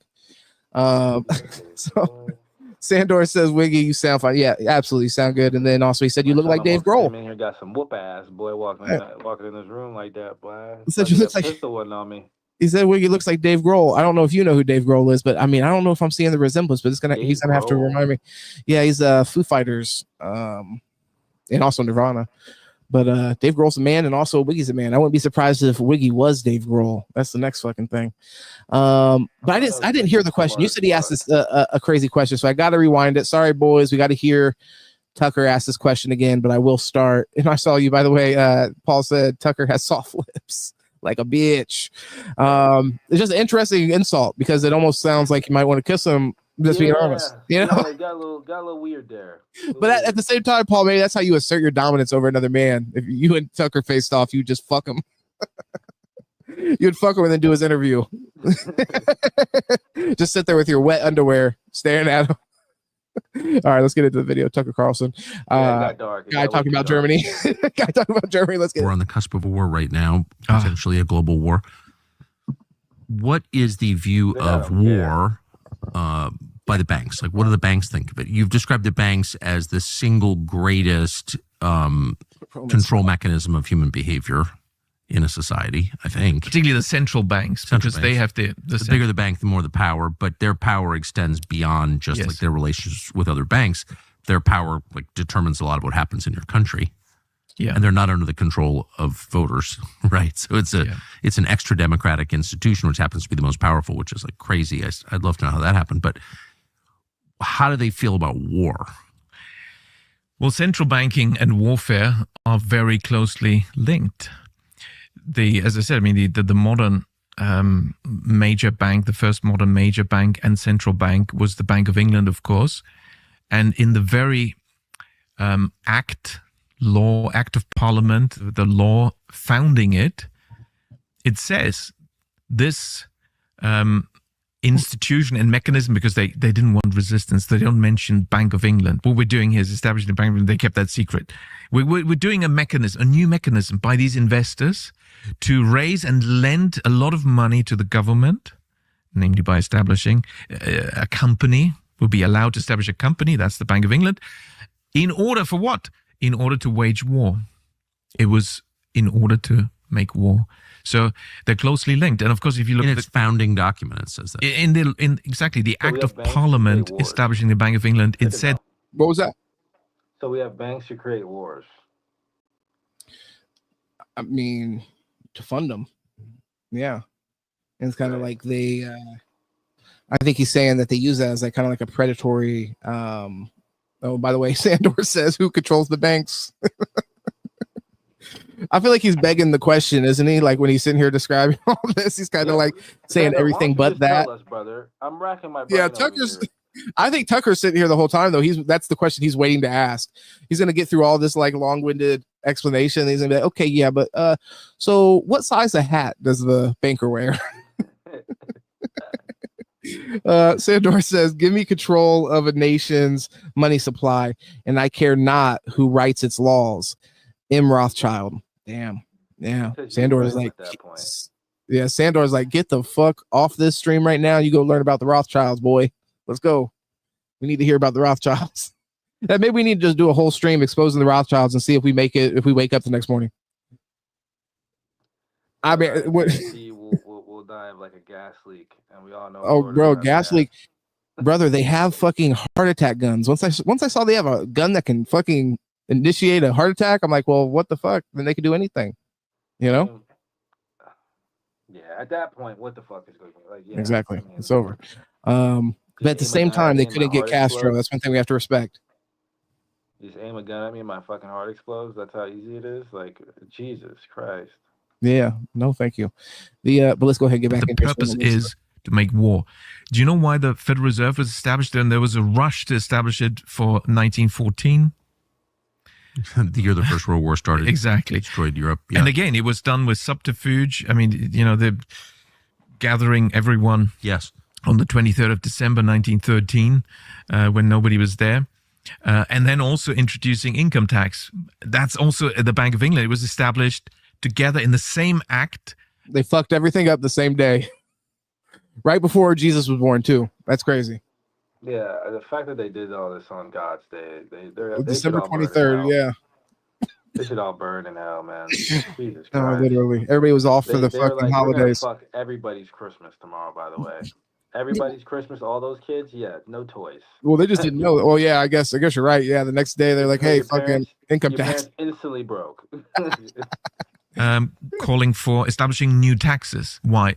Because when you have these central banks, privately owned central banks established, it's basically this trick where these entrepreneurs persuade the government, oh, you don't want to issue money. Issuing money, we'll issue money for you. What? That's what they're essentially saying without being so direct about it. But that's what they want to persuade governments to give up the power to create money themselves. We'll do it for you, and we'll lend you the money. And henceforth, well, how do we get our money back? Well, we love to lend to the government because you can raise taxes. And that's why taxes were introduced. The federal income tax didn't exist before the creation of the Fed. It was also created in 1940. So you couldn't have one without the other? Well, whenever a central bank is created, they introduce new taxes, one way or another. Yes. And the central bank of Think too hard the about United that, States, Tucker. the Fed, was created right before the war. I mean, yes, right before the war, exactly. a few months before the war. What was the role of the central banks during that war? The most important war in the last 1,000 years. Yeah. Well, it was really at the pinnacle of the war economy. There's no doubt about that. It's very clear. And the same is true, of course, for the other side. And now from 1917, the US and Germany were at war, which is very sad. A lot of Americans are of German descent, and Germans didn't really want to be at war with Germany, but that's what happened. So we've got these two countries at war. Sad. The soldiers dying in the trenches. Fuck what they wanted. And their economies organized as war economies. At the pinnacle of the war economies are the central banks. So who were the key players in the German central bank, the Reichsbank, which was 100% privately owned? Well, was somebody called Max Warburg, or Max Warburg, you might say in English. This is the shit that Wiggy said just needed to happen. Wahlberg's fucking great grandfather, by the way. It's Warburg.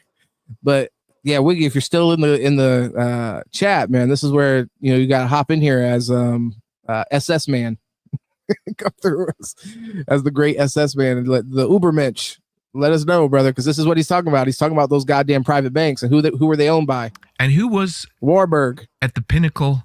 In fact, was a founder of the Federal Reserve, and who was the key person there. It was somebody called Paul Warburg. His brother. But of course, the soldiers have to kill each other, and these two countries are at war. Wait. The head of the German central bank and the head of the American central bank were run by brothers during a war between the U.S. and Germany? Yes. Now, I have to qualify it. They weren't the formal governors, but they were the key people. Did anyone notice this? Well, some people did. I mean, probably encouraged not to notice that. With Paul Warburg, it was obvious because until 1911, he was a German citizen. He'd only just come over for that purpose to set up the Fed. And he was speaking, half German basically when he spoke English. So, it wasn't. If you were looking for some detail. Go ahead. What were you saying? I said we let a fucking Nazi come in the country and set up the Federal Reserve. You gotta be fucking joking. Bro, we let Nazis come in the country and do all kinds of shit. I mean, what's one thing that sent us to fucking space, but to set up our money system that's fucking us today, they played the long game, bro. Oh, man, yeah. Well, I mean, I don't know. So you're blaming the Germans, which is interesting. Brother, I'm blaming the fucking Nazis, dude. And he just said the chat's blaming the Jews. Okay, well, I think there you go. It was a little piece of information here that says it's probably more the Germans here. Well, no, he's saying that one, he's not even necessarily saying they're German. He's saying that the one brother was in charge. I don't, because he said there weren't the governors, but they were like in charge in some way of the Reichsbank, and so that's the one brother. So he's saying not necessarily that those people are German, although they may have been. They were also Jews because that last part of their name is a giveaway. Warburg. Yeah, the Berg part. Like when you let's think of some people you might know. Let's see, Jesse Eisenberg. I don't know. That's just one that came to mind. Known Jew. But yeah, I mean, there's just like consistencies in the surnames where you can kind of point it out if that's why Sandor says that all the times, where he says like he's a Steen Bergowitz or whatever, because like Epstein, Jew. Gave that away, huh? Yep, Jew. God bless him. What's so funny was you have like Dave Smith. It's like, okay, bro, like. Yeah, Dave Smith. There you go. Yeah. You're not Jewish, bro. Stop it. You think he's just faking it? No, he's probably Jewish, but it's just like, dude, your name is Dave Smith. Like, what the fuck? Well, the thing is, like, you're not Jewish unless your mom is Jewish. So if your dad's Jewish and your mom's not Jewish, then you're not even considered Jewish. You know that? No. Yeah. So so the thing is, Dave Smith, if his mom is Jewish and his dad is like some guy with the last name Smith and of some other kind of ethnic background, then he can still pass. What did Germany have a lot of good for a while? What did Germany have a lot of good for a while? You have to. Maybe he's saying good Jews. Maybe it's a trap. It's to keep them exclusive. Yeah. As we quickly find this. How did the brothers do during the war? Were they destroyed? Were their fortunes taken away? Oh no. Of course, Max Warburg stayed in power at the Reichsbank. He was the one who signed off on Hitler's proposed head of the central bank, even in the 1930s. It was also Max Warburg still. They were those. I can't believe brothers were at absolutely those banks. Yes, and of course I don't want to just pinpoint the Warburg family, but there's other families and there's many families. There's J.P. Morgan, and they're of various backgrounds and ethnic backgrounds and whatever. But I'm just reading a little bit about this right now. This Max Warburg character, and like what you're talking about, it says that he immigrated to the United States. So they all moved here, bro. When people talk about, they all fucking moved here. They all got in. I see what the problem was. We had too much open borders. Open borders were the problem. Open borders. That's always been the problem. Hey, Wiggy he can rock with you on that a little bit. Like I said, that's why I like the perspective. Wiggy comes out and he says straight up, he's like, yo, I'm a nationalist. Whatever's best for fucking America, I don't give a fuck. Although, and you said you're an optimist earlier, Wiggy, but I have to push back against that because I do feel like we get a lot of, it's practical looking at the state of affairs today, but a lot of doom coming from you sometimes. And I think it's fair. I think, how do you not look at the state of affairs and not come back with, just some kind of pessimism? But Sandor says, what did Germany have a lot of? I already read that. Somehow that got to the bottom. Yeah, principle is we do have, I think he just wrote it again to make it clear that it's an inside game. Well, yeah, bankers, particularly those that are close to central banks and maybe are private owners of these central banks. And the Reichsbank was 100% privately owned. And when I mentioned Keynes, when he became a director, he must have been an owner of this privately owned central bank because they have these rules. If you're a leading person, well, you must be a leading shareholder. That's how it works. So now I just want to give you the other example of to prove this point that you don't need to have a crisis and a recession even when the banks are bust. Because the second key example is 1945, Japan. Even Japan. So the Bank of Japan knew very well how to get out of these problems because in 1945 it was much worse. The banks were 100% bust. They were lending to the government, East Asian Greater Prosperity bonds, basically war bonds of a country just defeated. You could trade them in the flea market for almost nothing. And secondly, forced munition loans to, the military industry, most of which was also bankrupt or was not even in Japan any longer because the country of Japan shrank a lot, right, after 45. The whole of Manchuria, no longer under Japanese influence. Yes. Taiwan and Korea were intrinsic parts of Japan until 1945 for half a century. Philippines, Vietnam. Of course, these were added, during the Second World War. But, Korea and Taiwan were already for 50 years were part of Japan. 1905. Exactly. So these banks were bust because all these loans had no value. It's like 100% non-performing loans. What do? Is 1945 a good moment to have a big banking crisis and long recession? No, because they had bigger problems. Most cities were devastated by these incendiary bombs and the carpet bombing of civilians, also like in Germany. So then you don't want a banking crisis and recession. What do? Well, you don't need to have one. The central bank buys the non-performing assets at face value and the problem is solved. And that's what they did. So you can't tell me the Bank of Japan didn't know what to do. Yeah. How are you feeling about that? How are you feeling about wars and the connection they have to banks? I feel like when banks get involved in funding wars, I feel like the victor of the country that bank is going against should have every right to take it and all its money.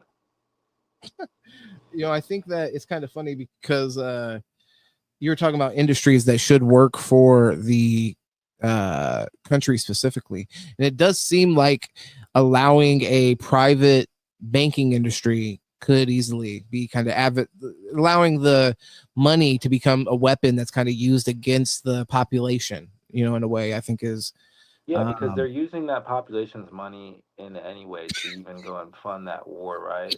So it's like you shouldn't be allowed to fund a war. Like that should be something that has to be done through the government, because we should have a say in where our fucking money gets spent, especially if it's going towards a war. And like it's a conflict of interest for you to be in America, you know what I'm saying, and trying to fund shit to push us into a war with fucking China. And on the back end, your brother's over there funding China, pushing China to go to war with America, so you guys can get some extra loans taken out to give them 10% interest rates, so you guys make $2 trillion on the back end. Like it's just like I mean, like you said, when you modernize it in that way, we can obviously look at it and just be like, that just doesn't make any sense. It's to Sandor's point right here. He says all the pieces of the puzzle are in place, but if you look at the picture and say what it is, you're a bad person, a bad A-word person, so anti-Semitic. So I mean, he's just saying what it is. How do you feel about that? How does that make you feel, Deuce? I'm just curious. As far as sick to my stomach, it makes you feel like the system of banking is just completely atrocious and backwards and somewhat stupid. Okay, so no, but this is the question. So I'm specifically to Sandor's point here. How do you feel? Because I mean, we have said like anti-Semitism is on the rise. I think that is a clear thing. But when you look at like what Sandor's saying here, I mean, he's saying like, hey, it's obvious that the Jews are involved. Do you find that to be a anti-Semitic statement, or do you think that that's a reasonable thing to point out at this point? I'm just curious.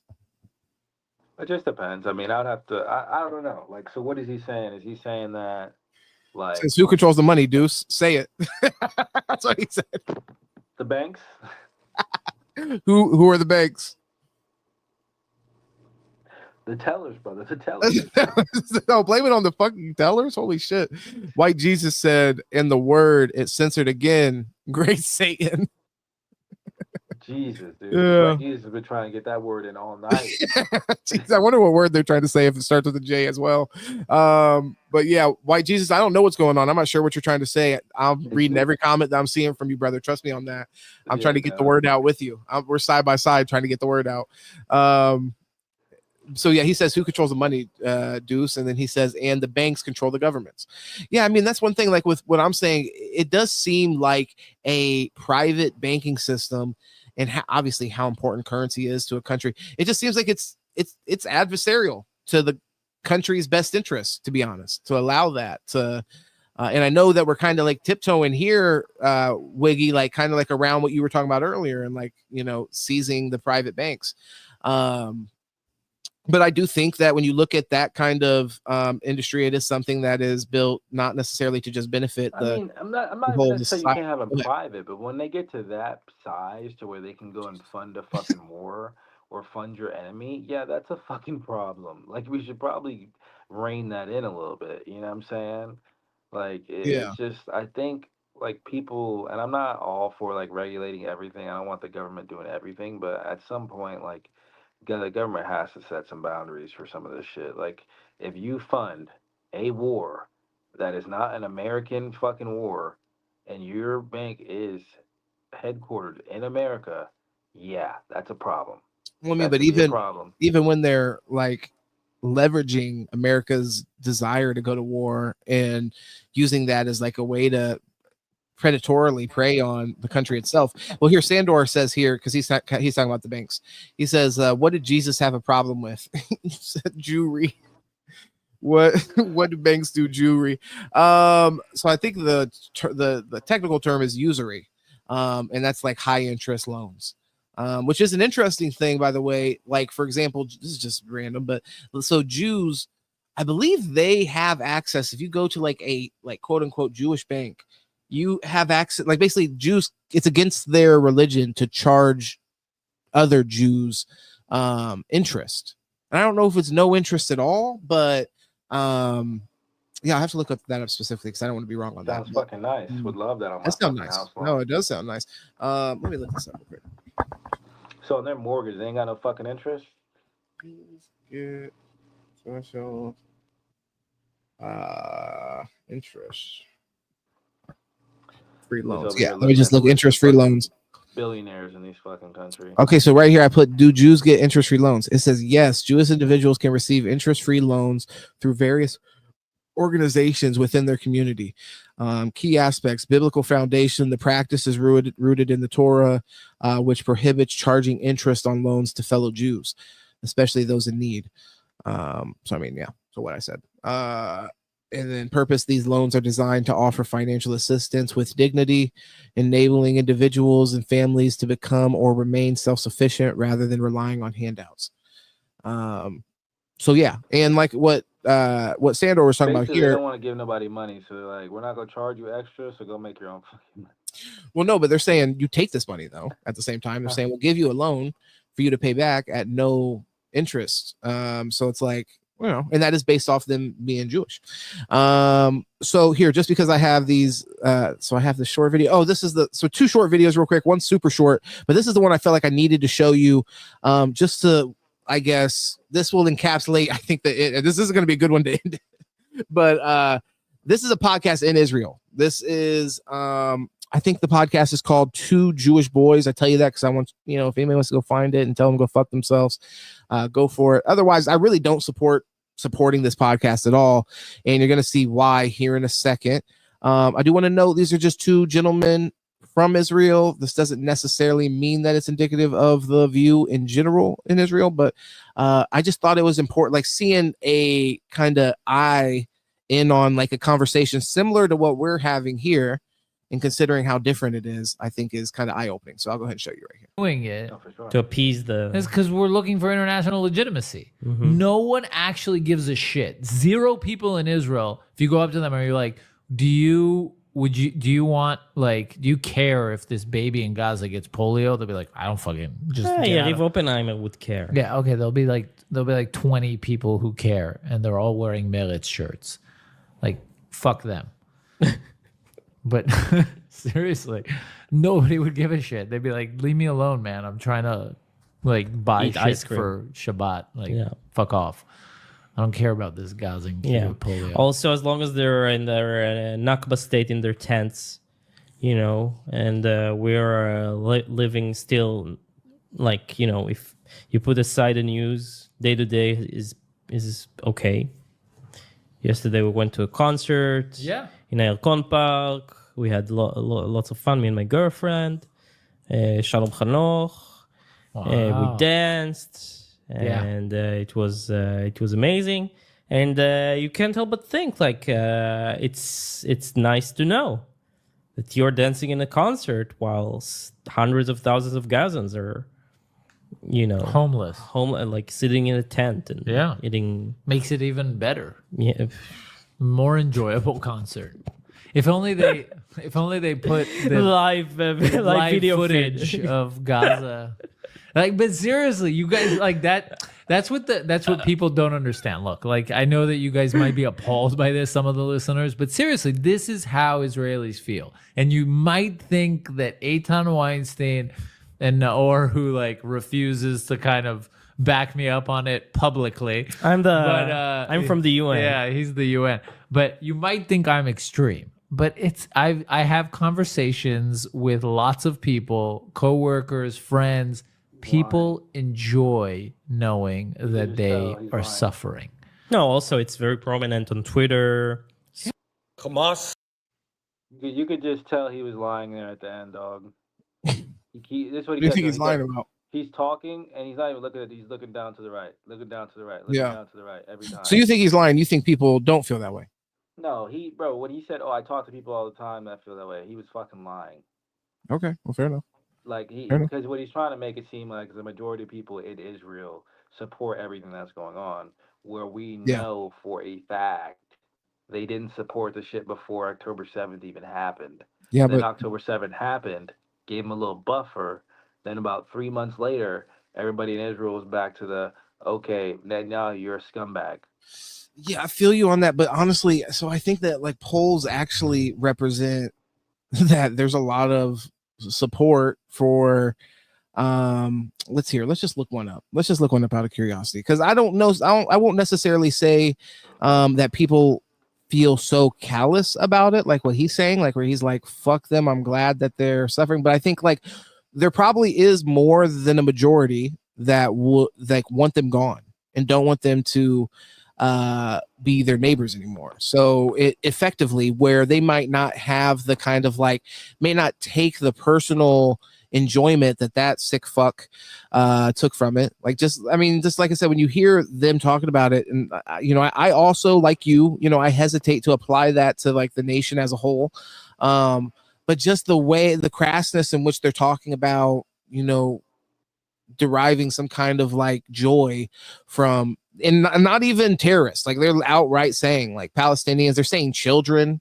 like it just, it's just inhumane. Like, I mean, there's just nothing else to say about it aside from like, you are dehumanizing another group of people and you're taking enjoyment from their suffering. And like I said, this is suffering that's been happening for years. So I'm going to look it up, because Sandor actually is saying the same thing I'm saying, but even like, so he said 80%. So I'm going to look that up real quick. But yeah, I think that there is more of a acceptance around this conflict in Israel. I think the pushback that you're talking about comes from Jews who are not Israeli. So I think like, if you were to ask Jews in America, I think it might be more split on it. I don't know if there'd be a majority that'd be against it or not. I really don't know. But I think like when we hear the people that are outspoken about it at this point, it's primarily Jews who are just not from Israel, whether it be like, Jews from England and France, obviously Jews are everywhere. So, some of those people, I think, rightfully take issue with it because they're not invested in the land grab. And it's only made them less safe wherever they're at. And I don't know if you were on the podcast when we talked about it, but I asked Wiggy, kind of like was touching on this a little bit, where you can see where Israel as a small state surrounded by enemies, and they're consistently causing issues and like poking the hornet's nest there, where this kind of like anti-Semitism that's been reactive to them. Like, I don't think that it comes from nowhere. So, I mean, I also want to, like, if we're going to address the issue of anti-Semitism, we have to address like the cause. So I think the cause is very real.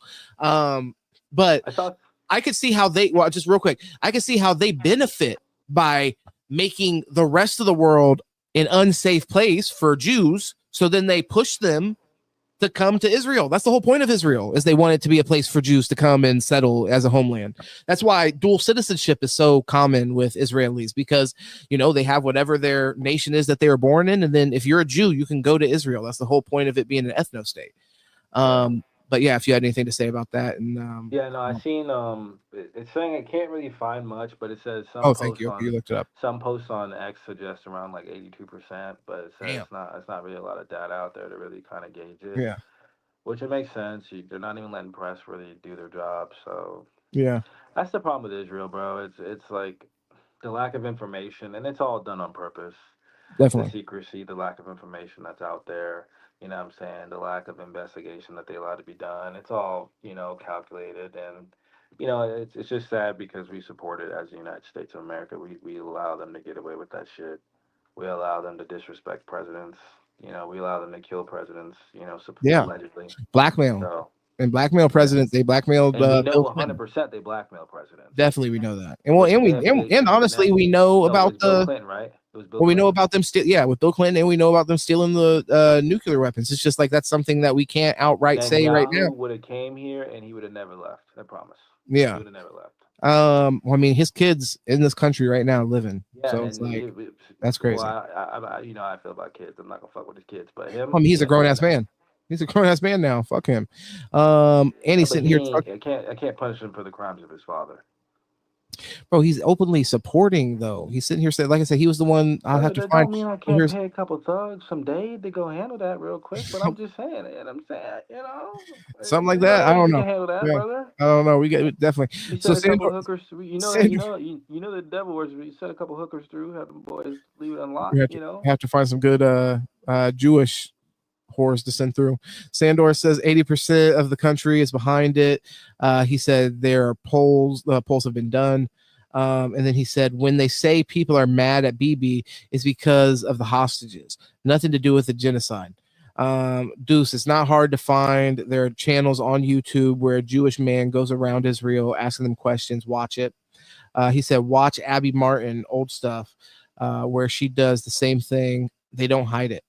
And then he also says, why would they? Their government actively states their intentions, then lies about it to Western audiences. Yeah, I mean, I don't think there is much of a reason to hide it at this point, for sure. I mean, I agree with you. I think it is the popular opinion there now, and I think the BB hate. Propaganda, though, bro. Like, it's Well, not, of course. Well, of course it's propaganda, of course. But from the very beginning, it's been propaganda. That's the whole thing. Like, I mean, the dehumanization has been happening. And I mentioned it earlier. We don't have to rehash it. But I think that whole Islamophobia really does a lot of heavy lifting when it comes to, like, keeping us separate from the Arabs and, yeah. I mean, keeping this situation where they're just like other and they're too scary to even negotiate with. Like, what the fuck?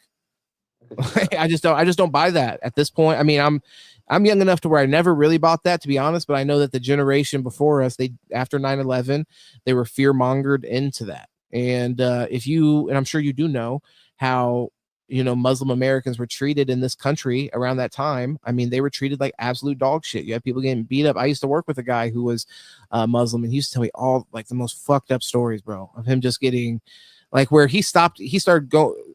I don't want to. I'll fuck it. I'll dox him. Fuck it. He was a good guy though. But his name was Ali, and he would go by Al because he didn't want people to know that he was fucking Middle Eastern, because he still felt like he would get just treated differently based right off the bat off that. Like, he's Middle Eastern, he must be Muslim and all that. Even though there's a shit ton of Middle Eastern Christians and people of different flavors, all that. So I think that there is this kind of like ignorant. He was just the flavor of the month, brother. He was just the flavor of the month. Well, I think there is this ignorant othering, and one of our main interactions with that part of the world in our lifetime was unfortunately, one of the most traumatic things that we've experienced as a country. If this was any other country, there would have been an international task force sent to F them up. Yeah, I mean, I agree with you. I don't think that we would, as America, I'm not sure that we would stand by and just be cool with any other country doing this. But you guys have to correct me if I'm wrong. Here's the last video, brother, because you've been rocking with me for a long time. I appreciate it. We've been rocking heavy. Deuce Andretti.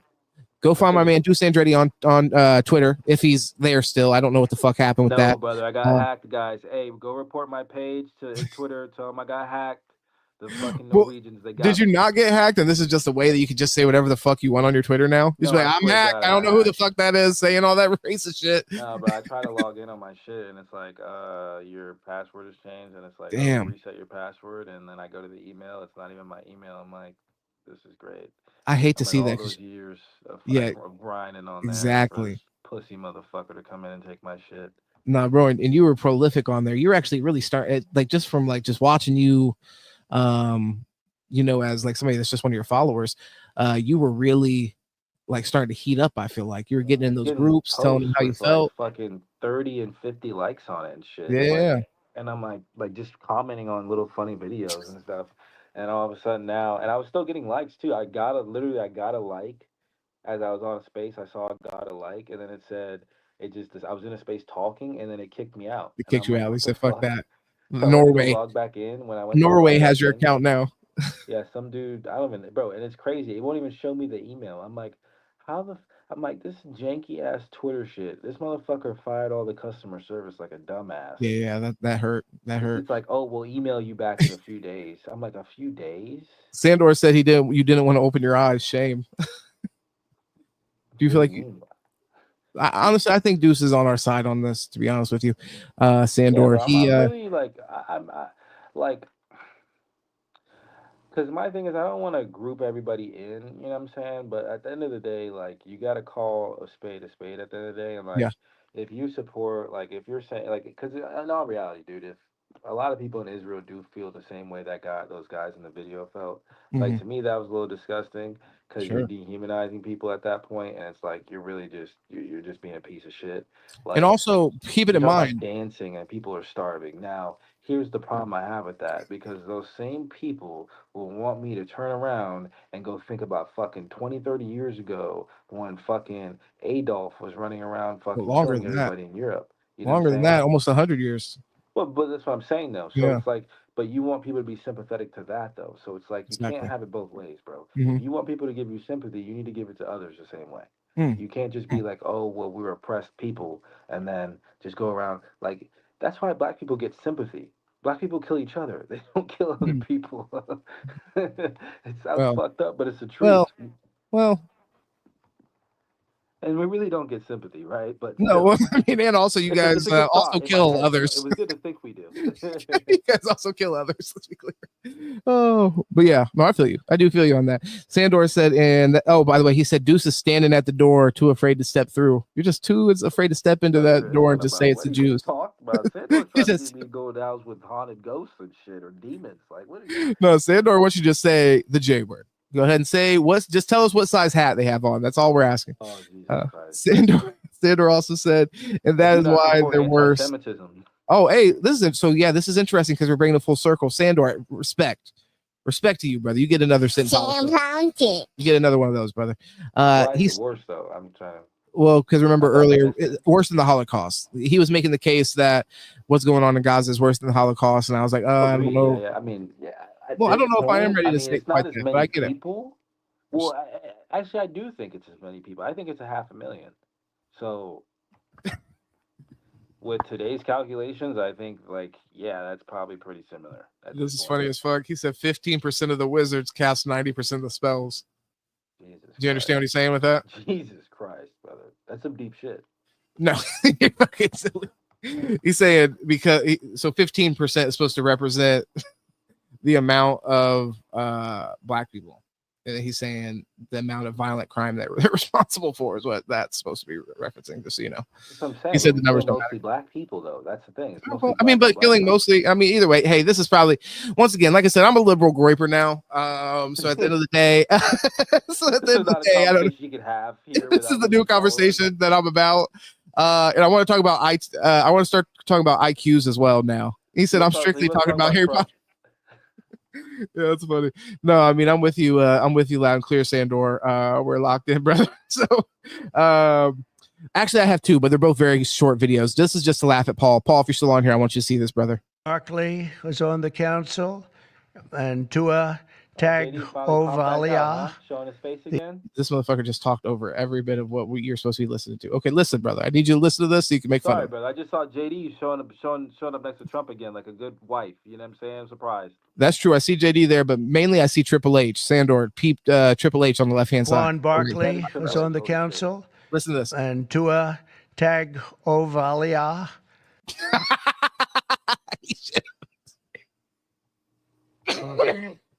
He's not good enough to know his name yet. Did you hear how he said his fucking name? The quarterback he butchered who that is shit, really he's been fantastic. He's been. Oh, this is the airdrop to myself. That's the thumbnail. You guys see how that happens. He actually says in that video too. He says he's been great, but he's got to get hurt. He's been getting hurt too much. He's got to. I mean, Trump maybe he needs to get into some sports. What the fuck is sports Trump talk. on, man? You see the Commander Stadium just passed without changing the name. Deuce just said they went through it and demand sympathy. So that's the thing. I didn't actually bring it full circle with you, Sandor. I feel like he was making a bigger point. Yeah, no, Sandor was my bad actually because we got a little bit off on the thing, but because you mentioned they were worse than the SS. He's saying that because we're like not allowed to criticize it. But like I said, I kind of think we talked about this a little bit earlier.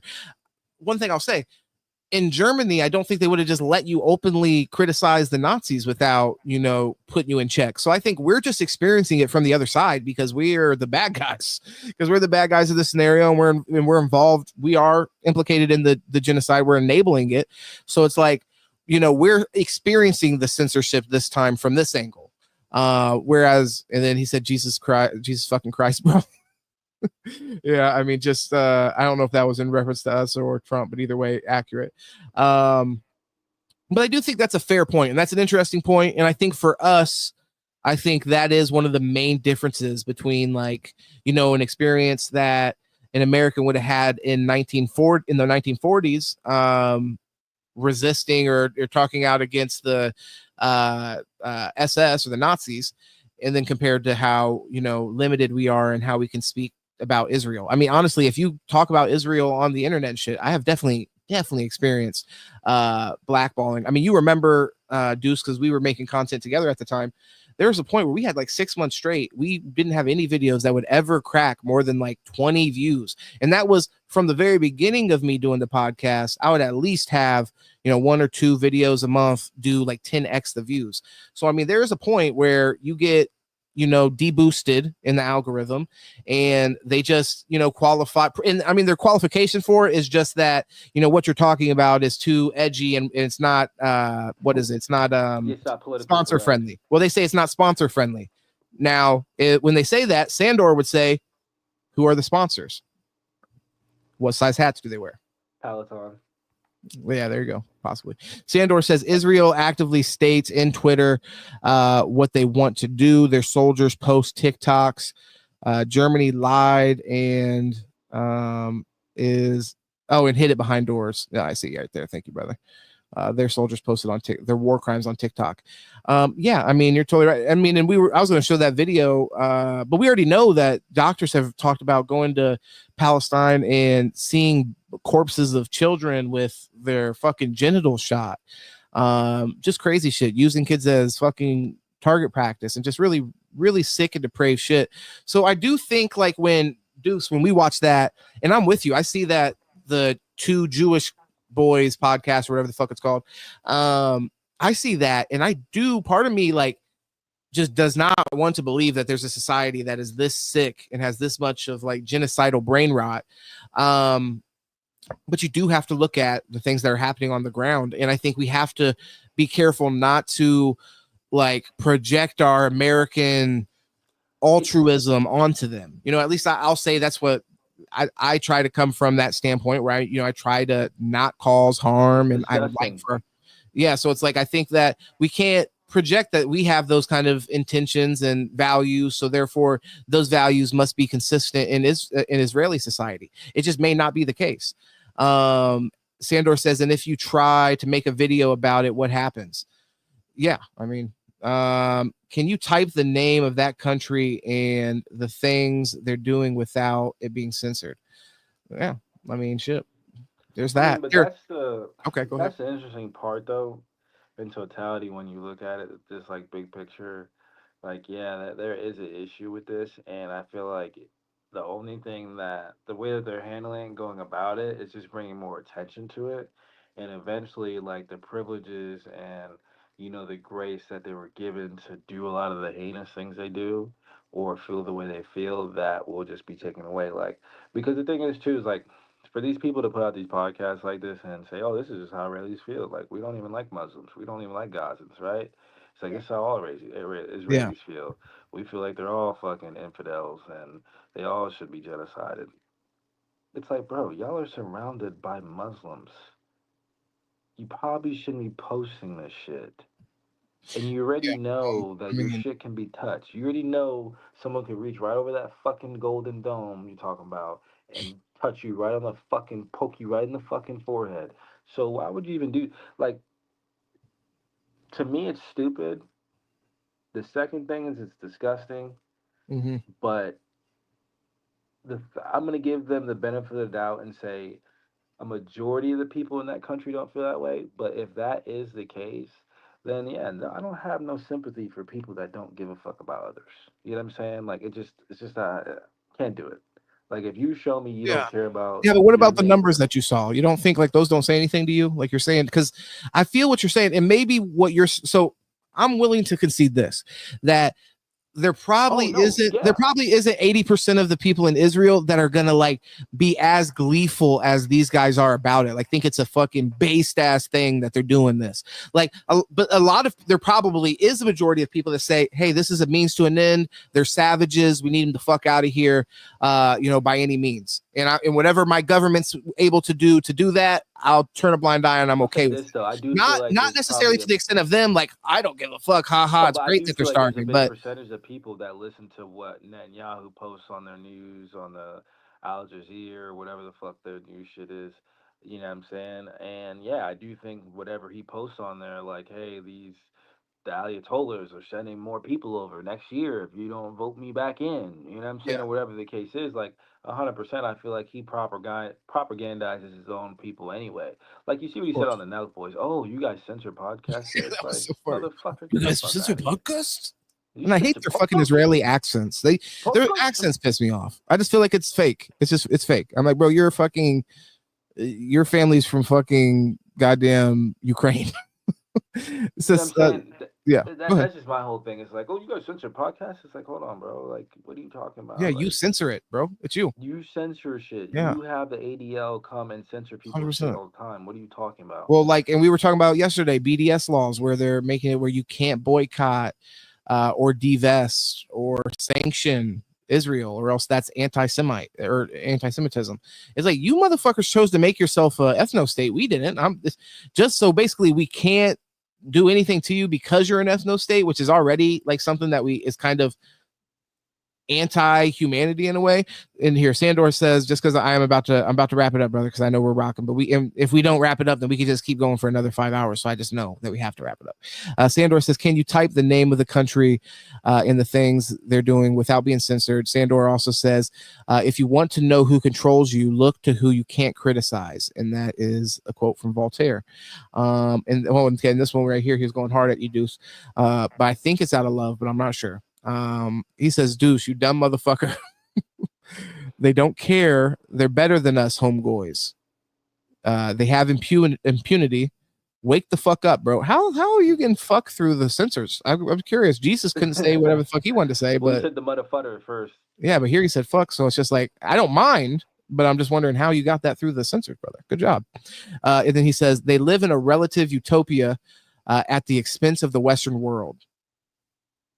I don't know. I feel like I got to visit there first to make a judgment on the utopia part. I think the utopia thing they're touching on is they have free healthcare, and in some places they have like their actual houses and stuff are taken care of. So they do, and then we already pointed out, like, you get interest-free loans. So it's like, if you had to be more accountable for being like a healthy business, for example, let's use that. Like let's think about this. Let's think about. We're the NBA and Israel's the WNBA. Okay. And we're allowing them to pop their shit. We're allowing them to wear their shirts that say they need to be paid more. We're allowing them to do all that crazy shit. We're as good as the guys, blah, blah, blah, blah, all that shit.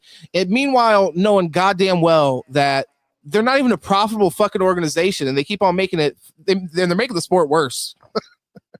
I don't feel that way about the WNBA. I actually think they're killing it. But as well, profitability, I feel that way. I'm just saying I do think that the product itself is improving, but this isn't really a conversation. It's really just a metaphor where, like I said, the NBA, they allow the WNBA to even exist. So for them to be like adversarial to the NBA in any way is just fucking wild.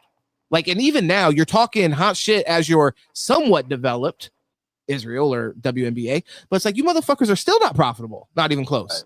So it's like you're still not where you need to be. So I mean, you have Sandor says Angel Reese jiggles her tits and commissioners do whatever she wants. I mean, I will say she ain't got no tits, but that ass, she definitely fakes some ass. Yeah, no, she got a serious ass on her, and salutes to Angel Reese for that. So here I have one last video. It's also really short, but we'll just end it with this, guys. This is just I think this really encapsulates the night perfectly and just really what American politics are. So I think it really is a beautiful, poetic way to end this. I want to just go ahead and end it by obviously saying thank you to everybody that hopped in here and rocked with us. Sandor, you're the fucking man, bro. Every time I got to let you know that. And get with me on Discord. We got to make all that work. I joined yours, but I got to set up one so we can all connect and just in general, just so we could chop it up, make something happen. Also, Wiggy, you rocked with us for a long time, brother. You had to go and run an errand real quick and you came back. White Jesus came through. Holy shit. You see, you can fucking White Jesus, subscribe, brother. You said what? Insider trade NFTs. Oh, okay. Yeah, I didn't know that. Well, I mean, NFTs, that's something aren't they trying to stop? Look at the Nancy Pelosi thing, and of course they dropped that with it, just letting people know, hey, NFTs legal. That's probably Pelosi's move. She's like, it's time to drop the next that. game. That's the next play. This article's from a day ago. Oh shit. All right. Well, yeah, let's get on it. By the way, also Paul, thank you for jumping in here. Kenny Powders and Paul, we got to make one happen, brother. We got to get a pod going. You already know. And then let's see. I'm just trying to see if I missed anybody. Chris Patterson. Hope your mom stopped breathing, but shout out to you. Thank you for tuning in. But no, shout out to you. I'm just fucking around. I hope your mom doesn't die for real. Chief Rocka, shout out to you, brother. Dropping a few comments in here and tuning in. Anybody that didn't tune in, I didn't see. Oh, Peyton. We rock so long. I forgot my cousin hopped on here, man. Shout out to Peyton. He's a good sport. I fuck with him. Hopefully, hopefully he keeps his word and he hops in here a little bit more because that'd be cool. He's a good guy. And just funny as hell.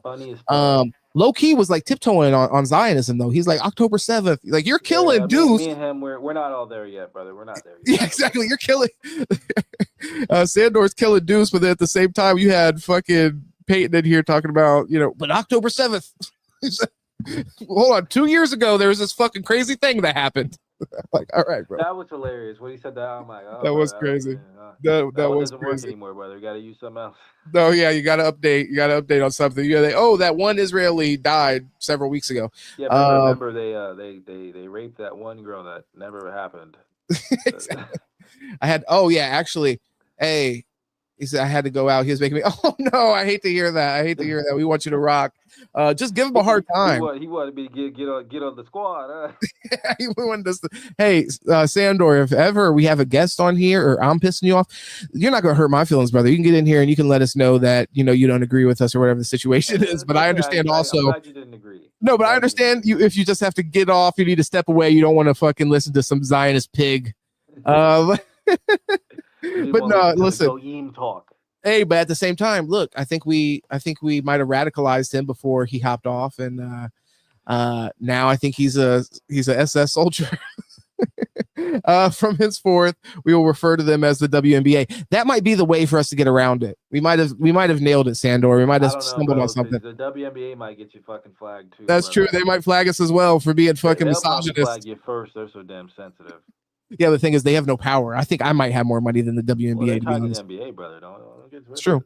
It's true. Hey, but the thing is, and who owns the NBA? What size hats do they wear? All right. I think that doesn't work in your favor either way. I think I'm fucked either way. But no, hey, look, hey, we'll try. This is the thing. This is what this is what we have to do in authoritarian regimes. We have to resort to code words and trying to get around their fucked up censorship. He said I had to go out. He's making me mad. People will be in this country and tell you everything is free.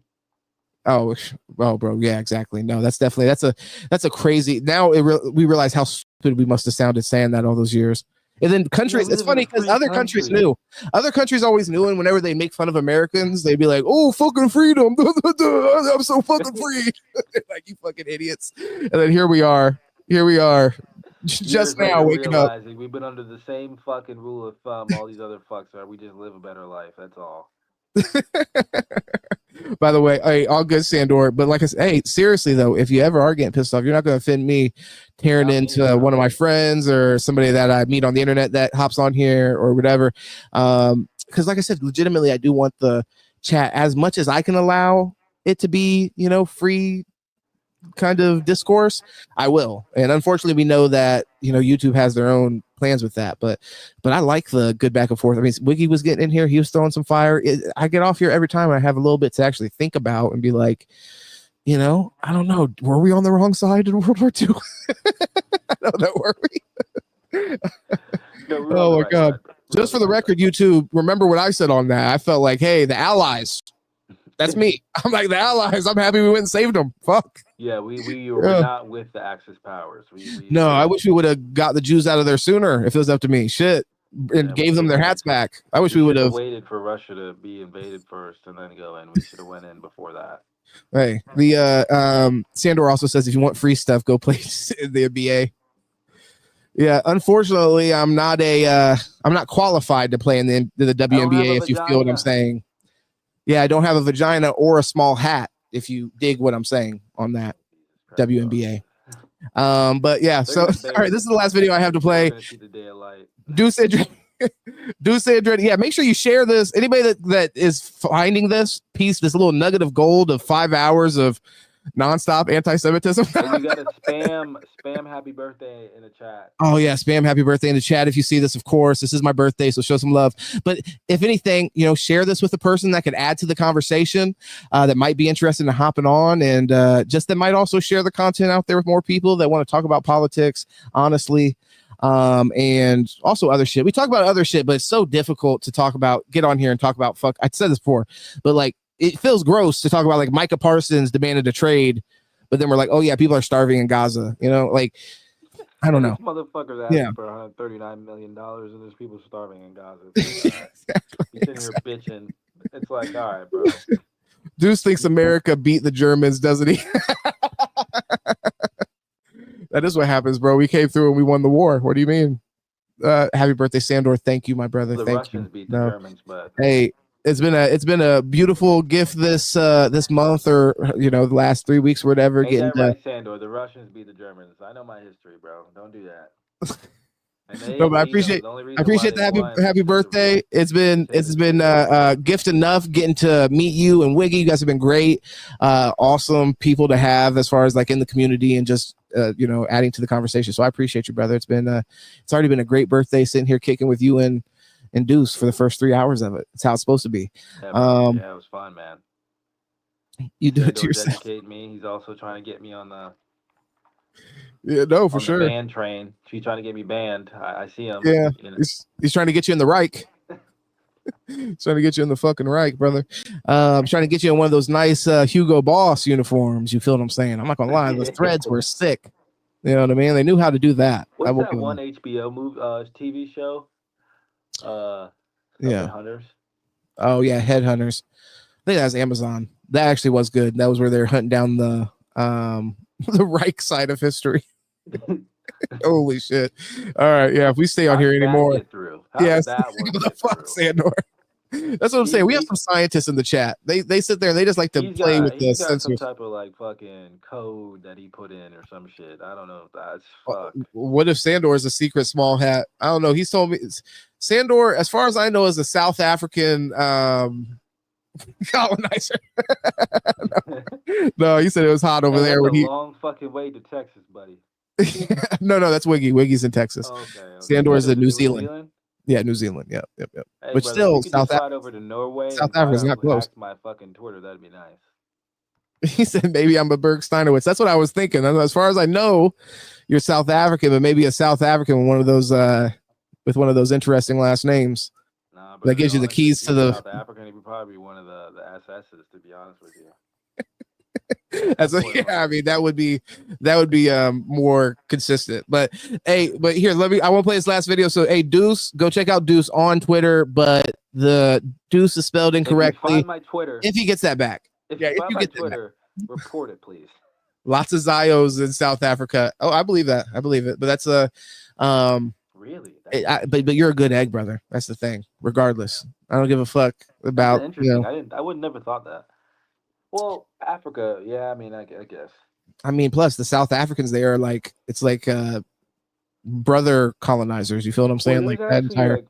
There's African Jews that get kicked out of Israel all the time. Yeah. Well, I mean, but you have to think if you're like a you're a white, very religious. Actually, they're genociding the African Jews in Africa right now. Actually, I think it's the white Africans that they're saying are being killed. No, that's South. We talked about, like I said, I honestly I don't know the specifics on it. You said what? No, another part of Africa, not South Africa. Yeah. Oh yeah, of course. And then there's also like a Christian genocide too. But the religious thing makes sense. I imagine also like if you're a country that is really has like colonial kind of colonist ties, especially in like the kind of more recent history, like South Africa and Israel. I mean, it kind of is like anytime people are really being brought to justice based around, or that's being discussed, the like decolonizing areas and shit like that, you probably like want to band together. I was like, hey, whoa, hold on, colonization's kind of cool, guys. Think about this. Think about the roads we built. Which I mean, hey, like I said, I get, to a certain degree, I get the roads are nice. Like some shit is like, Sandor and we've had me and Wiggy, we've only barely bridged the surface on the whole manifest destiny conversation. We got to talk about that a little bit more. I know that's ripe to happen. They did Africa like Cuba, huh? What was that? I said they did Africa like Cuba. Oh, what this comment is. Yeah, they were good mates with Israel and America, propped up with Africa until the world eventually sent them to isolation. Yeah, and was your family there around that time? I think you said that your family had moved out before that, and you were kind of like dealing with some of the like kind of weird vibes, but in New Zealand, people feeling weird about South Africans there.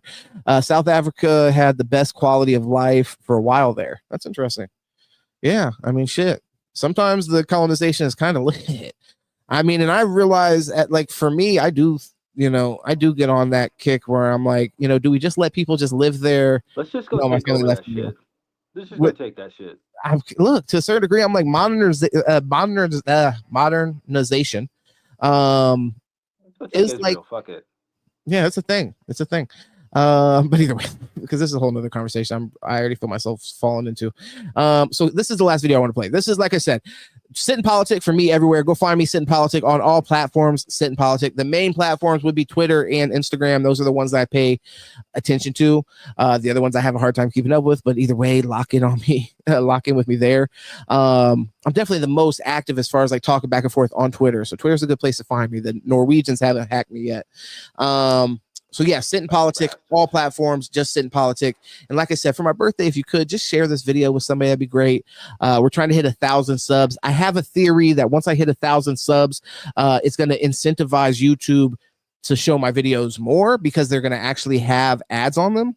So right now, us being a channel that doesn't have ads, I also feel like we're talking about controversial shit, and YouTube can't put ads on my shit to begin with. So I think, there's just no incentive for YouTube to actually like push my videos more than anybody else's anyways. So I am really trying to be active and hit those 1,000 subs so we can really open it up. Plus crossovers with other channels and things like that. We want to do all of that. I got to get back into the groove with it. Sandor said, my parents didn't want the boys to have to serve in the army and they weren't happy with apartheid. Okay, very cool. Yeah, I'd love to hear more about that, Sandor. Honestly, another day we got to talk about it. I'm curious what that entire experience was and, the kind of upbringings that your parents had in that environment. And like I said, your environment as far as moving over to New Zealand, interesting. Hey, GG to you too, brother. Like I said, you hold it down every single fucking time. I do have one more video. I have one more video that I think you're gonna like. Sit in Politic everywhere. That's your boy here. Sam Politic. Deuce Andretti, go find my dog. And we will be back in this thing probably before you know it, to be honest. I've been having too much fun doing these. I sit down, I start doing it, and I could just go for hours. So yeah, sooner than you probably expect, but definitely Tuesday, Wednesday, Thursday. Those are the days that I really try to hit. Tuesday is my goal. Last week I lost power on Tuesday, but expect me on Tuesday, bitch. I'm gonna be here. Unless the storm happens, we're here, baby. Unless the storm happens, which I do actually think storms are on the horizon for us. They're coming, boy. Tsunamis and everything. Yeah. So I will say, and by the way, who controls the weather, and what size hat do they wear? Okay, well, so actually, there was a guy that was they had like a mullet, white boy with a mullet. He was talking about making rain and shit. Oh, I don't know about that. You saw the Muslims try to cloud seed and they ended up fucking flooding Dubai. Yeah, that's what this kid was talking about. He's like, yeah, well, you put these crystals in the clouds and it creates more water. I'm like, yeah, bro, how about we not do that? No, the Jews controlled that. And they went ahead and said, okay, unleash all the water. And then so here, let's go ahead and let's play this. Like I said, I think this video really just encapsulates fucking politics perfectly. So I thought it'd be a good way to end it. This is our friend Gavin Newscum, as Trump calls him. And he's just on the court playing some ball. Gavin knows.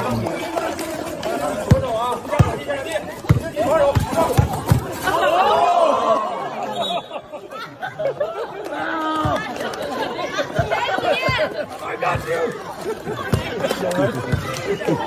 Let them go. You fucking racist down there. The kid stood there. He was ready to take the charge. No, but this, like I said, this just encapsulates politics. This fucking rich white cunts with the spin moves and behind the back. He's sitting here. He's like, give me the ball. Let me play against these black kids real quick and show what's up. The only thing he practiced was the spin move and the Oh behind the man, back. yeah. No, I think he still. The finish. He thought he still had it like he did in his youth. Yeah, he hit that move and fucking just did it. He wasn't able to stop himself when he saw the kid. He didn't know what to do. He couldn't wait until the island. Bro, why wait for the island when you have all these when you have all these all this fresh meat around you? Put it down. We can see that. Let him go. I got you. Now, spanking him. Now I know I've been in some situations where it's been a little surreal. So I understand, like, as a parent, it might be a surreal moment where your kid just took a charge from the fucking California governor. But at the same time, when he's smacking your kid's ass, I mean, don't you want to step in and say, okay, all right, Mr. fucking governor, that's a little excessive. But like I said, just the fakeness of the entire scenario is what just perfectly encapsulates our politics. And fucking playing the fake little one-on-one game with the kid on the court and like wanting to capture that moment on camera, and then ultimately you not paying any attention to the kids playing right next to him. So then you fucking run him over like you're LeBron James in the paint, fuck it. And then yeah, you grab the kid and try to still make the most of the moment, I guess, by squeezing him tight and smacking him on his ass. I mean, it's like, bro, why don't you go find something important to do? I bet he went. Sandor said, I bet he went and showered right away. After that, he's like, I need a few minutes, guys. Does this daycare happen to have a shower? Oh my god, I just need to cool down. It's a hot day out there with those fucking wildfires. Oh my god, I think I got some smoke in my lungs. No, don't worry about that. Don't worry about that. Yeah, I think I got some smoke in my lungs when I went for the drive on the left. Yeah, bro has no fucking left hand. That's the crazy part. And then he's doing fucking spin moves, catching it with the same hand. I'm like, this is crazy. I watch fucking 5-year-olds do this. That's it, bro. This is what happens when you sign your kid up for a fucking BlackRock commercial. Bro, I'm just so surprised. Like, that's embarrassing. That is just like, it's bro. rough. Stick to kissing babies and shaking hands, dog. Kissing babies and shaking hands. Yeah, this is the offshoot of that, right? It's the kissing something they gave you the rewind. Kissing the back of his head and smacking his ass. Fully laid on him. What a stupid. He's like smacking his butt. It's like, what are we doing? Yeah. Well, I mean, bro, he's trying to take advantage of the moment. You can't let a moment go to waste. So he's like, shit, we just had our little moment. Now I still got to make this as good as possible. And he's like, oh, look. That's the video Xi Jinping fucking sent to him so he could give him that red carpet rollout when he came to America a couple years ago. Oh, no, I'm sure he got the fucking, he probably got the post-game fucking film. He probably got the post-game film for whatever happened in the fucking daycare showers. That's what got him to get the fucking, bro, we still don't know where he put the homeless. Gavin Newsom found a place to put the homeless in fucking California. He dug a big ass hole and fucking buried him. Mass grave. Fucking mass grave for the homeless. Sandra said, yeah, but what kind of kid? Got him all poisoned and fucking buried him. Yeah, Jim Jones fucking gave him all Kool-Aid to fucking drink. He said, yeah, but what did the kids say to him? I need to see the rest of the body cam footage. The kid said, let me go in Chinese. Yeah, bro, he's provoked. Smacking his ass. The guy was provoked. Brother Sandor, you're the man. Deuce, thank you for this again, brother. Catch us again. Catch us on Tuesday. Thank you for your birthday, big dog. Yes, I will. I appreciate you. Catch us on Tuesday. And like I said, you might catch us even sooner than that. If I told Deuce, I would have liked to have gone live later because they got a UFC fight, all that. I'd like to get on here and just kick it with you guys. But we know that birthdays are not really for the birthday boy. It's my family needs to see me enjoying them. in order for them. That's the only way that they can know that I'm actually enjoying my birthday. Celebrate your day after your birthday. Exactly right. So you guys might catch me the next day. But yeah, it might be sooner. So keep an eye out. Maybe Monday. I've been toying around with maybe doing Monday Night Raw recaps. So Sandor, you let me know if that's a good idea, brother. Hit me in the Discord. But just after watching Raw on Monday, I usually have an opinion on what happened in the match. Cena coming back. Oh, bro, yeah, John Cena coming back. Where the fuck are you at, bro? He's been back. Come on. No, he's coming back as his old shit though. I got the notification. Oh, okay. Yeah, he's got a maybe he's gonna be a good guy again. This actually fucking tomorrow is SummerSlam, so I'll definitely be watching that. Yeah, SummerSlam's my shit. Not the first time I saw him, but that's the first event I watched him do with SummerSlam. Yeah, I don't remember the first time I saw John Cena, but it was just a regular WWE. I mean, probably like SmackDown or some shit for me. Yeah, do it. Maybe his debut, I was like, damn, look at this cold ass fucking street white boy. Then I looked into him, I'm like, okay, he's just like a regular dude. Oh. I mean, I guess you could say John Cena's debut, but like this is the thing. This is how much of a nerd I am, bro. Because I mean, really, John Cena's the prototype. That was his debut. So he was in the WWE before he was John Cena. Even he was just called the prototype. So if you're going to say he was a street dude, you didn't really see his debut because, his debut was Robot Man. But either way, I appreciate what you're saying. Hey, very nice. Okay. You're holding that. You might even be frozen. You're holding that fucking face. So I'm going to go ahead and just assume it's just me right now. Until I see his screen change. But yeah, Sandor, I will do that. And much love to you, brother. Much love to everybody for tuning in. This was a great pod. This was a lot of fun. Like I said, make sure you share with everybody. If you are watching this right now, goddamn, it's 5 hours in. You better have subscribed or else you're a stalker. If you watch 5 hours of me sitting here chopping it up with my friends and family, then you are a sick stalker. If you didn't subscribe, show love, sit politics with me. Come back again. Listen. You just made the list. Not me. You would never catch me on the list. Release